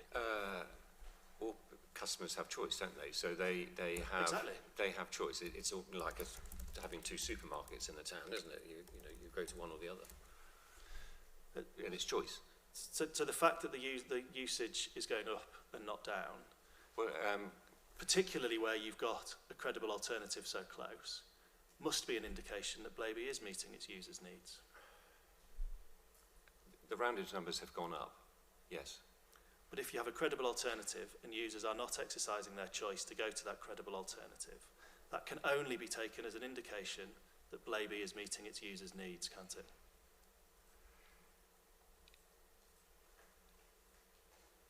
It's yeah. I mean, it has a modest roundage, number of No. rounds. So yes, it is meeting its. It is having golfers go there. Yes. No, you're deliberately not quite No. answering the question. Users I'm have not trying to not deliver it. okay, I'm not saying you're deliberately. Yeah. You're not answering my question. Okay. Users have choice. Agreed. Users have Enderby nearby, which is competing for the Yeah. same market. Agreed. If Blaby was not meeting its users' needs, the reasonable assumption is its users would go down. Agreed. And that's particularly the case where you have a credible and proximate alternative with a similar offering. Because it's easy to go somewhere else. People could go somewhere else. Yes. Well, And they're choosing to go to Blaby. Yes. It's easy because it's close and it's comparable. Yes.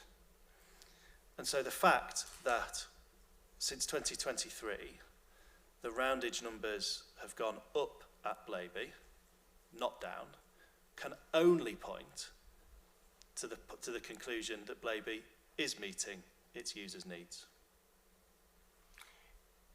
It's meeting the needs of the users who go there. Yes.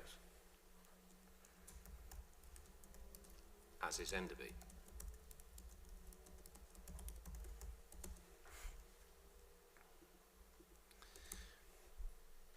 Right. One thing which we've seen from the Sport England guidance, which you agreed with me, is the focus when we're looking at quality is users' needs. There is not a focus in the Sport England guidance on what facilities are included, is there? What's included on site? Yes. So In for terms of example, the makeup of a golf course. for example, there's nothing within the guidance that says you need a driving range, a practice area, a PGA Pro, and a If coaching we're talking area about market, to be a market robust appeal, golf provision. I agree. Yeah. Yeah. So your argument of you need a driving range, a practice area, PGA Pro, and a coaching area to be a robust golf position, is not the way one assesses it under Well, sporting I'm events. saying you need that for the beginner's pathway into golf. It's the crucial pathway into golf.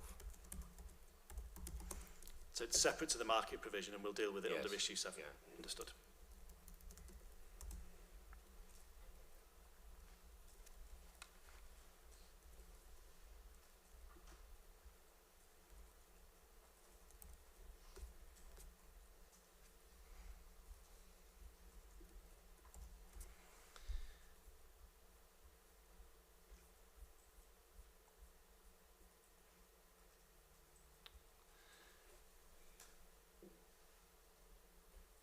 You, in part, so going back to your proof, 6.27,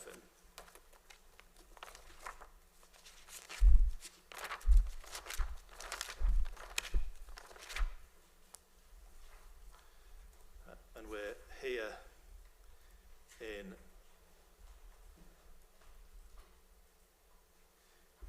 your section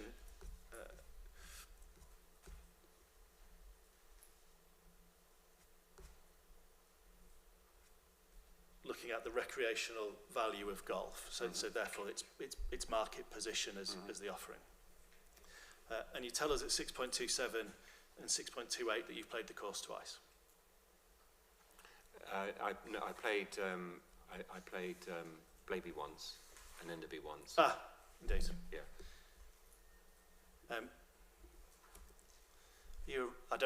Well, should we define the term first? I don't think we need to. Are you a regular golfer? No. I used to be. Do you have a handicap? No. Did you have a But handicap? yes, 2. So I think we can and safely say that you were was good. in 1983. So 1983, you were a good golfer, so you've still retained some ability to... I wanted to be out on the tour playing Blimey. golf, but I played with some pretty good players who, and I realised actually... And here you are, Mr. Smith. and I realised that I wasn't going to be good enough to go out on tour. So just so that can be clear in my closing submissions, when you were writing your aspirations as a young man, it was PGA, pro, tour golfer, or expert witness in planning inquiries. Yeah. Okay. Well, And it you know would be what, hard to choose between one and two. Exactly, yeah. No, that was my plan. But you were a good golfer, and I'm assuming if you had a handicap of 2 and those aspirations... I literally physically don't have the time to play golf. Okay. I play occasionally. I get lots of nice invites, but and it's a bit like working in a chocolate factory. I deal with golf all day, every day. So I still love the game. One day, hopefully, I'll retire and get back into it, but I just don't have the time. Okay. But with someone with a handicap of 2 and previous aspirations to be a professional golf player, you're perhaps not the user that Enderby and Blaby are aiming at. I wouldn't use. I wouldn't choose to go there, but my role in the industry is very much about all of those who want to play golf. So I look at it from the eyes of I'd like to think I don't have a biased view because I was a good golfer, etc., and sort of look down on these courses. Some of my most successful clients run incredibly successful, low-cost, pay-and-play golf courses. It's an incredibly important part of the market if it's really busy. But in terms of your objective assessment of how this is meeting its users' need, your round is subjective, and you are, I assume, a good golfer. I was a good golfer. I was a good cricket player, but yeah, here I am. Right. Mr. Gaunt in comparison, so page 43. Sorry, paragraph 43.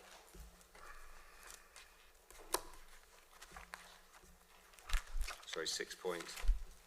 So it's Oh, your sorry, proof in his report. appendices. Appendices. Sorry, and I've sent you to the wrong paragraph, bear with me.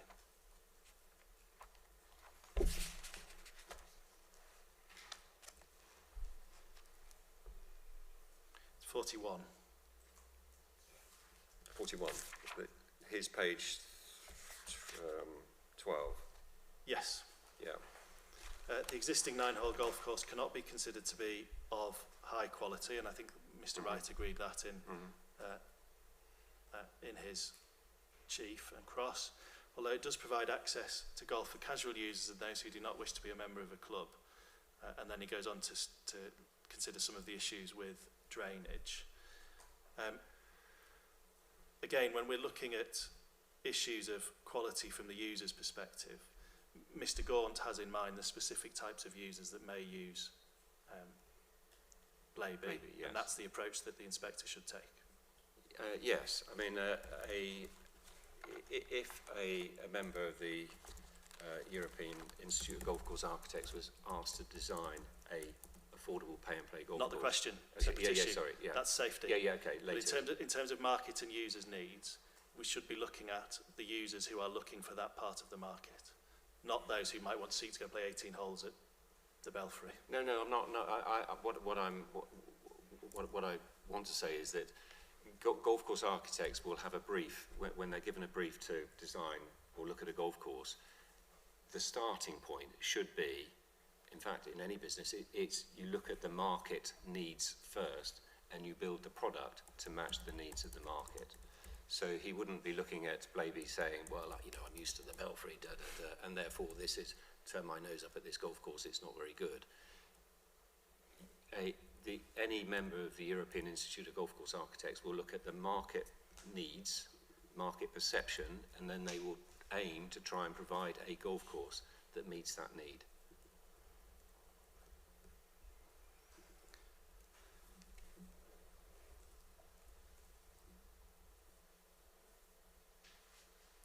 If we were to take your argument as correct in terms of quality, well, no, let's put it the other way around. Is examining quality on its own enough to deem whether a site is surplus to requirements? In my opinion, what this country, what I think all the governing bodies would agree, and those in the industry would agree, is that we have a stock of golf venues in this country, and we want to make them fit for purpose for long-term use in the golf industry. And that means that there's an element of legacy that some of the older courses, when I say older, you know, some of the designs, whilst they might have been appropriate when they were designed, are not so appropriate today. So you want to try and move the industry towards having things that are, inverted commas, fit for purpose in terms of market appeal, in terms of safety. You know, tick all the boxes for all of the things. And yes, there can be a demand for low-cost golf, but if you're servicing that demand by providing a golf course that has some features that physically are not, you just wouldn't design them today, you kind of want to move away from that and try and favour venues that can more fit the bill.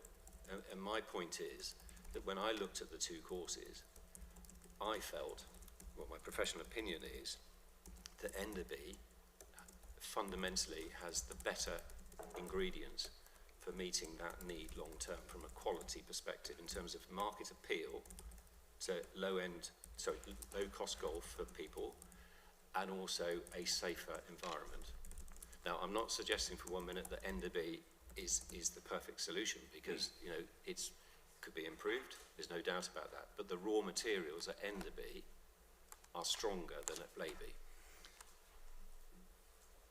Taking that approach to how one looks at surplus to requirements, and it's your two ingredients, as you put it, the market attractiveness and then the physical constraints on the course. Fine, and we'll take it in that way.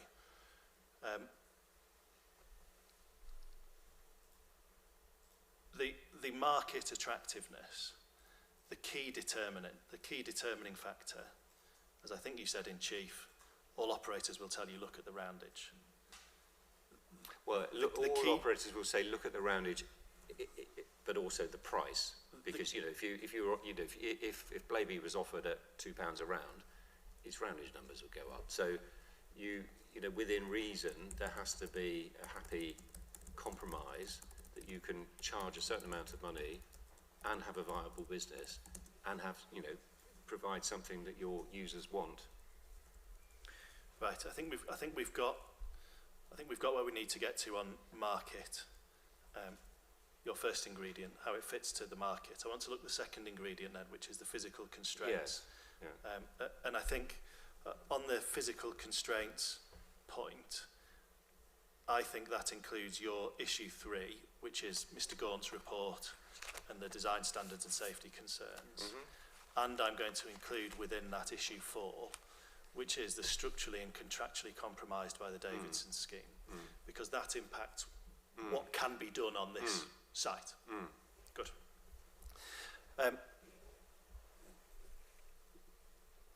Your professional qualifications are as a surveyor. Yes. So you're not professionally qualified as a golf course designer. No. Mr. Gaunt is professionally qualified Yes. as a golf course designer, so Yes. he is your expert that you rely on for issues of golf Yes. course design and safety. Yes.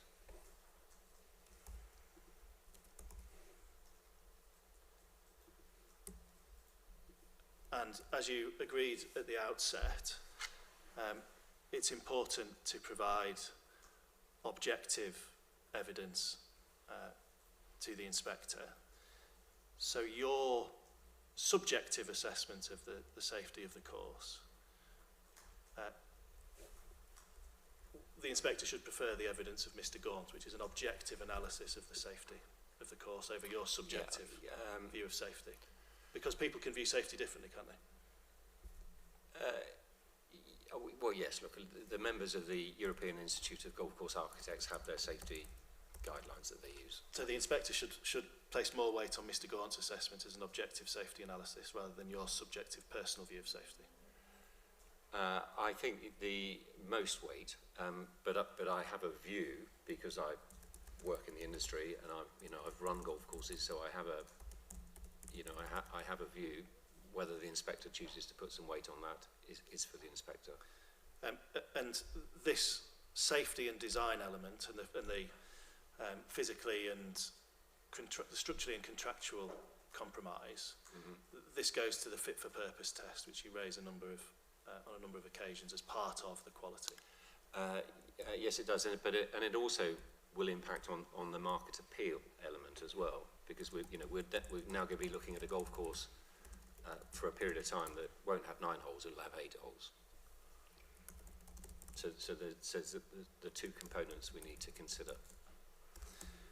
In terms of the actual safety of Blaby Golf Course, and this was covered in Chief, you've no evidence of people being injured at Blaby Golf Course? No. And in terms of changing golf kit, so the improvement of driver heads and balls flying higher and further, I don't take it to be your case that all courses that are not suitable for modern clubs should automatically be considered surplus to requirements. No. Because of course, courses can make recommendations as to the types of clubs which are suitable. Players get used to playing courses of certain lengths and they will make their own shot. I'm not a golfer. Yeah. My understanding is part of the game is enjoying choosing which club to use. Yes.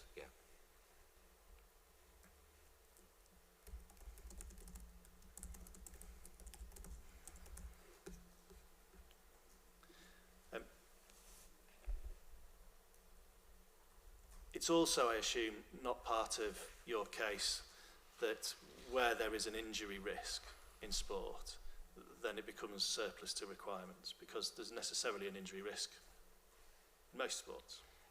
Maybe not crown green balls. But what I do think is it's important that the industry takes all reasonable measures to mitigate risk.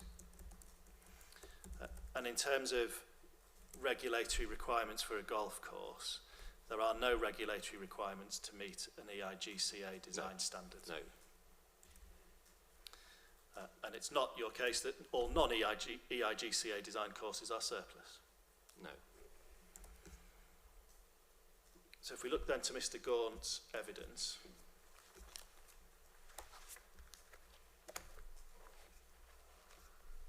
which is electronic 49, appendix 3.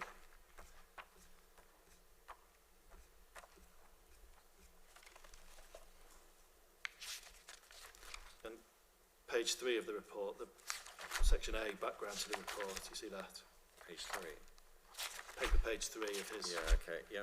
background to the report. I've been approached by Mark Smith, Chartered Surveyor, Principal of Smith Leisure, to provide specialist golf course architectural advice related to potential ball escape safety issues at Blaby Golf Centre, Leicestershire. You see that? So Mr Gaunt, instructed by you. Yes. And your instructions were to provide, as we see there, architectural advice related to potential ball escape safety issues at Blaby. Yes. You didn't ask him to review Enderby. No, you're right. So when we come to the question of safety and should it be Blaby, should it be Enderby, we're not in a position to provide any comparative analysis. There's no written report in place. No. The primary reason for asking Jonathan Gaunt to look at the Blaby course was the issue of the Davidson scheme, because it came to my attention of a couple of drawings that, when I looked at them, I thought that they didn't sit comfortably with me in terms of the playability of the course. So Yes. I didn't have the professional expertise to look at that. So the brief was then, well, look, please, Mr. Gaunt, can you please look at that issue and give us a general overview of Blaby Golf Course, which is what he did. And we've no evidence, therefore, whether Enderby is EIGCA designed or not. It won't be. Well, I can tell you, it was designed by a chap called The Lutterworth professional. the Lutterworth Pro. Yeah, I can't remember his name. So, you know, he was a professional. That's not to say it's. You know, he's obviously not a professional golf course architect, but certainly from my experience of looking at golf courses, and Jonathan Gaunt actually went over to Enderby as well. His view was it was better. No, I don't have that in there. Well, look. I'm sorry, sir. I'm going to ask you to disregard that because that's not in Mr. Gaunt's. Yeah, of course. Yeah. Mr. Gaunt's evidence. Yeah. No. Okay. Sorry. No. There is nothing in the written evidence. There's nothing in the written evidence. Which allows totally allows the inspector to look at Mr. Gaunt as the expert on course design. No, agreed. To say that Enderby is safer or less safe than Blaby. Agreed. Thank you. Mr. Gaunt, we can see at his para 38, and again it's repeated in your proof. It's in the section recommendations for mitigation.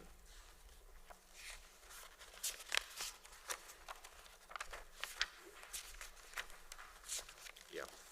And we see it at 38, his recommendation of ways of potentially relocating the first hole to create a 9-hole golf course. And then he further, if you scroll down 44 and 45, he raises some concerns around ball escape at holes 3, 5, 6 and 8 in terms of ball escape between the neighbouring holes. At no point in Mr. Gaunt's evidence does he say that it is impossible to reconfigure the course with the loss of the land to the Davidsons scheme. No. And at no point does he say the safety issues at the other holes are incapable of resolution. No.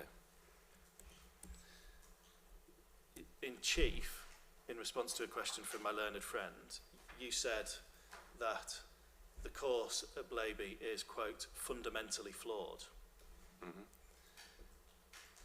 That wasn't the conclusion of Mr. Gaunt, was it? Well, he's raised the point that there are safety issues. So we agree that there are safety issues. You can, if you're going to resolve those issues, you have to spend money to make the changes, and if you have to put up high netting, you have to get planning permission. So there's no guarantee that you can resolve them. But you put it very high in response to the question from Mr. Marici. You said the site is fundamentally flawed. But you've said in answer to my questions that you rely on the evidence of Mr. Gaunt for safety and course design purposes. At no point does he say the safety concerns at holes 1, 3, 5, 6 and 8 are insoluble. And at no point does he say the scheme can't be reconfigured post-Davidson's. Mm-hmm. So everything's capable of resolution. At a cost. But yet you conclude that the site itself is physically, we'll come to cost in a moment, is physically fundamentally flawed. The evidential basis simply isn't there for that conclusion, is it?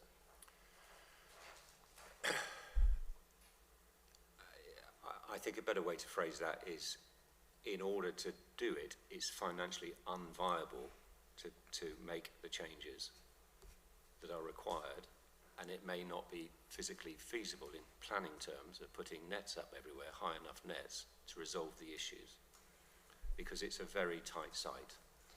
I think perhaps my terminology was too harsh, but my experience as someone involved in golf is that there were some pretty high barriers to have to overcome to make this viable for the long term and feasible, particularly with the tenant having a 13-year lease. So I think I was overly harsh. Okay. I mean, we're segueing quite nicely because we're about to get to issue 4, which is the structural and contractual impediments. Right. So let's just agree this then before we go into those. We can agree, can't we, that the safety concerns and the Davidson scheme in terms of the loss of land are all physically capable of resolution. The next question which we're going to get to is, could it actually be done contractually and financially? It could be physically done, but what we will have is we will have from a market appeal perspective, we won't have the same Blaby golf course that we're dealing with at the moment.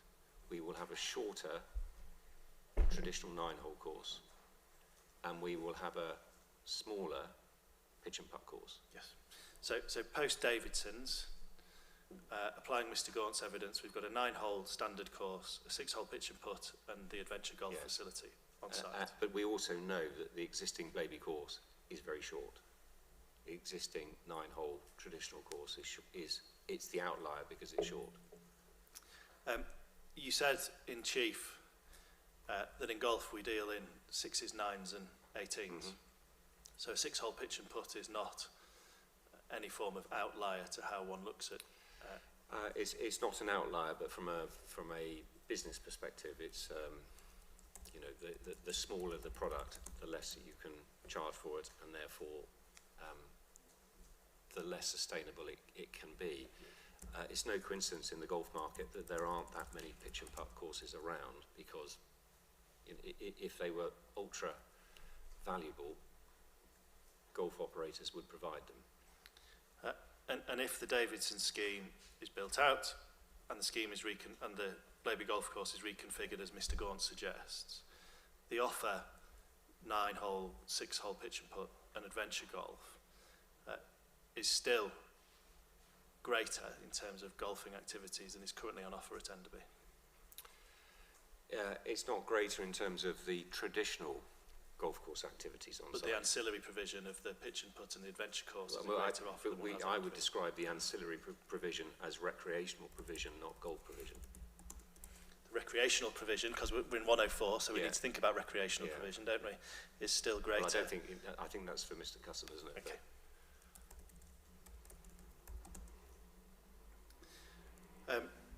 In terms of the effect of the reconfiguration,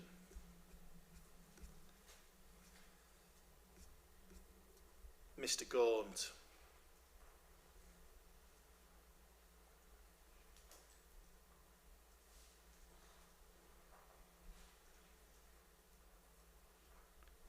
states at paragraph 40, paper 12, PDF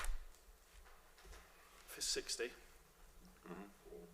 the resulting course would still be 9 holes, and although the length and par would reduce, this may reduce the quality of the playing experience of the 9-hole course, and it may adversely impact its financial performance.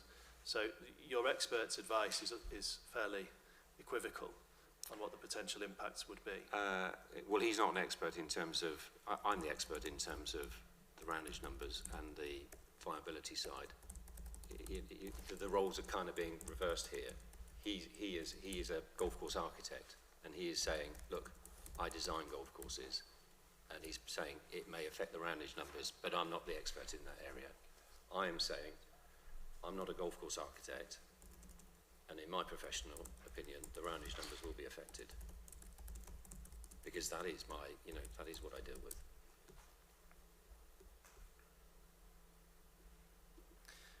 And he goes on at 41. The existing 9-hole course cannot be considered to be of high quality, although it does provide access to golf, we've looked at this already, to golf for casual users and those who do not wish to be a member of a club. Just pausing there, if it's reconfigured, that aspect of the course is not going to change, is it? No. It would still be a course aimed at casual users and those who do not wish to be a member of a club. Yes. And so those casual users and those who do not wish to be a member of a club would still have a 9-hole course to play at Blaby. Yeah, and interestingly, I mean, and it's the same for Enderby. The two, we've got 2 golf courses that actually are all about pay and play golf. Yeah, not membership golf.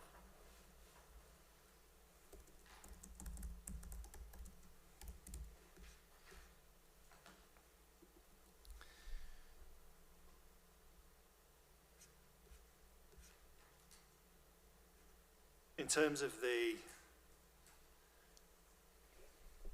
conclusion that you reached in Chief about the effect of a reconfigured course post-Davidson's on the ongoing sustainability of the business, your conclusion was it will become unviable and it's on borrowed time. That was your conclusion. That's my considered view, yes. In response to yes, the question to Mr. Marici. Yes, it would be, yes. And again, roundage figures, no one knows, but you're relying on your previous experience, fine. Well, I think we can reasonably say that if you've got, let's say for the sake of argument, 30,000 rounds played a year, I'm not saying that's the exact figure, but if it was 30,000 rounds a year, and the average price per round, let's say, was £9, well, we know it's £9.50 for 9 holes, £14 for 18 holes. If you sort of take an average of those, you're probably yielding net of VAT about £7.50, £8 a round, net of VAT. So if we took the higher figure, 30,000 rounds, at £8 gives you £240,000 a year revenue. But we're going to come back to the same point about we're looking at the vanity here, not at the sanity, aren't we? Because we still don't know the details that allow you to assess whether it's sustainable, because you don't know the profit. Yeah, but I know what it costs to run a golf course, because I've operated them.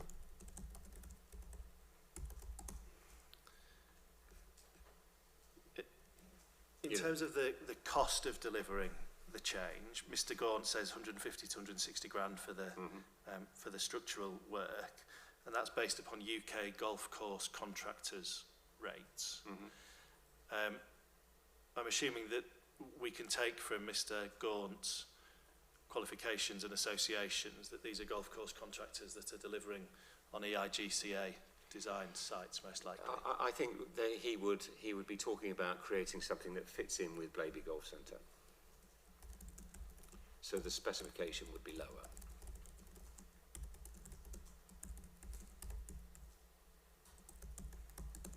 You're not going to put what's known as USGA specification greens in there, and it's imagine that you turn around and you get the new first. It looks like Augusta. They'll play the first hole and say, "Well, that's fantastic. What about the rest of it?" Yes. Okay. If it's the contractors that are familiar with working at EIGCA or alongside EIGCA architects, I think it's reasonable to think that it would be at the higher end of cost, isn't it? It would be a basic specification, the most basic specification that you would have to provide continuity at the golf course.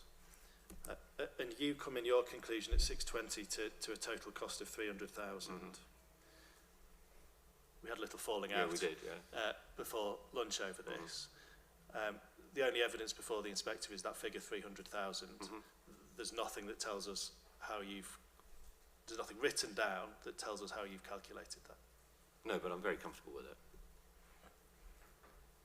I'm very comfortable with it, and my duty of care is to the planning inspector to give my honest, evidence. Well, we might talk about a case called the Icarian Reefer in closing and how one looks at that and your duties. In terms of how the work would be undertaken, the seeding and the time taken, is it unusual for golf courses to reseed, redevelop, redesign a hole during the off-season? Yeah. So it's rare that a course would be reseeded over the off-season. Sorry, so is it usual to be done off-season? In the off-season. Well, you seed when the grass is going to grow. So you typically seed in either in March or in the autumn. Yes. So if seeded in autumn, when necessarily usage is lower, as you said yourself, people are less likely to play golf when it's cold and windy and wet. Yeah. Well, post-autumn it's cold and windy and wet, isn't it? So seeded over autumn in time to be used during the high period, starting early spring through to the summer. You could do that, but you are dependent on, it's a kind of 50-50 in terms of your timing as to whether you have to wait till the autumn to do it, in terms of when you get your planning consent. But you could do it over that period, yes. And so, but it's still going to take 12 to 18 months, so you're still going to lose. It's not, you can't just say, oh, well, we'll seed it in the autumn and we'll play it in the following March, because it will be unplayable. You will get to autumn, you will seed it, it will grow over the winter, it will be pretty rough in March, you can't really use it for the year following, and then it becomes playable. That's why it's the 12 to 18 month window. in terms of the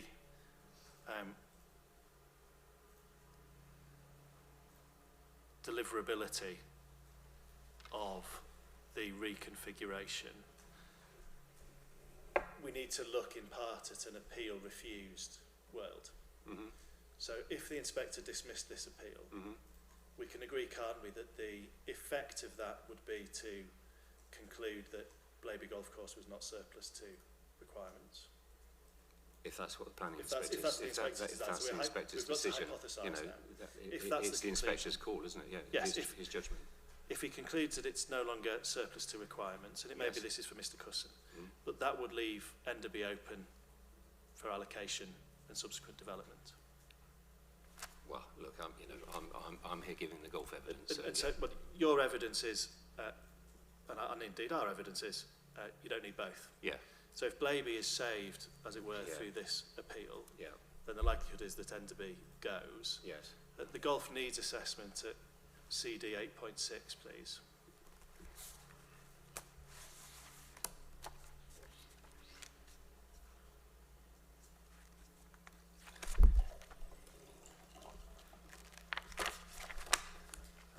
And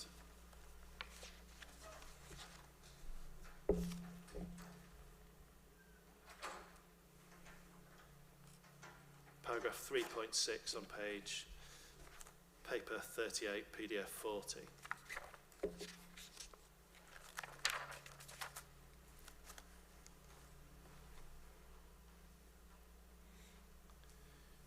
The final sentence there, the loss of one of Blaby or Enderby, is likely to considerably increase the demand and need for the other. You see that? Do you agree with that as a proposition? Yes. If Enderby goes, not all, but certainly a material amount. Yes, I agree. Will and vice go versa. Play golf at Blaby, and vice versa. And so and I'll offer the caveat because I know you'll give it to me in answer or not. If we take the forecasted figures of Enderby 2025 and then add on 3/4, 2/3, however you want to do it, of Enderby, we're then looking at a facility at around 50,000, potentially 50,000 plus. You'll have one viable, busy venue. The question is which one. And so applying your methodology of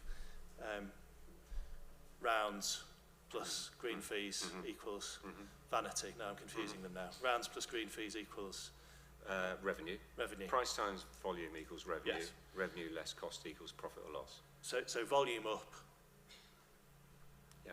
round cost, let's assume that's broadly staying the same. The reasonable conclusion is with the closure of Enderby, receipts and applying your own methodology, profits are likely to go up at Blaby. Agreed, but the issue there will be that a decision on, and look, this is for Mr. Cusson, but I would imagine that there is going to be a considerable amount of time before there is a decision made as to whether Enderby is in the finalised local plan and is going to close. And I'm not saying this is the right figure, but let's say for the sake of argument it's 5 years. So if we're 5 years down the line, Blaby's going to have to wait for 5 years and ride it out before Enderby closes to have the benefit of that increased demand. And at that point in time, the lease won't have 13 years to run, it's going to have 8. And if the Enderby allocation took, let's say, 10 years, then that's kicking it further down the line. The material change in circumstance, rather than the allocation of Enderby, is the determination of this appeal. Because the determination of this appeal will essentially go a long way to answering the question of whether it should be Blaby or Enderby that absolutely, goes. yes, yeah, And so if the inspector were to dismiss the appeal, yes. the direction of travel is towards Blaby being retained and Enderby being ultimately allocated and developed. Yeah. Well,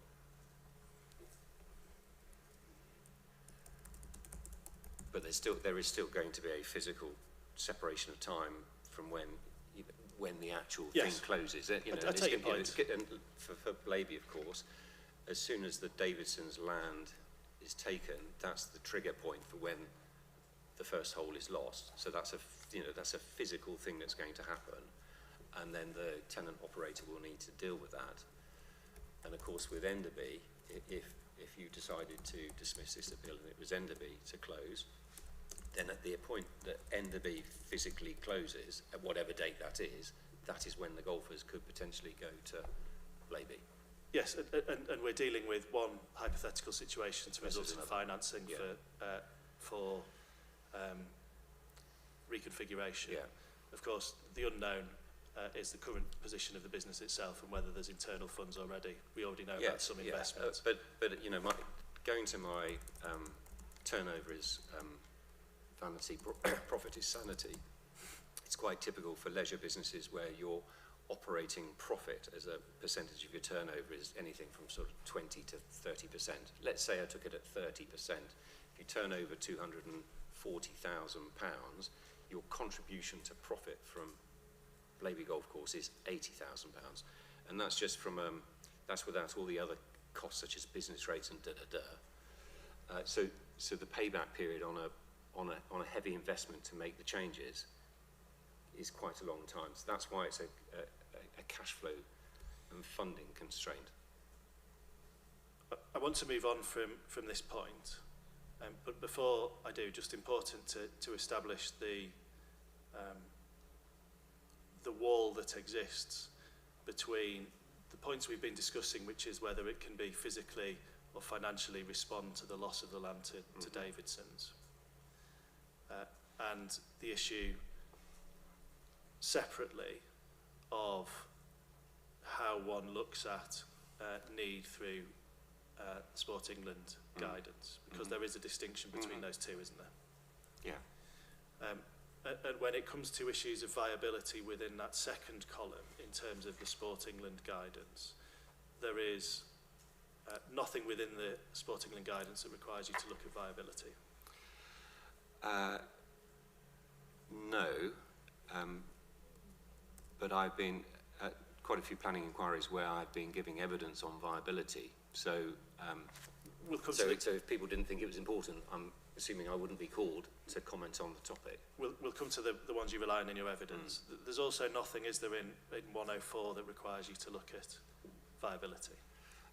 No, but what I think what I believe is that if you're looking at quality, and if the view on quality is that it's lower quality and there's going to be further constraints on that quality, then that feeds into viability. So indirectly, by looking in paragraph 104B, you are looking at quality, and there isn't, I entirely agree that the word viability is not included in that, but it is a factor.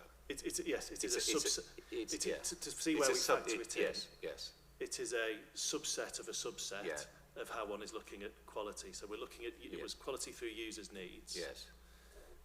And it's whether, post the planning permission, this scheme would be able to continue to meet its users' needs as an element of that quality. So viability is sitting four tiers down. Because the tenant operator will need to, they will want a viable business.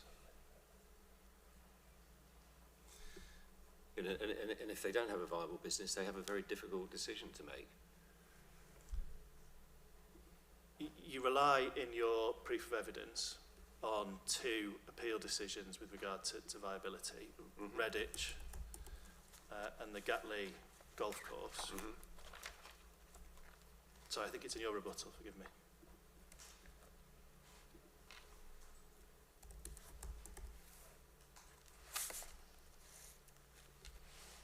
Those are the only appeal decisions you specifically draw the inspector's attention to, aren't they? Well, they're the ones that I've been involved with.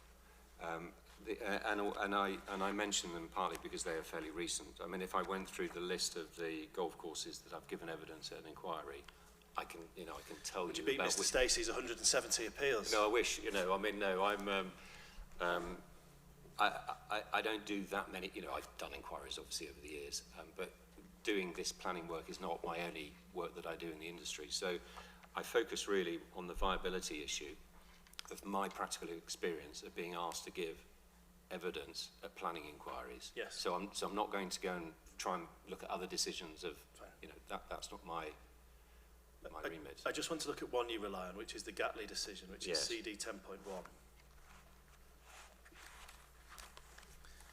And I'd like you to do what all barristers tend to do, although Mr. Marici might not admit to it, which is go to the appearances first to see who acted in it. Maybe it's the junior end that does that rather than... Are you there? Yeah.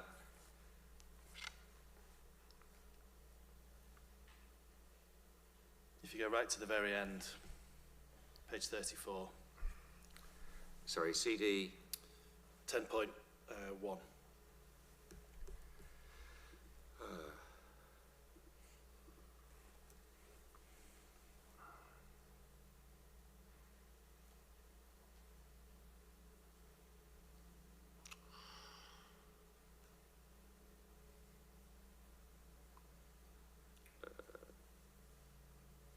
Got it? Yeah. So if you go to the end, we can see the appellant, no golf needs evidence.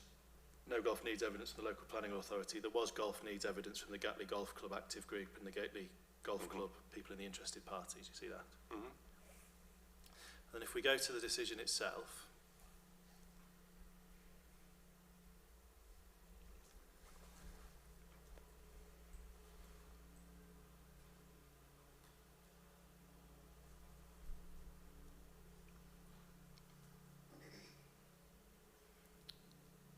and the section on golf starts at 31,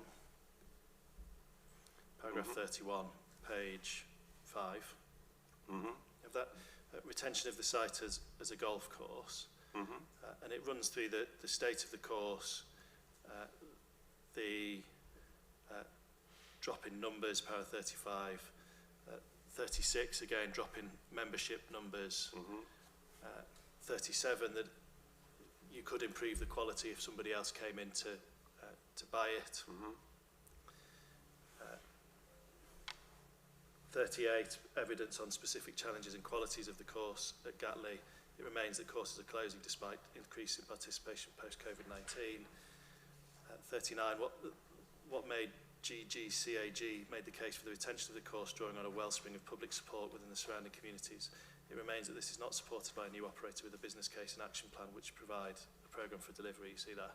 So it was clear this was a course that was struggling and was closing. Yeah.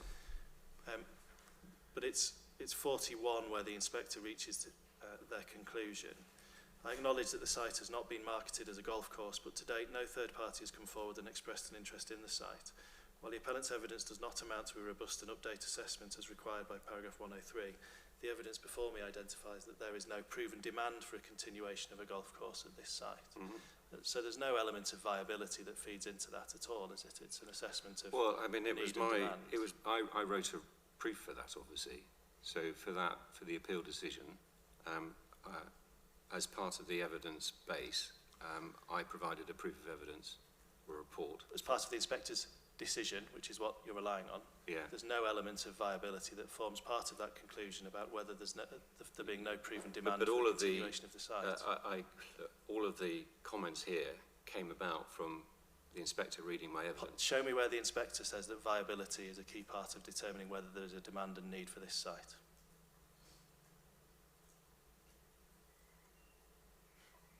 What did I say in my proof? I said in my rebuttal. Can you take me to my rebuttal? Yeah, of when I course said you- what the no, wording I said It's exactly. your evidence. If you want to go to your rebuttal, you're more than welcome to. 36 and 40 you rely on. 36 is a declining membership. Sorry, can I just give me a little bit of time to catch up with you? I've said where?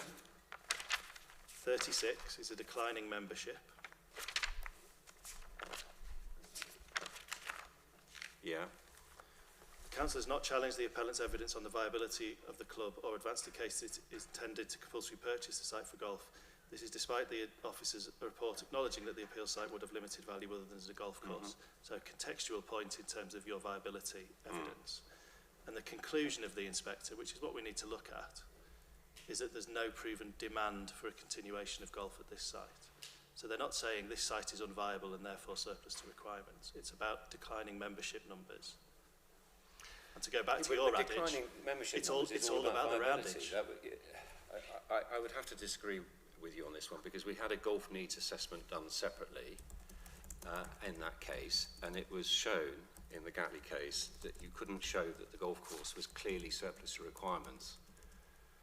But I provided a specific report on viability, and it will be there if you look at the Gatley appeal. My report will be there, and it's a lengthy submission on the viability issue. That was what I was instructed to give evidence on. In the end, I wasn't called to, whilst I went to the inquiry and sat in there, being ready to give evidence. You weren't called?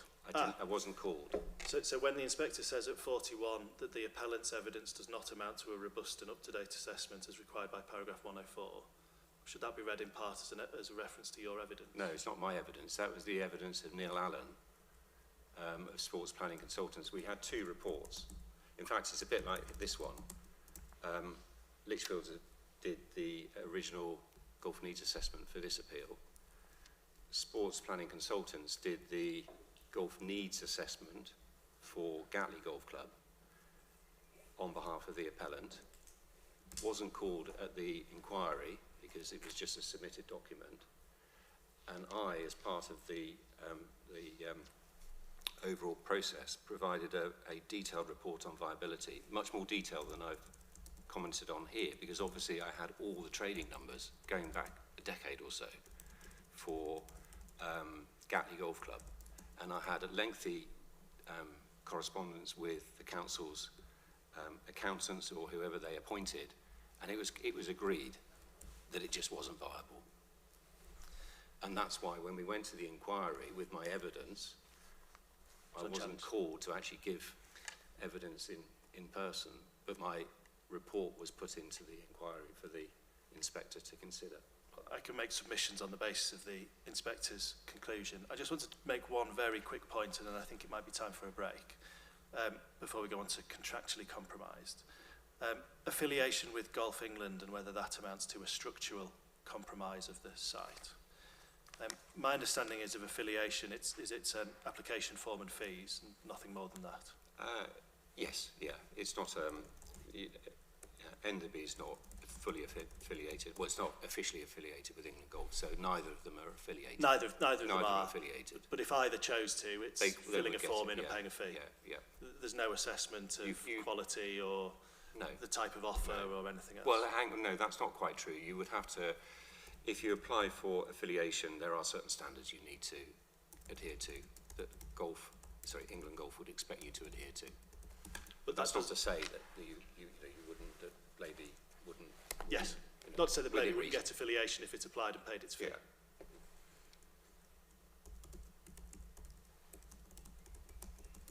So in terms of a structural impediment to meeting its users' needs,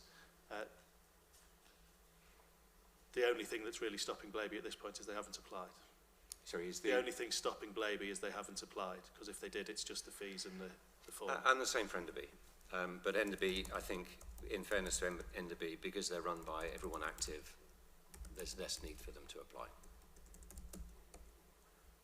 And affiliation is often associated with membership golf, more associated with membership golf. But it doesn't have to be. Doesn't have to be, no. So you could still apply for Blaby or Enderby. Oh, you know, absolutely. There we go. 80-20 rule. Well, we're going to get to the 80-20 rule in a Yeah, I minute. thought you might. I think it might be time for a break. I've probably got 45 minutes. I think I'm going over, I'm sorry. Okay. Should we break for 15 minutes then? And resume at 10 to 3. Thank you. Thank you, Secretary.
Okay, so inquiries resumed.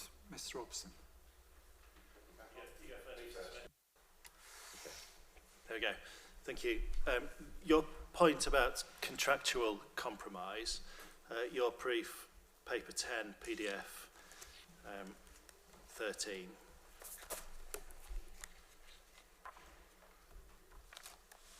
So my reading of your evidence is that there's 2 points on this contractual compromise. One is the 106 from Davidson's, and the other is the lease position of Blaby.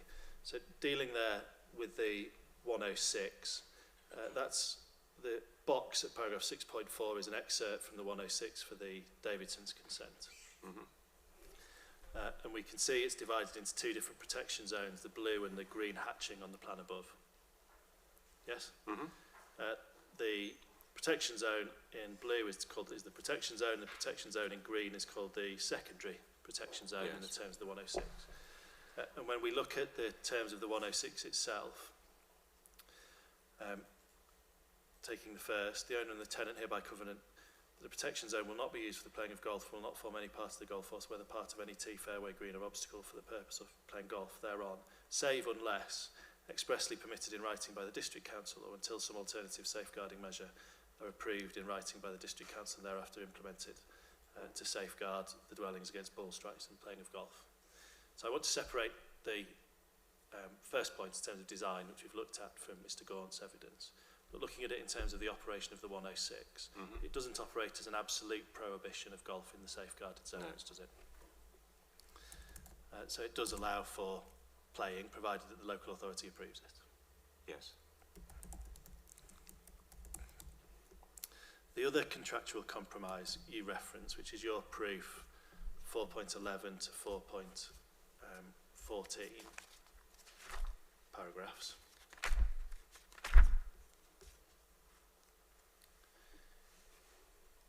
is the lease. Now, there's 13 years left on the lease at Blaby Golf Centre. Yeah. And the landowner is obviously involved in the promotion of the site, although the tenant operator obviously is not. Now, if the appeal is allowed by the inspector, then plainly there would be little incentive because the scheme, the land would ultimately be used for the housing for which permission is granted. Yes? If the appeal is dismissed, as we agreed earlier, the effect of that decision in golf provision terms is that Blaby would be receiving protection and the direction of travel would be for Enderby to be developed, and you agreed that earlier.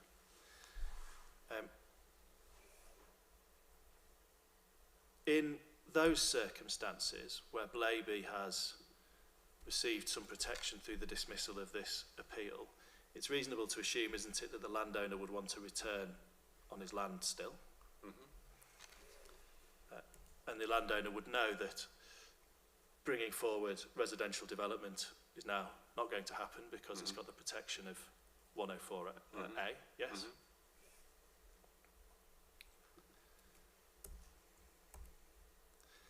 And therefore, when you reference the contractual impediment that the lease imposes, it's a slightly self-serving point because it's only in the circumstance where the appeal is in any event allowed. Because if it's dismissed, wanting a return, the landowner is likely to want to keep a tenant in place to generate money, knowing that he can't generate money otherwise. Under a landlord and tenant relationship, the landlord covenants to give quiet enjoyment to the tenant, unless the landlord has a break clause in the lease. So as long as the tenant complies with all the terms of the lease, and that's the key, is that the tenant complies with all the covenants and tenant's obligations within the lease. The break clause couldn't be affected because there wouldn't be no planning permission granted in an appeal refused world. Yeah. Right, issue 5, quantitative. This is going to be extremely brief. Oh, good. Oh, thank you. We agree, don't we, that Blaby can support the loss of Blaby or Enderby golf courses? Yes. But not both? Yes. We just arrive at that conclusion by different means? Yes. Issue 6. Thank you. It is your case that it is not a critical pathway for beginners at the site. Now, when we're looking at this issue of pathways, it's important that we're looking at it as a pathway, not the pathway, because there are multiple paths into the game. Yeah.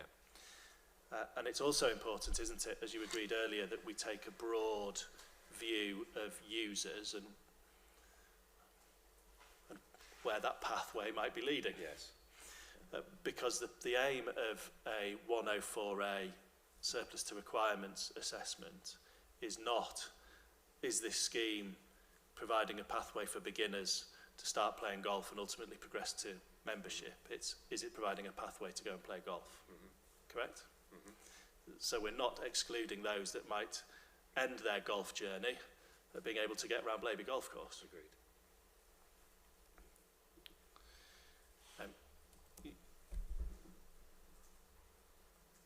You made a number of points in chief and again in your written proof that firstly coaching by a professional is more often than not the pathway into golf.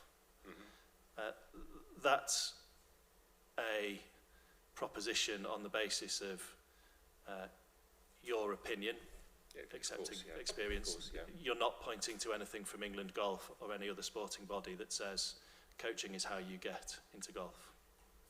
No. Because there are other pathways. There are other pathways. A key thing, though, is that golf is not an easy game to play, which it was. So if you're putting, that's easy. But anyone who wants to enjoy the game, and most people, even if they don't play much golf, don't really enjoy standing on the first tee and missing the ball 5 times. Somehow you've got to progress from not being able to hit the ball to being able to hit the ball. Yes. Now either you're extremely talented and you just pick it up like that, or you can have some coaching, or you might have a friend who may take you and play. But your friend, if they are a golfer, will not want to give you the embarrassment of standing on the first tee with half a dozen people or a dozen people watching you, and you're standing there and you've never hit a golf ball on a golf course in your life, and you're standing on the first tee and you try and hit it and you miss it. So you can't, there needs to be a way of gently getting people through so that they can play golf. And so the safest environment is the practice ground or the driving range, because frankly, if you miss the ball 5 times on a practice ground or a driving range, it doesn't matter, and you're not lessening the enjoyment of someone else. Because if you're a golfer and you're one of those 12 people standing on the tee waiting to play, and you've just seen someone tee off who's missed it 4 times, and you want to play a quick round of golf, well, it's not going to happen. But of course, and this is reflected, isn't it, in the England Golf document that we looked at previously, that it's as well as having a pathway to improving at golf, it's also about providing accessibility into golf. Yeah, agreed. And we shouldn't discriminate against the access into golf at the expense of focusing only on those who seek to improve and move on from 9 holes to 18 courses. But I think my point that I'd like to make is that there's a very big barrier. That first thing from going from putting a ball, rolling it on the ground, to actually hitting it in the air is quite a big physical hurdle to overcome. And once you get over that, you can decide, well, I don't want to play golf very often, but I enjoy the odd round of golf. I'm happy doing that. But you've got to try and find that pathway to get people into it. So, for example, let's say someone aged 60 has never played golf in their life, and they want to get into it. You don't want to put them on a 9-hole golf course, having never hit a golf ball before. They need to go somewhere else. If they go on the adventure golf course, they're learning how to roll the ball. If you put them on the pitch and putt course and they've never hit a golf ball before, they'll stand on the tee and they'll miss it. You need to be able to sort of gently guide them into the game. And the 80-20 rule, as you refer to it again, is something of your own making, not taken from... It's the Pareto principle, so it's not of my own making, but it's a well-known phrase.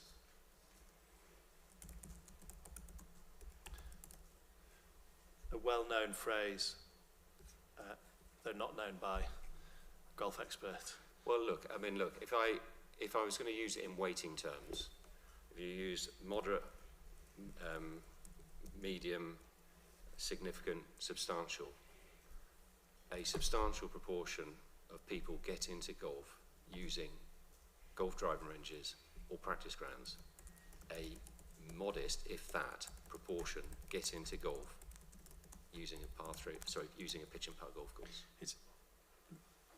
So I'm not going to use the Pareto principle, but I'm going to use those terms. Okay. The difficulty that I'm having is the way that you've come about to that weighting, because you accepted earlier that it is not about the pathway, it's about a pathway. I agree. It's about accessibility to the sport, yes, as well as those who yes, seek to play on yes, ever increasingly difficult courses. Yes. And yet, you come to your 80-20 rule, which is focused almost entirely on those who seek to be playing on ever increasingly difficult courses. No, not at all. Those who seek to be getting into the game, the exclusion of those who might be looking at recreational facilities like pitch and putt or adventure golf as their accessibility and their point to the sport. We've agreed, though, have we not, that pitch and putt and adventure golf carries less weight, and we've agreed that they're not traditional forms of golf. So if we can look at their recreational value, I agree with that. But recreational value for that is not the same as England Golf talking about getting to golf.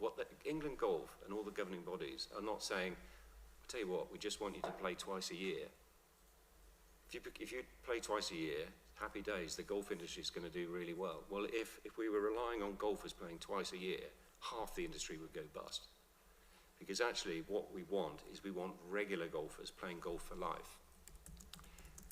And that's how you get more people into the game. They play more often. That means that the golf courses are more vibrant. A more vibrant golf course means that you generate more income. The more income you generate, you recycle back into the business to keep it fit for purpose, to provide the good quality facilities for the future. It's a circle that goes round and round and round. But when we go back to that Golf England press release and their approach to increasing accessibility to the game, their whole point is about broadening the access point, isn't it? I would agree with that. And in the concept, in the approach of broadening the access points, yes, absolutely, driving ranges are one. So England Golf says are adventure courses, so are pitch and putt courses. And England Golf does not provide any weighting of how one looks at those accessible entry points. It treats them all the same.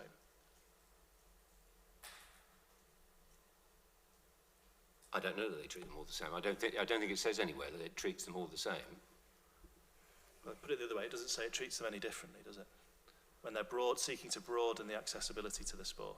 You know, I think I think everyone in the golf industry wants to encourage golf within reason in all its forms. You know, that is an ambition of any body.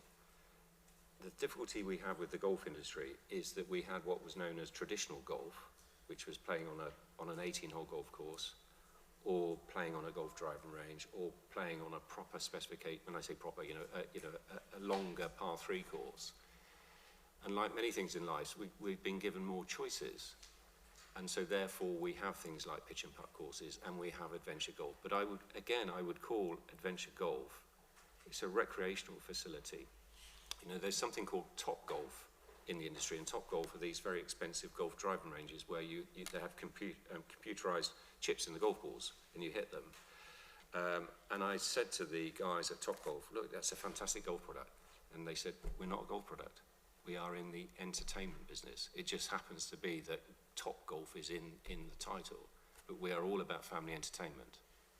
So the governing bodies, of course, if they want to increase participation in golf, then you know, at the end of the day, England Golf is all about trying to market golf to everyone. So the more that, you know, it's a bit like the word golf is, any time golf is mentioned, it's like good publicity. So they take a very broad view. But in terms of planning of what a golf centre should be, or what a golf course could be for long-term fit for purpose, and all the variables that go with it, that's a different point. One of the points you make, again, with regard to coaching, or that you don't consider, let's take it in stages. You make the point that coaching is important as part of a pathway to golf. You accepted with me earlier that when the inspector comes to look at users' needs in the context of being surplus to requirements, one mustn't exclude people as a result of personal finances. Yeah, no one should be excluded, yeah. And so, if at the additional cost, I think you said £90 a lesson, although I think it's £30 at Well, I mean, Blaby the standard is £30 for half an hour. Yes. If the focus, as you urge it to be, is upon coaching, that risks, doesn't it, adding a personal finance gloss into how one looks at accessibility to the sport? It's another 30 quid No, I parents don't have to think find. so. Not at all, because if you want to get into golf, I'll give you an example. You know, I'm involved in running Bragg Barn Golf and Country Club down in Swindon, and we want to get more juniors into golf.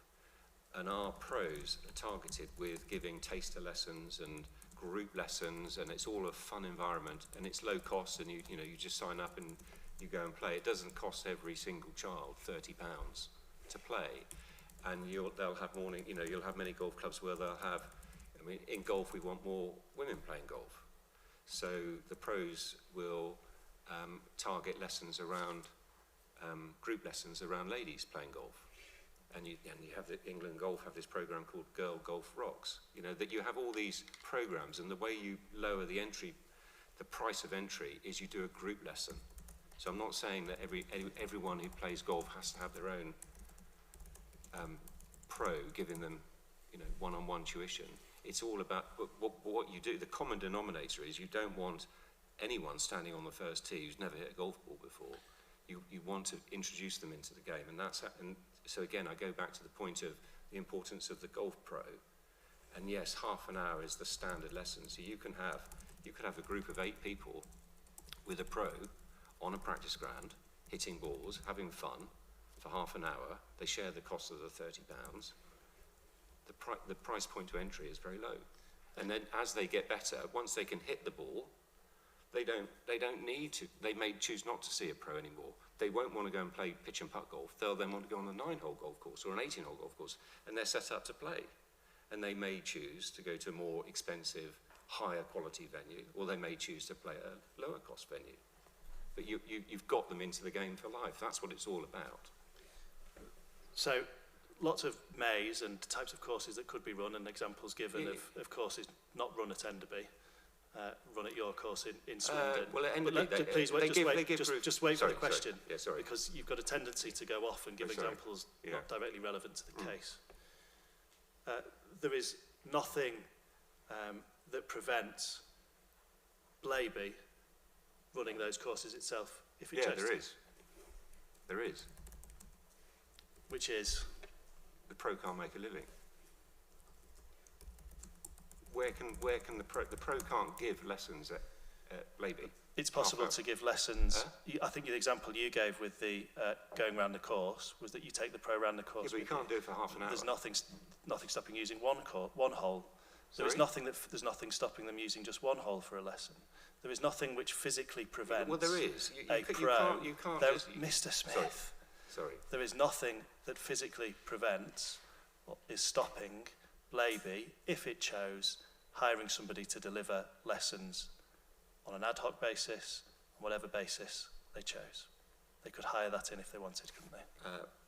Well, I need to disagree with you on that point.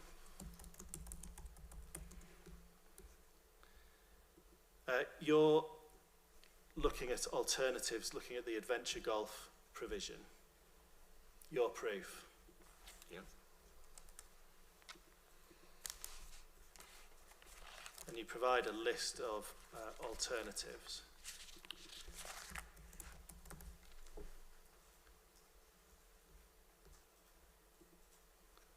para 7.46.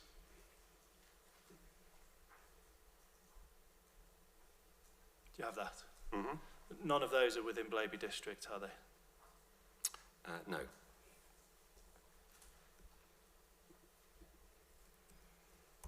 And if we stay in your proof at 6.83,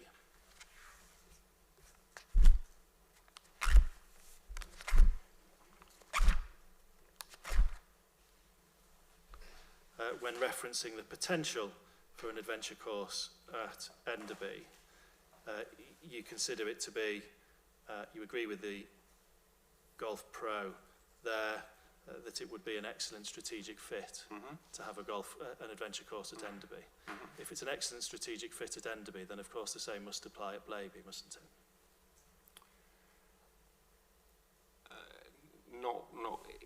It's certainly, it's helpful, it's very helpful to Blaby to have adventure golf there because it will be a profitable part of that business. But in terms of looking at it as a pathway, in terms of the strategic fit, you'll agree with the proposition that having a range of different options of formats of the game in one location is of assistance for providing, let's agree it in stages.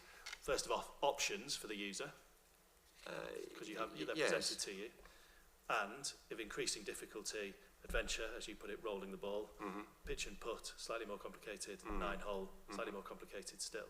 So in one location, the user has an increasing level of difficulty. Agreed. And so in terms of it being a strategic fit and providing in a single location an increasing level of difficulty, that is precisely what Blaby is providing through its current offer and the offer that will be available. I agree that it's a good offering at Blaby. My point I was making about Enderby is that they put a soft play area in at Enderby, so you've got lots of children there. So if you put soft play in a leisure centre, and it's a leisure centre which is going to have a lot of families going and people going, it's a good strategic fit to then be able to offer adventure golf. Now, I am all about providing a broad definition of accessibility to sport, but I think even England Golf would struggle to see a soft play centre as an accessible entry point into golf. No, but my point is, what I'm talking about is for the leisure centre, for Enderby as an entity. This is your synergistic hub. It is, yeah, exactly. I couldn't have said it better. For which no empirical evidence of any benefit that's derived from having multiple different sports located in the same location. Well, it's certainly my experience that no empirical evidence in your I haven't looked for it. No. But you accept, and you accepted earlier, and indeed Mr. Wright stated in his evidence, that there is a benefit from having the same sport in different formats of increasing complexity in the same location. I would agree that, you know, if you go to golf centres, you will see adventure golf at some pay and play golf centres, yeah. Nearly. You agreed that there is a benefit to having different formats of the same game with increasing complexity in the same location. Oh, I see. Just say that again? You agreed that there is a benefit to having different formats of the same game of increasing complexity provided in the same location. Because that's the argument you put for Enderby, and so the same must apply to what's on offer at Blaby now. Well, it's not quite, because I'm talking about sport at Enderby as well. There's other sporting activities there. So but I agree with the principle in general of, you know, at a pay-and-play golf course, a typical format is a golf course, a golf driving range, adventure golf. Something like that is a typical good formula.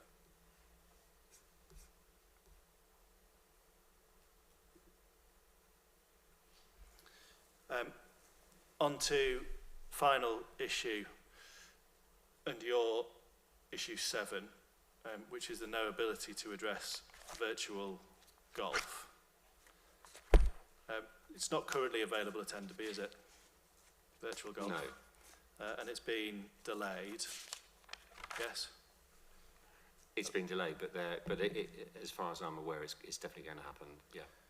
And in terms of how this should be factored into by the inspector, it's a non-traditional format of the game. It's where it gets if you're going to say it it's a traditional format of the game, I'm going to be let me, interested. if you've got an indoor golf simulator, what you have is indoors is you have a mat that you hit off of indoors. If you hit off of a mat in a driving range that's covered, it's indoors. So we all agree that a traditional driving range with covered bays is a traditional format of the game. Indoor golf,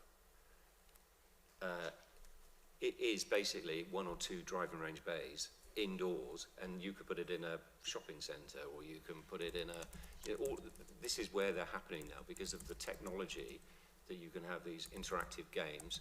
You can have two or three indoor areas, and then you can have a group of people playing, I don't know, in the city or something, London. I mean, that's a lot of them are popping up there. So it's not the traditional driving range as such, but basically it's like a driving range, only indoors. And there's no surprise that it's popular because we know that driving ranges are popular.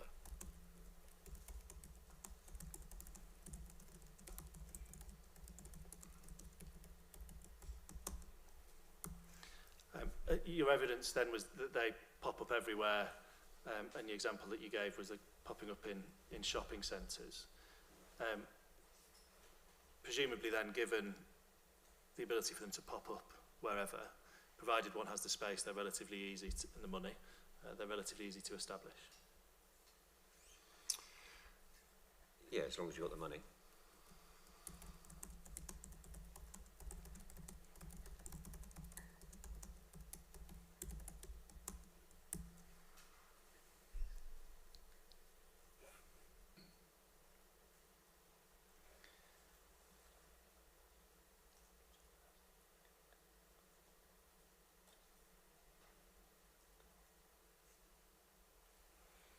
Thank you very much. Those Thank are my you. questions. Thank you.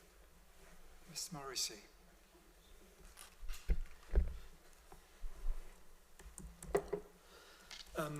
Thank you.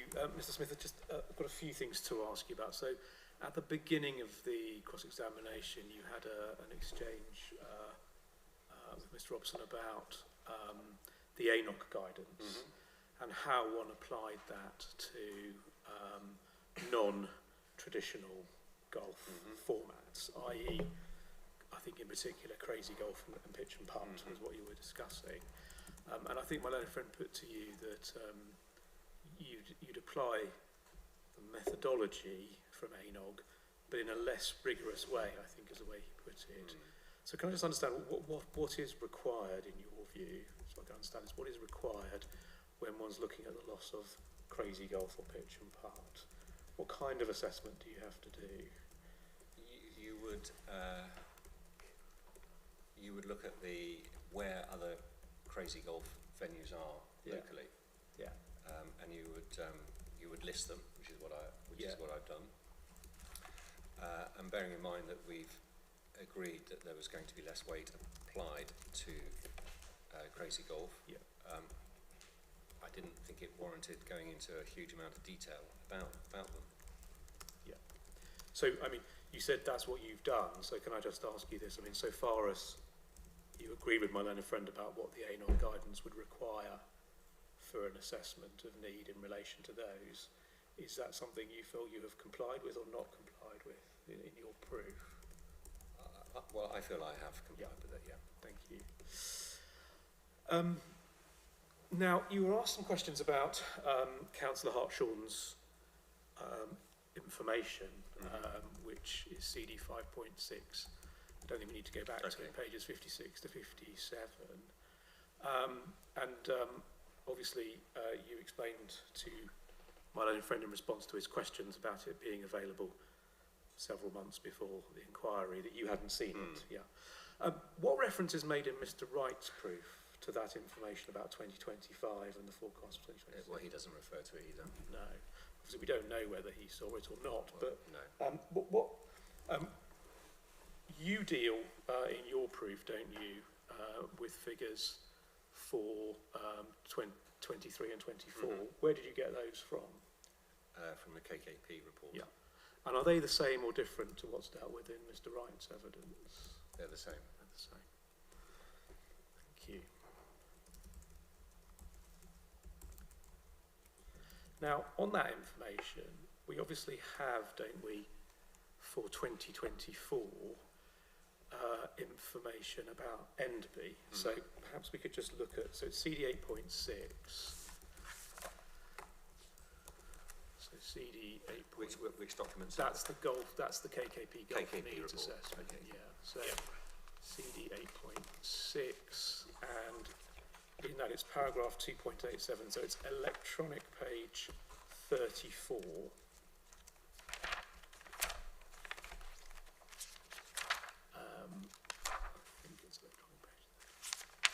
Yes, electronic page 34 is numbered page 32, I think. 32.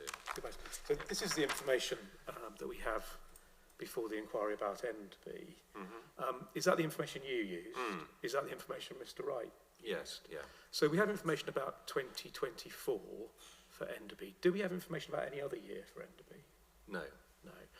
And in the year that we do have information for Enderby, which is 2024, how do its bookings compare to Blaby? Are they more greater or lesser for the 9-hole course? They're marginally higher. They're higher.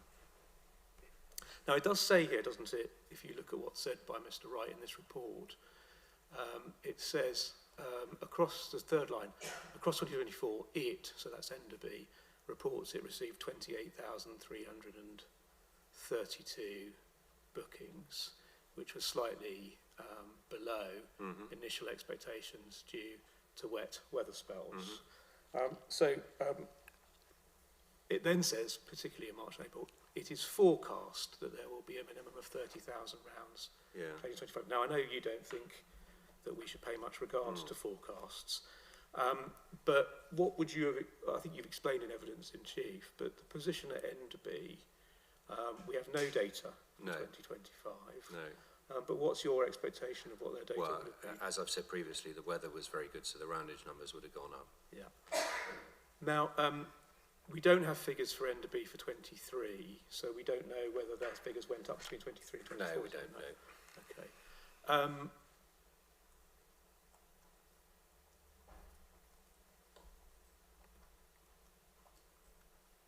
Now, are there any figures in the public domain about Enderby's roundage or bookings, as far as you know? Not that I'm aware of. Who owns Enderby? The council. So, if there was information about Enderby, which main party at this inquiry would be best placed to provide that information? Well, the council. Right. Thank you. Okay.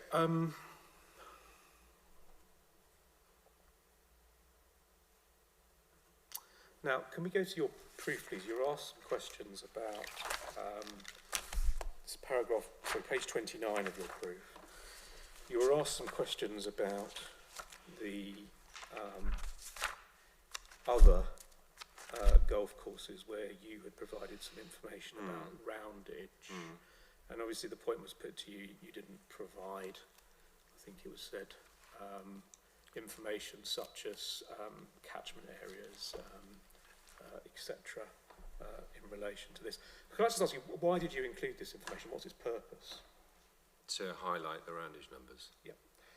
And what's your overall assessment, please, of what the roundage numbers are at Blaby? How do you assess them against an average or against your experience, I should Well, say? my experience are that they're low. They're modest. Yeah, thank you.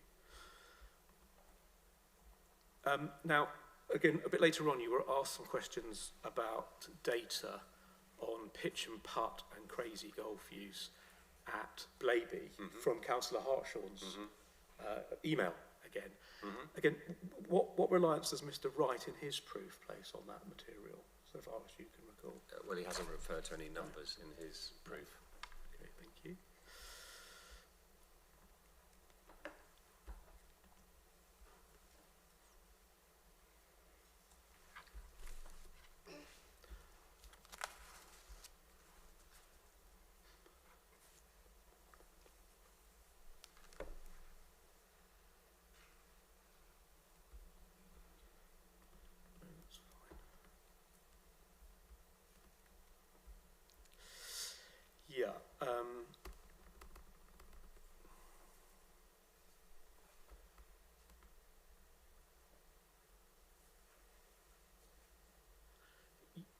You had some exchanges about what the operator would do in relation to the Davidson scheme once they had notice.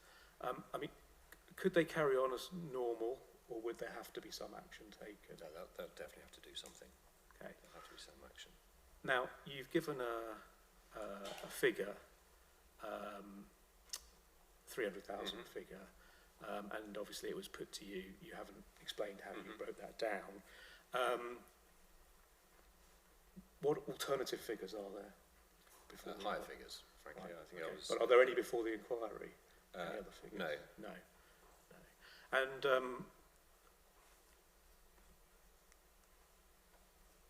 you were asked some questions about whether the operator could survive. I think it was put to you, they're a survivor.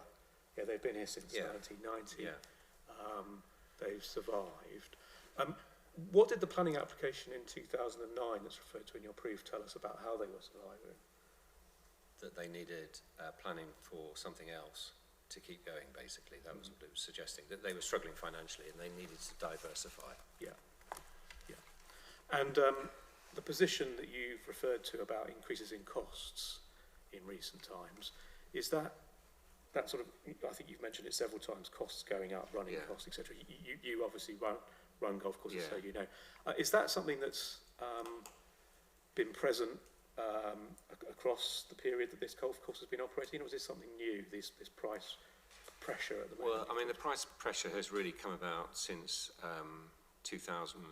Well, COVID started it, then the war in Russia drove prices up very substantially. We had a high period of inflation in 2022 for a while.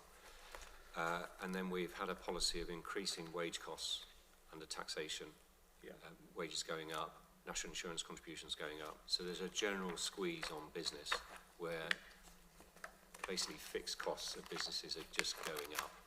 Okay. Good job there's no conflicts going on at the moment then. Can I ask you to go to the ANOG guide then, CD 9.5.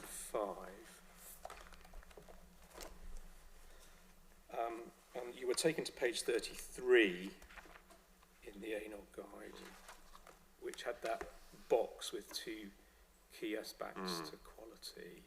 And I just wanted to ask you, so on condition, it talks about these things. So the general age, the appeal, the fabric of the facility, and ancillary provision, i.e. is it meeting the needs and expectations of users? And then obviously there's fitness for purpose, which you specifically referred, Mr. Robson, to. Just on condition, can I just make sure I understand what your view is? In relation to Blaby, how does it fit up against these? General age? Well, I mean, I would call it a first generational golf facility, so that when we had this big golf course construction boom in the early 1990s, it was a golf facility that was created to meet a need for affordable golf at the time, at the lower end of the market. And of course it's now 35 years older, and it's matured obviously in terms of what's there on the trees and things like that. But the underlying construction of it was basic, so that means that the conditioning of it it's harder to get it to a higher standard. But you can, but you have to spend more money to do it. Appeal. Its appeal. I mean, how does that play out in your view, having regard to roundage numbers? And well, I mean, I think what I recall in the KKP report somewhere was it referred to it appealing to all types of golfers. Well, in my view, it doesn't. It appeals to a small niche of golfers who, they want a fairly basic recreational golf offering.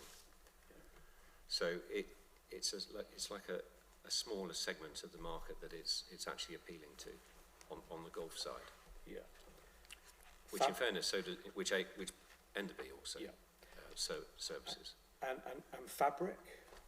Fabric. Well, I mean, we haven't talked about this in chief, but one of the things with golf courses is that the fabric of the golf course, a key component of golf courses is an irrigation system, because you have to water the greens to keep them in good order. And typically irrigation systems have a lifespan of around 25 years. So the irrigation system here will at some point need to be upgraded. So there'll need to be investment in fabric at some point. Yeah. And then can I ask you this? You were asked at one point, keep open the ANOG guidance, but you were asked at one point to go to Mr. Gaunt's report, which is attached to your proof. And originally my learned friend asked you to go to paragraph 43, but he then said that was the wrong paragraph and he took you to 41. But could I just ask you to go to 43?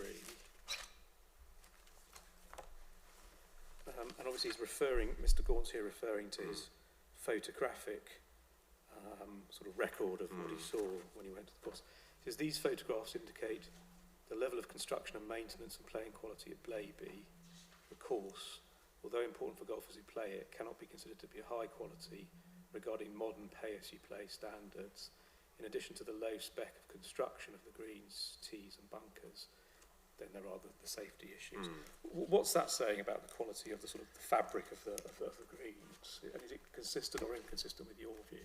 It's consistent with my view, yeah. Thank you. And then if we go back to the ANOG guidance, I think that another page that you were taken to in that document is at page 69. It's electronic 71, I think, but numbered page 69.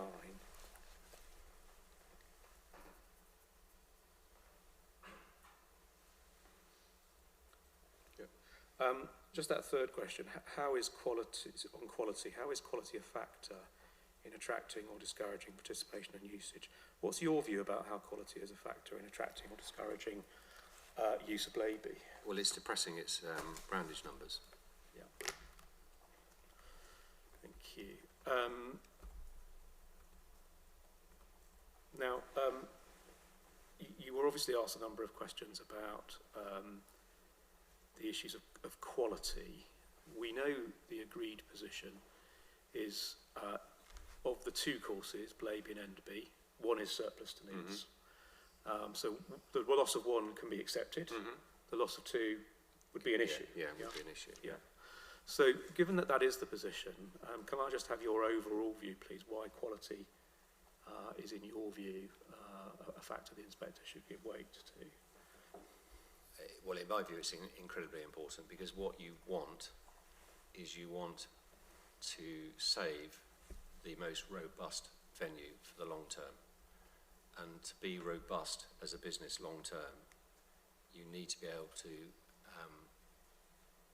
have good enough quality in terms of your market appeal, but also the fabric of what you have. Is it fit for purpose so that you can run a viable business long term? Because if it's not robust in that area, at some point there is going to be an issue on future viability.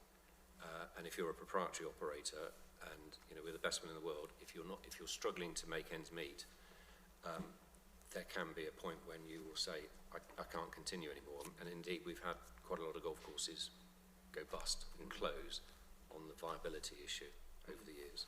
Okay, I will touch on viability in a moment, but you were then asked some questions about the need to provide the inspector with objective evidence rather than subjective evidence on safety of the golf course. And I think there was then some attempt to sort of drive some kind of wedge between your views and Mr. Gaunt's views on safety. But I mean, can I just understand, in terms of your view on safety, why do you say the inspector can or should give weight to your views on safety, first of all? Well, safety is paramount, and it's going to become even more important over the years as technology continues to improve on golf courses. I mean, in our daily lives, we want safe streets, we want safe, within reason, we want the services that we are using. I think the general public would expect, and it's not their job to do the inspection as to whether it's safe, but it's the job of the providers in the industry to provide safe facilities. And Jonathan Gaunt's view and my view is that this golf course has safety issues. Yeah. But is there actually any difference between you and Mr. Gaunt on the safety as far as you're concerned? No. And obviously you discussed with my learned friend, I mean, there are things that Mr. Gaunt has recommended that could be done, but what do you need in order to do that? Money. Money. And if it's safety nets, what else do you need? Planning. Planning. Yeah, thank you. There was an exchange you had just after that with my learned friend, which I struggled to follow everything that was being said, but just to understand this, I mean, where is safety more important in your view, or maybe it's equally important? Members' clubs versus pay and play? Well, I think it's more important at pay and play because you've got users who may not be that familiar with the game. So, they will be less conscious of safety than regular golfers. Yeah. Now, I mean, I think it was put to you that obviously Mr. Gaunt looked at the safety of Blaby. He didn't look at Enderby. I mean, Blaby, we know because of Davidson is going to have to make a planning application in order to reconfigure and do everything. Can I just ask you about that? In terms of that difference, Blaby, we know, needs to make a planning application. Does Enderby need to make a planning application? No. No. What role will safety play in that? Well, safety it's important. It plays an important role. Yeah. And I think it was put to you that I'll get the phrasing right, but obviously the reference that's made by Mr. Gaunt is he's obviously an architect, and he talks, doesn't he, in his evidence about this being a course that no qualified IEGCA architect would design a golf course as. And I think my learned friend put to you fairly, is there a requirement to comply? And you said no, which obviously there isn't. But can I have your view? I mean, obviously you've been involved in a number of planning matters. Are those, do those guidance, those IEGA guidelines, do they ever get referred to in planning? They do occasionally, yes. Do they get considered? Well, it depends on the course that you're dealing with. So, often I'm dealing with a golf course where there aren't issues like that, so there's no reason for that to arise. I'd imagine that there's certainly plenty of tribunals on safety issues for golf courses. So it's prevalent. But in terms of my work, I noticed it straight away here. When I saw this golf course, given my experience, I thought I need to flag that there are safety issues here. Hence the reason why how important is safety under those IEGA guidelines? Well, I mean, look. If I'm have been a director of a golf club, and we are always really nervous of the issue of safety because we are potentially liable if there's an accident on the golf course. So safety, you want to run the business, but actually at the start of it, rule number one, try and make it as safe as possible. Okay, thank you. Now you were asked whether there was any accidents or record of accidents that you're aware of at Blaby. Just two things on that. I think you told us in chief there are no public records of that. Are you aware of any safety issues at Enderby? Any accidents? No, I'm not. No. Okay. Now, can I ask you to go back to Mr. Gaunt's report, please, again to his paragraph 40 that you were taken to.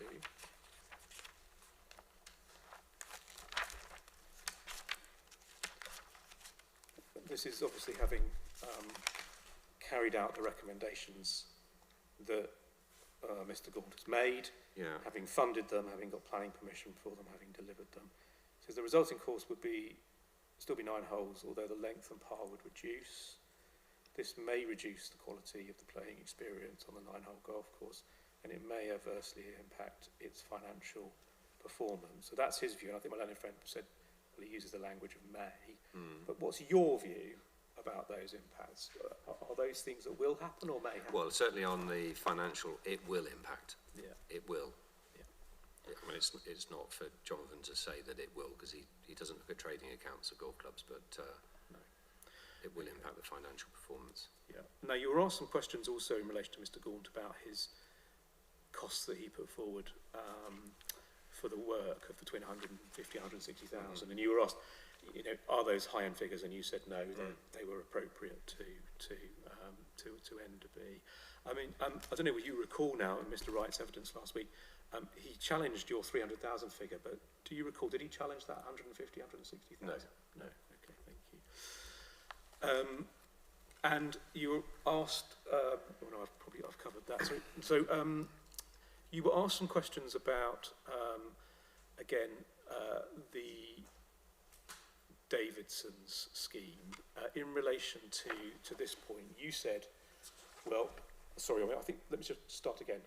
My learned friend asked you some questions about the fact that if Enderby closed, that Blaby at that point would gain additional customers, and I think you've agreed. I mean, you said, and vice versa. Yeah. And vice versa. But you raised the point that there would be a time frame between the refusal of planning permission by the inspector here and Enderby turning from golf course to housing. Yeah. And you said, well, you know, to get it allocated in the plan, and then there's planning permission, might be 5 years. Obviously, feeling optimistic, but say 5 years. Why does that cause a problem for the operator? Because they've got the Davidson permission to deal with. When have they got to deal with that? Well, 5 years? It's imminent. You know, they're going to have a cash flow issue. They're going to have to fund these works to make something happen. Yeah. And they can't rely on any income, any additional income from Enderby closing for some years.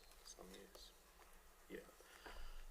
And I think if you go, sorry, in your proof, just give me a minute.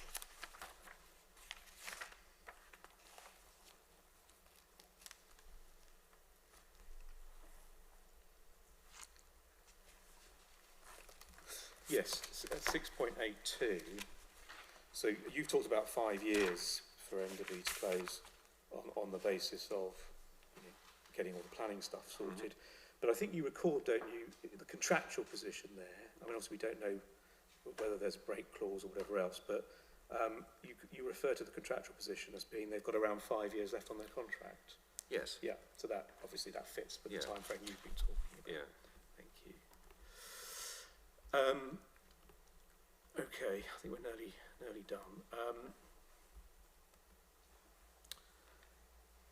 So you had a discussion with my learned friend again about Davidson's and about whether they could physically and financially respond to Davidson's, and you said, well, you know, physically it's possible because Mr. Gould's given them a route. Financially, your expert view, you run golf clubs, you give evidence on viability. Financially, can they respond to Davidson's? Gosh, I mean, it's a tough day. Well, look, it's up to whether the tenant's got the funds to do it. If it was me, I think it would be really hard, really hard. Okay. Thank you. Now, can I ask you some questions? You were asked about CD 10.1, which was an appeal decision that you had some involvement in, and you were asked some questions about how viability fitted within that. You explained that you gave a detailed proof of evidence, and I think you explained that covered viability. Yeah, well, it was just on viability. Just on viability. It was simply on viability. Can I ask you to go in that decision, please, to paragraph 38 of the decision? So paragraph 38 is electronic page 6, and in fact it's numbered page 6. I wonder if have I got it in my rebuttal? No, it's in the core docs. You have to go to CD 10.1. Sorry. That's fine, CD 10.1. Oh yeah, paragraph 38, 38. yeah. So you'll see, furthermore, whilst both the Gately Golf Course Action Group and an interested party provide competing views with those of the appellant's evidence on the specific challenges and qualities of the course at Gately, it remains that courses are closing despite the increase in participation post COVID-19. Now, the appellant's evidence that's being referred to here in the context of courses closing, if you look at footnote 14, whose evidence is that referring to? That's mine. Yeah, okay, thank you.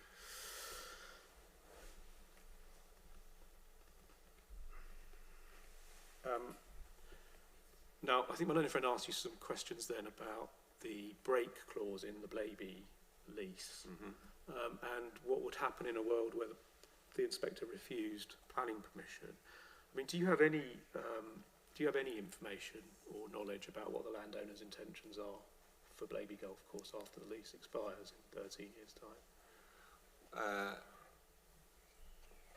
Have you spoken to them? I haven't spoken to the landowner, no. Okay. All right. Now, you had a discussion, again, with my other friend, about another issue, which is the importance of having a golf professional offering lessons. Remember that? And obviously you've expressed a view that that's an important part of the pathway to golf. And important. I mean, frankly, the golf professional at any golf club is incredibly important. Yeah. Golf professionals, because they are, they get people in the game and help people improve. They're fundamentally important. All right, so that's your view. Could we Yeah. go to CD 5.1.8? Would you be able to find that? That's our qualitative golf needs assessment. So CD 5.1.8, so that was the one that was produced by Willits at the time of the appeal. It's the one that's headed briefing note. Yeah. And if you go to paragraph 3. Sorry, so which one was it? It was the dated. It's dated. It's dated November 25. That one. Okay.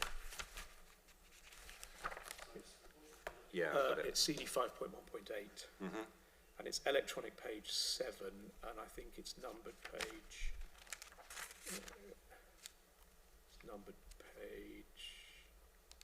Can't actually see the numbered page. If you give me. I'll give you the paragraph number. Yeah, it's probably easier. Yes. So if you go to 3.16.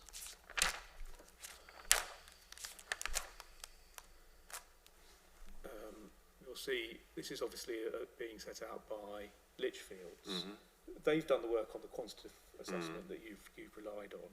Very end of that paragraph, they say, meanwhile, Enderby Golf Course offers golf lessons with a PGA registered professional, which appear to represent a much clearer pathway into the sport than an adventure golf course. That view, is that a view you agree or disagree with? I agree, yeah. All right, thank you. You were then asked some questions about the 80-20 rule, and it was said, you said it's not something that you created, it's something that was well known. And Mr. Robson said, well, but not well known by his golf expert, Mr. Wright. Yeah. Can I just ask you whether you were surprised that Mr. Wright had not heard of that? Well, I was surprised, yeah. Thank you.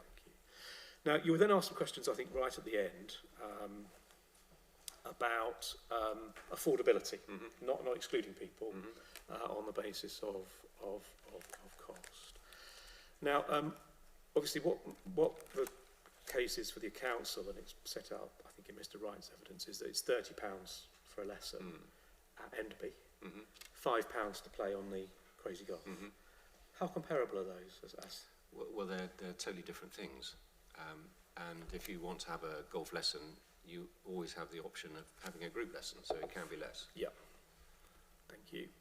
And then I think the final couple of things that we've got to deal with.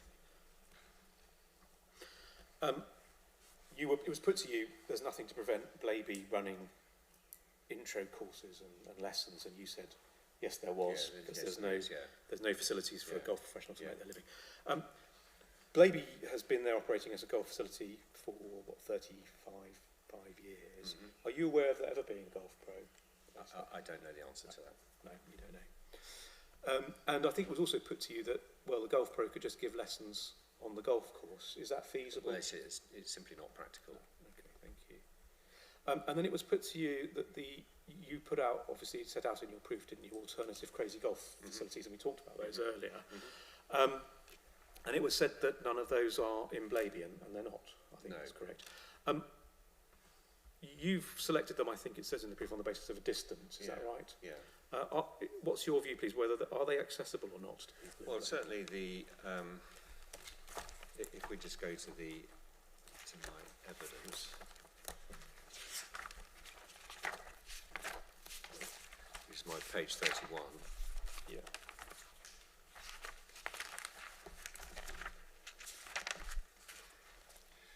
Certainly the one at the bottom, which is Leicester Golf Centre, which I talked about.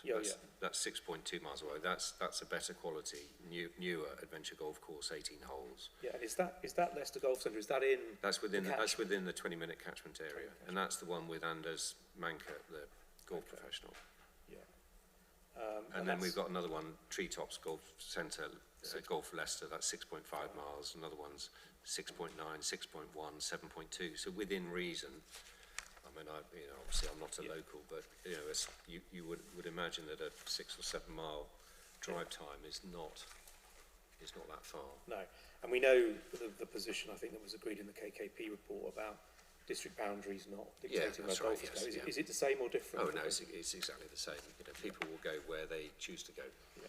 And 7.47, you say many of these alternatives are newer or more elaborate than the adventure golf course. Yes, I mean, what I didn't mention actually is that adventure golf, by its nature, can be quite faddy. So when I say faddy, it has unlike a golf course, you would expect to have a long lifespan. Adventure golf, because it's more of a recreational offering, it has a shorter lifespan. So it lasts probably 10 or 15 years, and then often the public will get interested in something else. So hopefully adventure golf will be here for the long term. But what you'll find with these is that these will, a lot of them change. Yeah. It's an evolving, and also the barrier to entry for adventure golf is much lower than building a 9 or 18 hole golf course. So if there's demand for it, they get built. Yeah. Now, final thing, you were asked right at the end about the fact that currently there is no virtual golf offer at either Blaby or Enderby. You explained in your proof that you understood there's a commitment to convert the old doctor's consulting room, and that those works are due to start, they're due to start this month, but they may have been delayed. They've been delayed, yeah. Now, I asked Mr.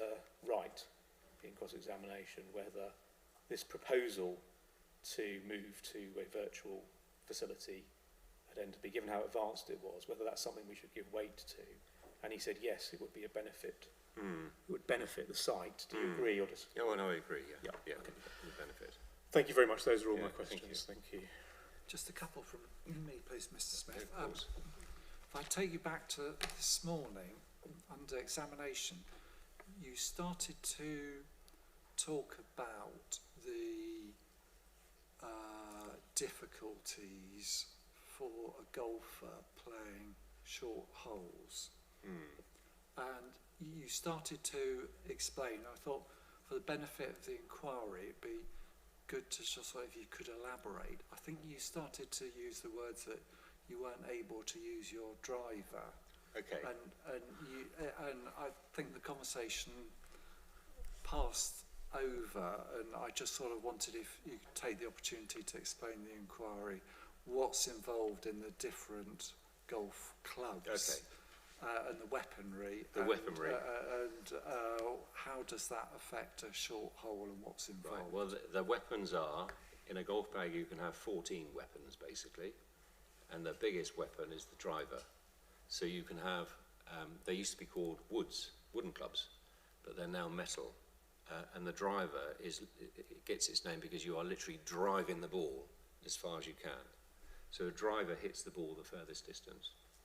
So on typical golf courses, you'll have par 3 holes, par 4 holes, and par 5 holes. The idea is in golf that on each green, regulation is 2 putts. So if you can reach a par 3 hole with 1 shot and 2 putts, it's called a par 3. Par 4, you get on the hole in 2 shots on the green, 2 putts, par 4. Par 5, the typical regulation is 3 shots, 2 putts equals par 5. Now, good golfers on a par 5 can hit the ball a very long way with their driver. They smash it, and then they've got a shorter club into the green, which would typically be an iron. So with woods, you'll typically have, I mean, it used to be, most people would have woods 1 to 3 or 1 to 4, but they, because of the games involved, you have 1 to 5 or 6. And then you then have what's known as the irons, and the irons hit the ball a shorter distance. The iron that will hit it mainly the furthest is what's known as a 1 iron, but not many of those are about these days. And then you can have a 2 iron, which will hit it slightly less, 3 iron will hit it slightly less, and you go all the way up the bag, right up to a 9 iron, and that will hit it less. So you've got 1 to 9, but typically sets are now sold as 3 to 9. And then you have what's known as wedges. Now a wedge is a lofted club that when you hit the ball, it gets it up in the air quickly. It's for largely for finesse. And you can have all sorts of wedges. You can have lob wedges, you can have different angles, but principally wedges are your short game tools for when you're around the greens to be able to get the ball close to the hole. So you can have a highly lofted wedge. If you're going over a bunker and you've got to hit it up high, it'll get it airborne quickly, and then you can have a more angled wedge that will hit the ball further and not quite so high. So they're your shot making, crafting tools around. So when we're talking about drivers, we're talking about people mainly on par 4 holes and par 5 holes hitting those clubs.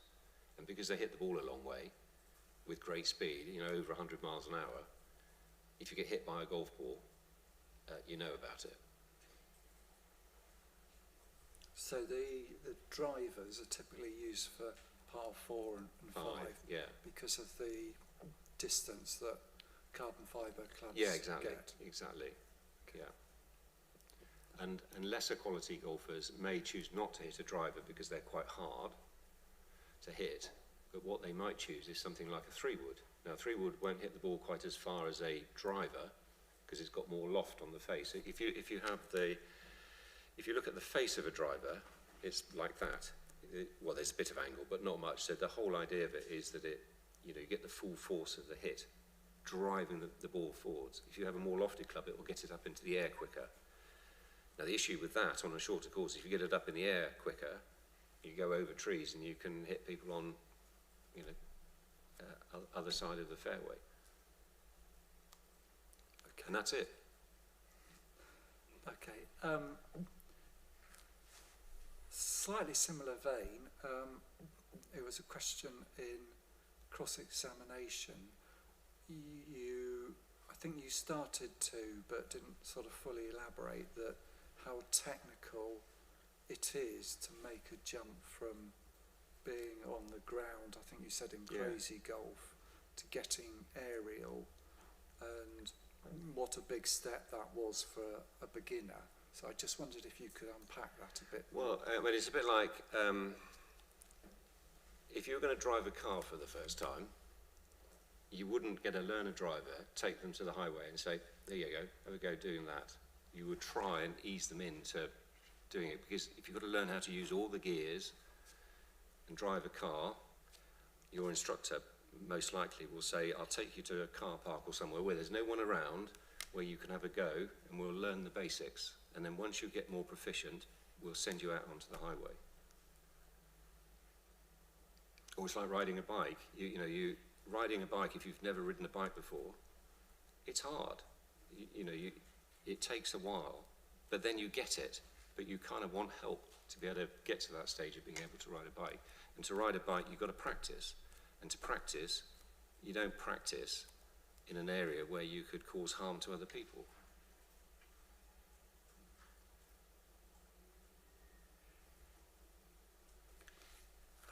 Okay. Lastly, paragraph 7.57 of your proof, and I think we've touched on this a bit today, but in terms of the virtual golf facilities, I think in cross-examination you started to give a few more details about their possible locations, but I just was going to ask the question again for the benefit of the inquiry. What's the benefit of those for a beginner or a fledgling golfer? What do they get out of a golf simulator? It's a safe environment, basically. You can, if you go into a simulator, basically what you're doing is you're replicating what you would do on a golf driving range. But if you're on a golf driving range, you're hitting your ball out into the range outfield and you can see where it lands. With a golf simulator, you're hitting it into a net, but you've got a big simulator which will sort of plot where the ball has gone in theory. So you can actually have a virtual golf course that you're aiming at. So you can stand on, the first tee at Augusta, or the first tee at at St Andrews, at home of golf. and you can have a playing experience of doing that. And actually, or you can have a, you could have a fun environment. You could have a, you could have ponds and all sorts of things and pirates and, the technology is endless now. So you make it a fun activity. Okay, Thank you. That's all my questions. Thanks very much. Thank you. Step down, Mr. Smith. So, Thank you. right, I think probably that draws us to a close today then. Yes, I think you should have been set the revised conditions. I did see an email. Need to say I've not opened it. They've been revised, they're agreed by both parties. Oh, okay. All right. That's helpful. Thank you. You've got that now. Okay. In response to the comments that you gave, I think, originally. And so I think the plan is, when we finish planning evidence tomorrow, we can discuss conditions on 1A, Okay. 106. Yeah. Okay. I'm happy. Yes, sir. Okay. Well, we'll aim to do that tomorrow then. Yeah. Okay. So we'll resume at 9:30 tomorrow, and that'll be with Mr. Cousins. Yes, sir. Okay, well, if there's no more then, we'll call it a day there. So inquiries adjourned till 9:30 tomorrow. So thank you all. Thank you.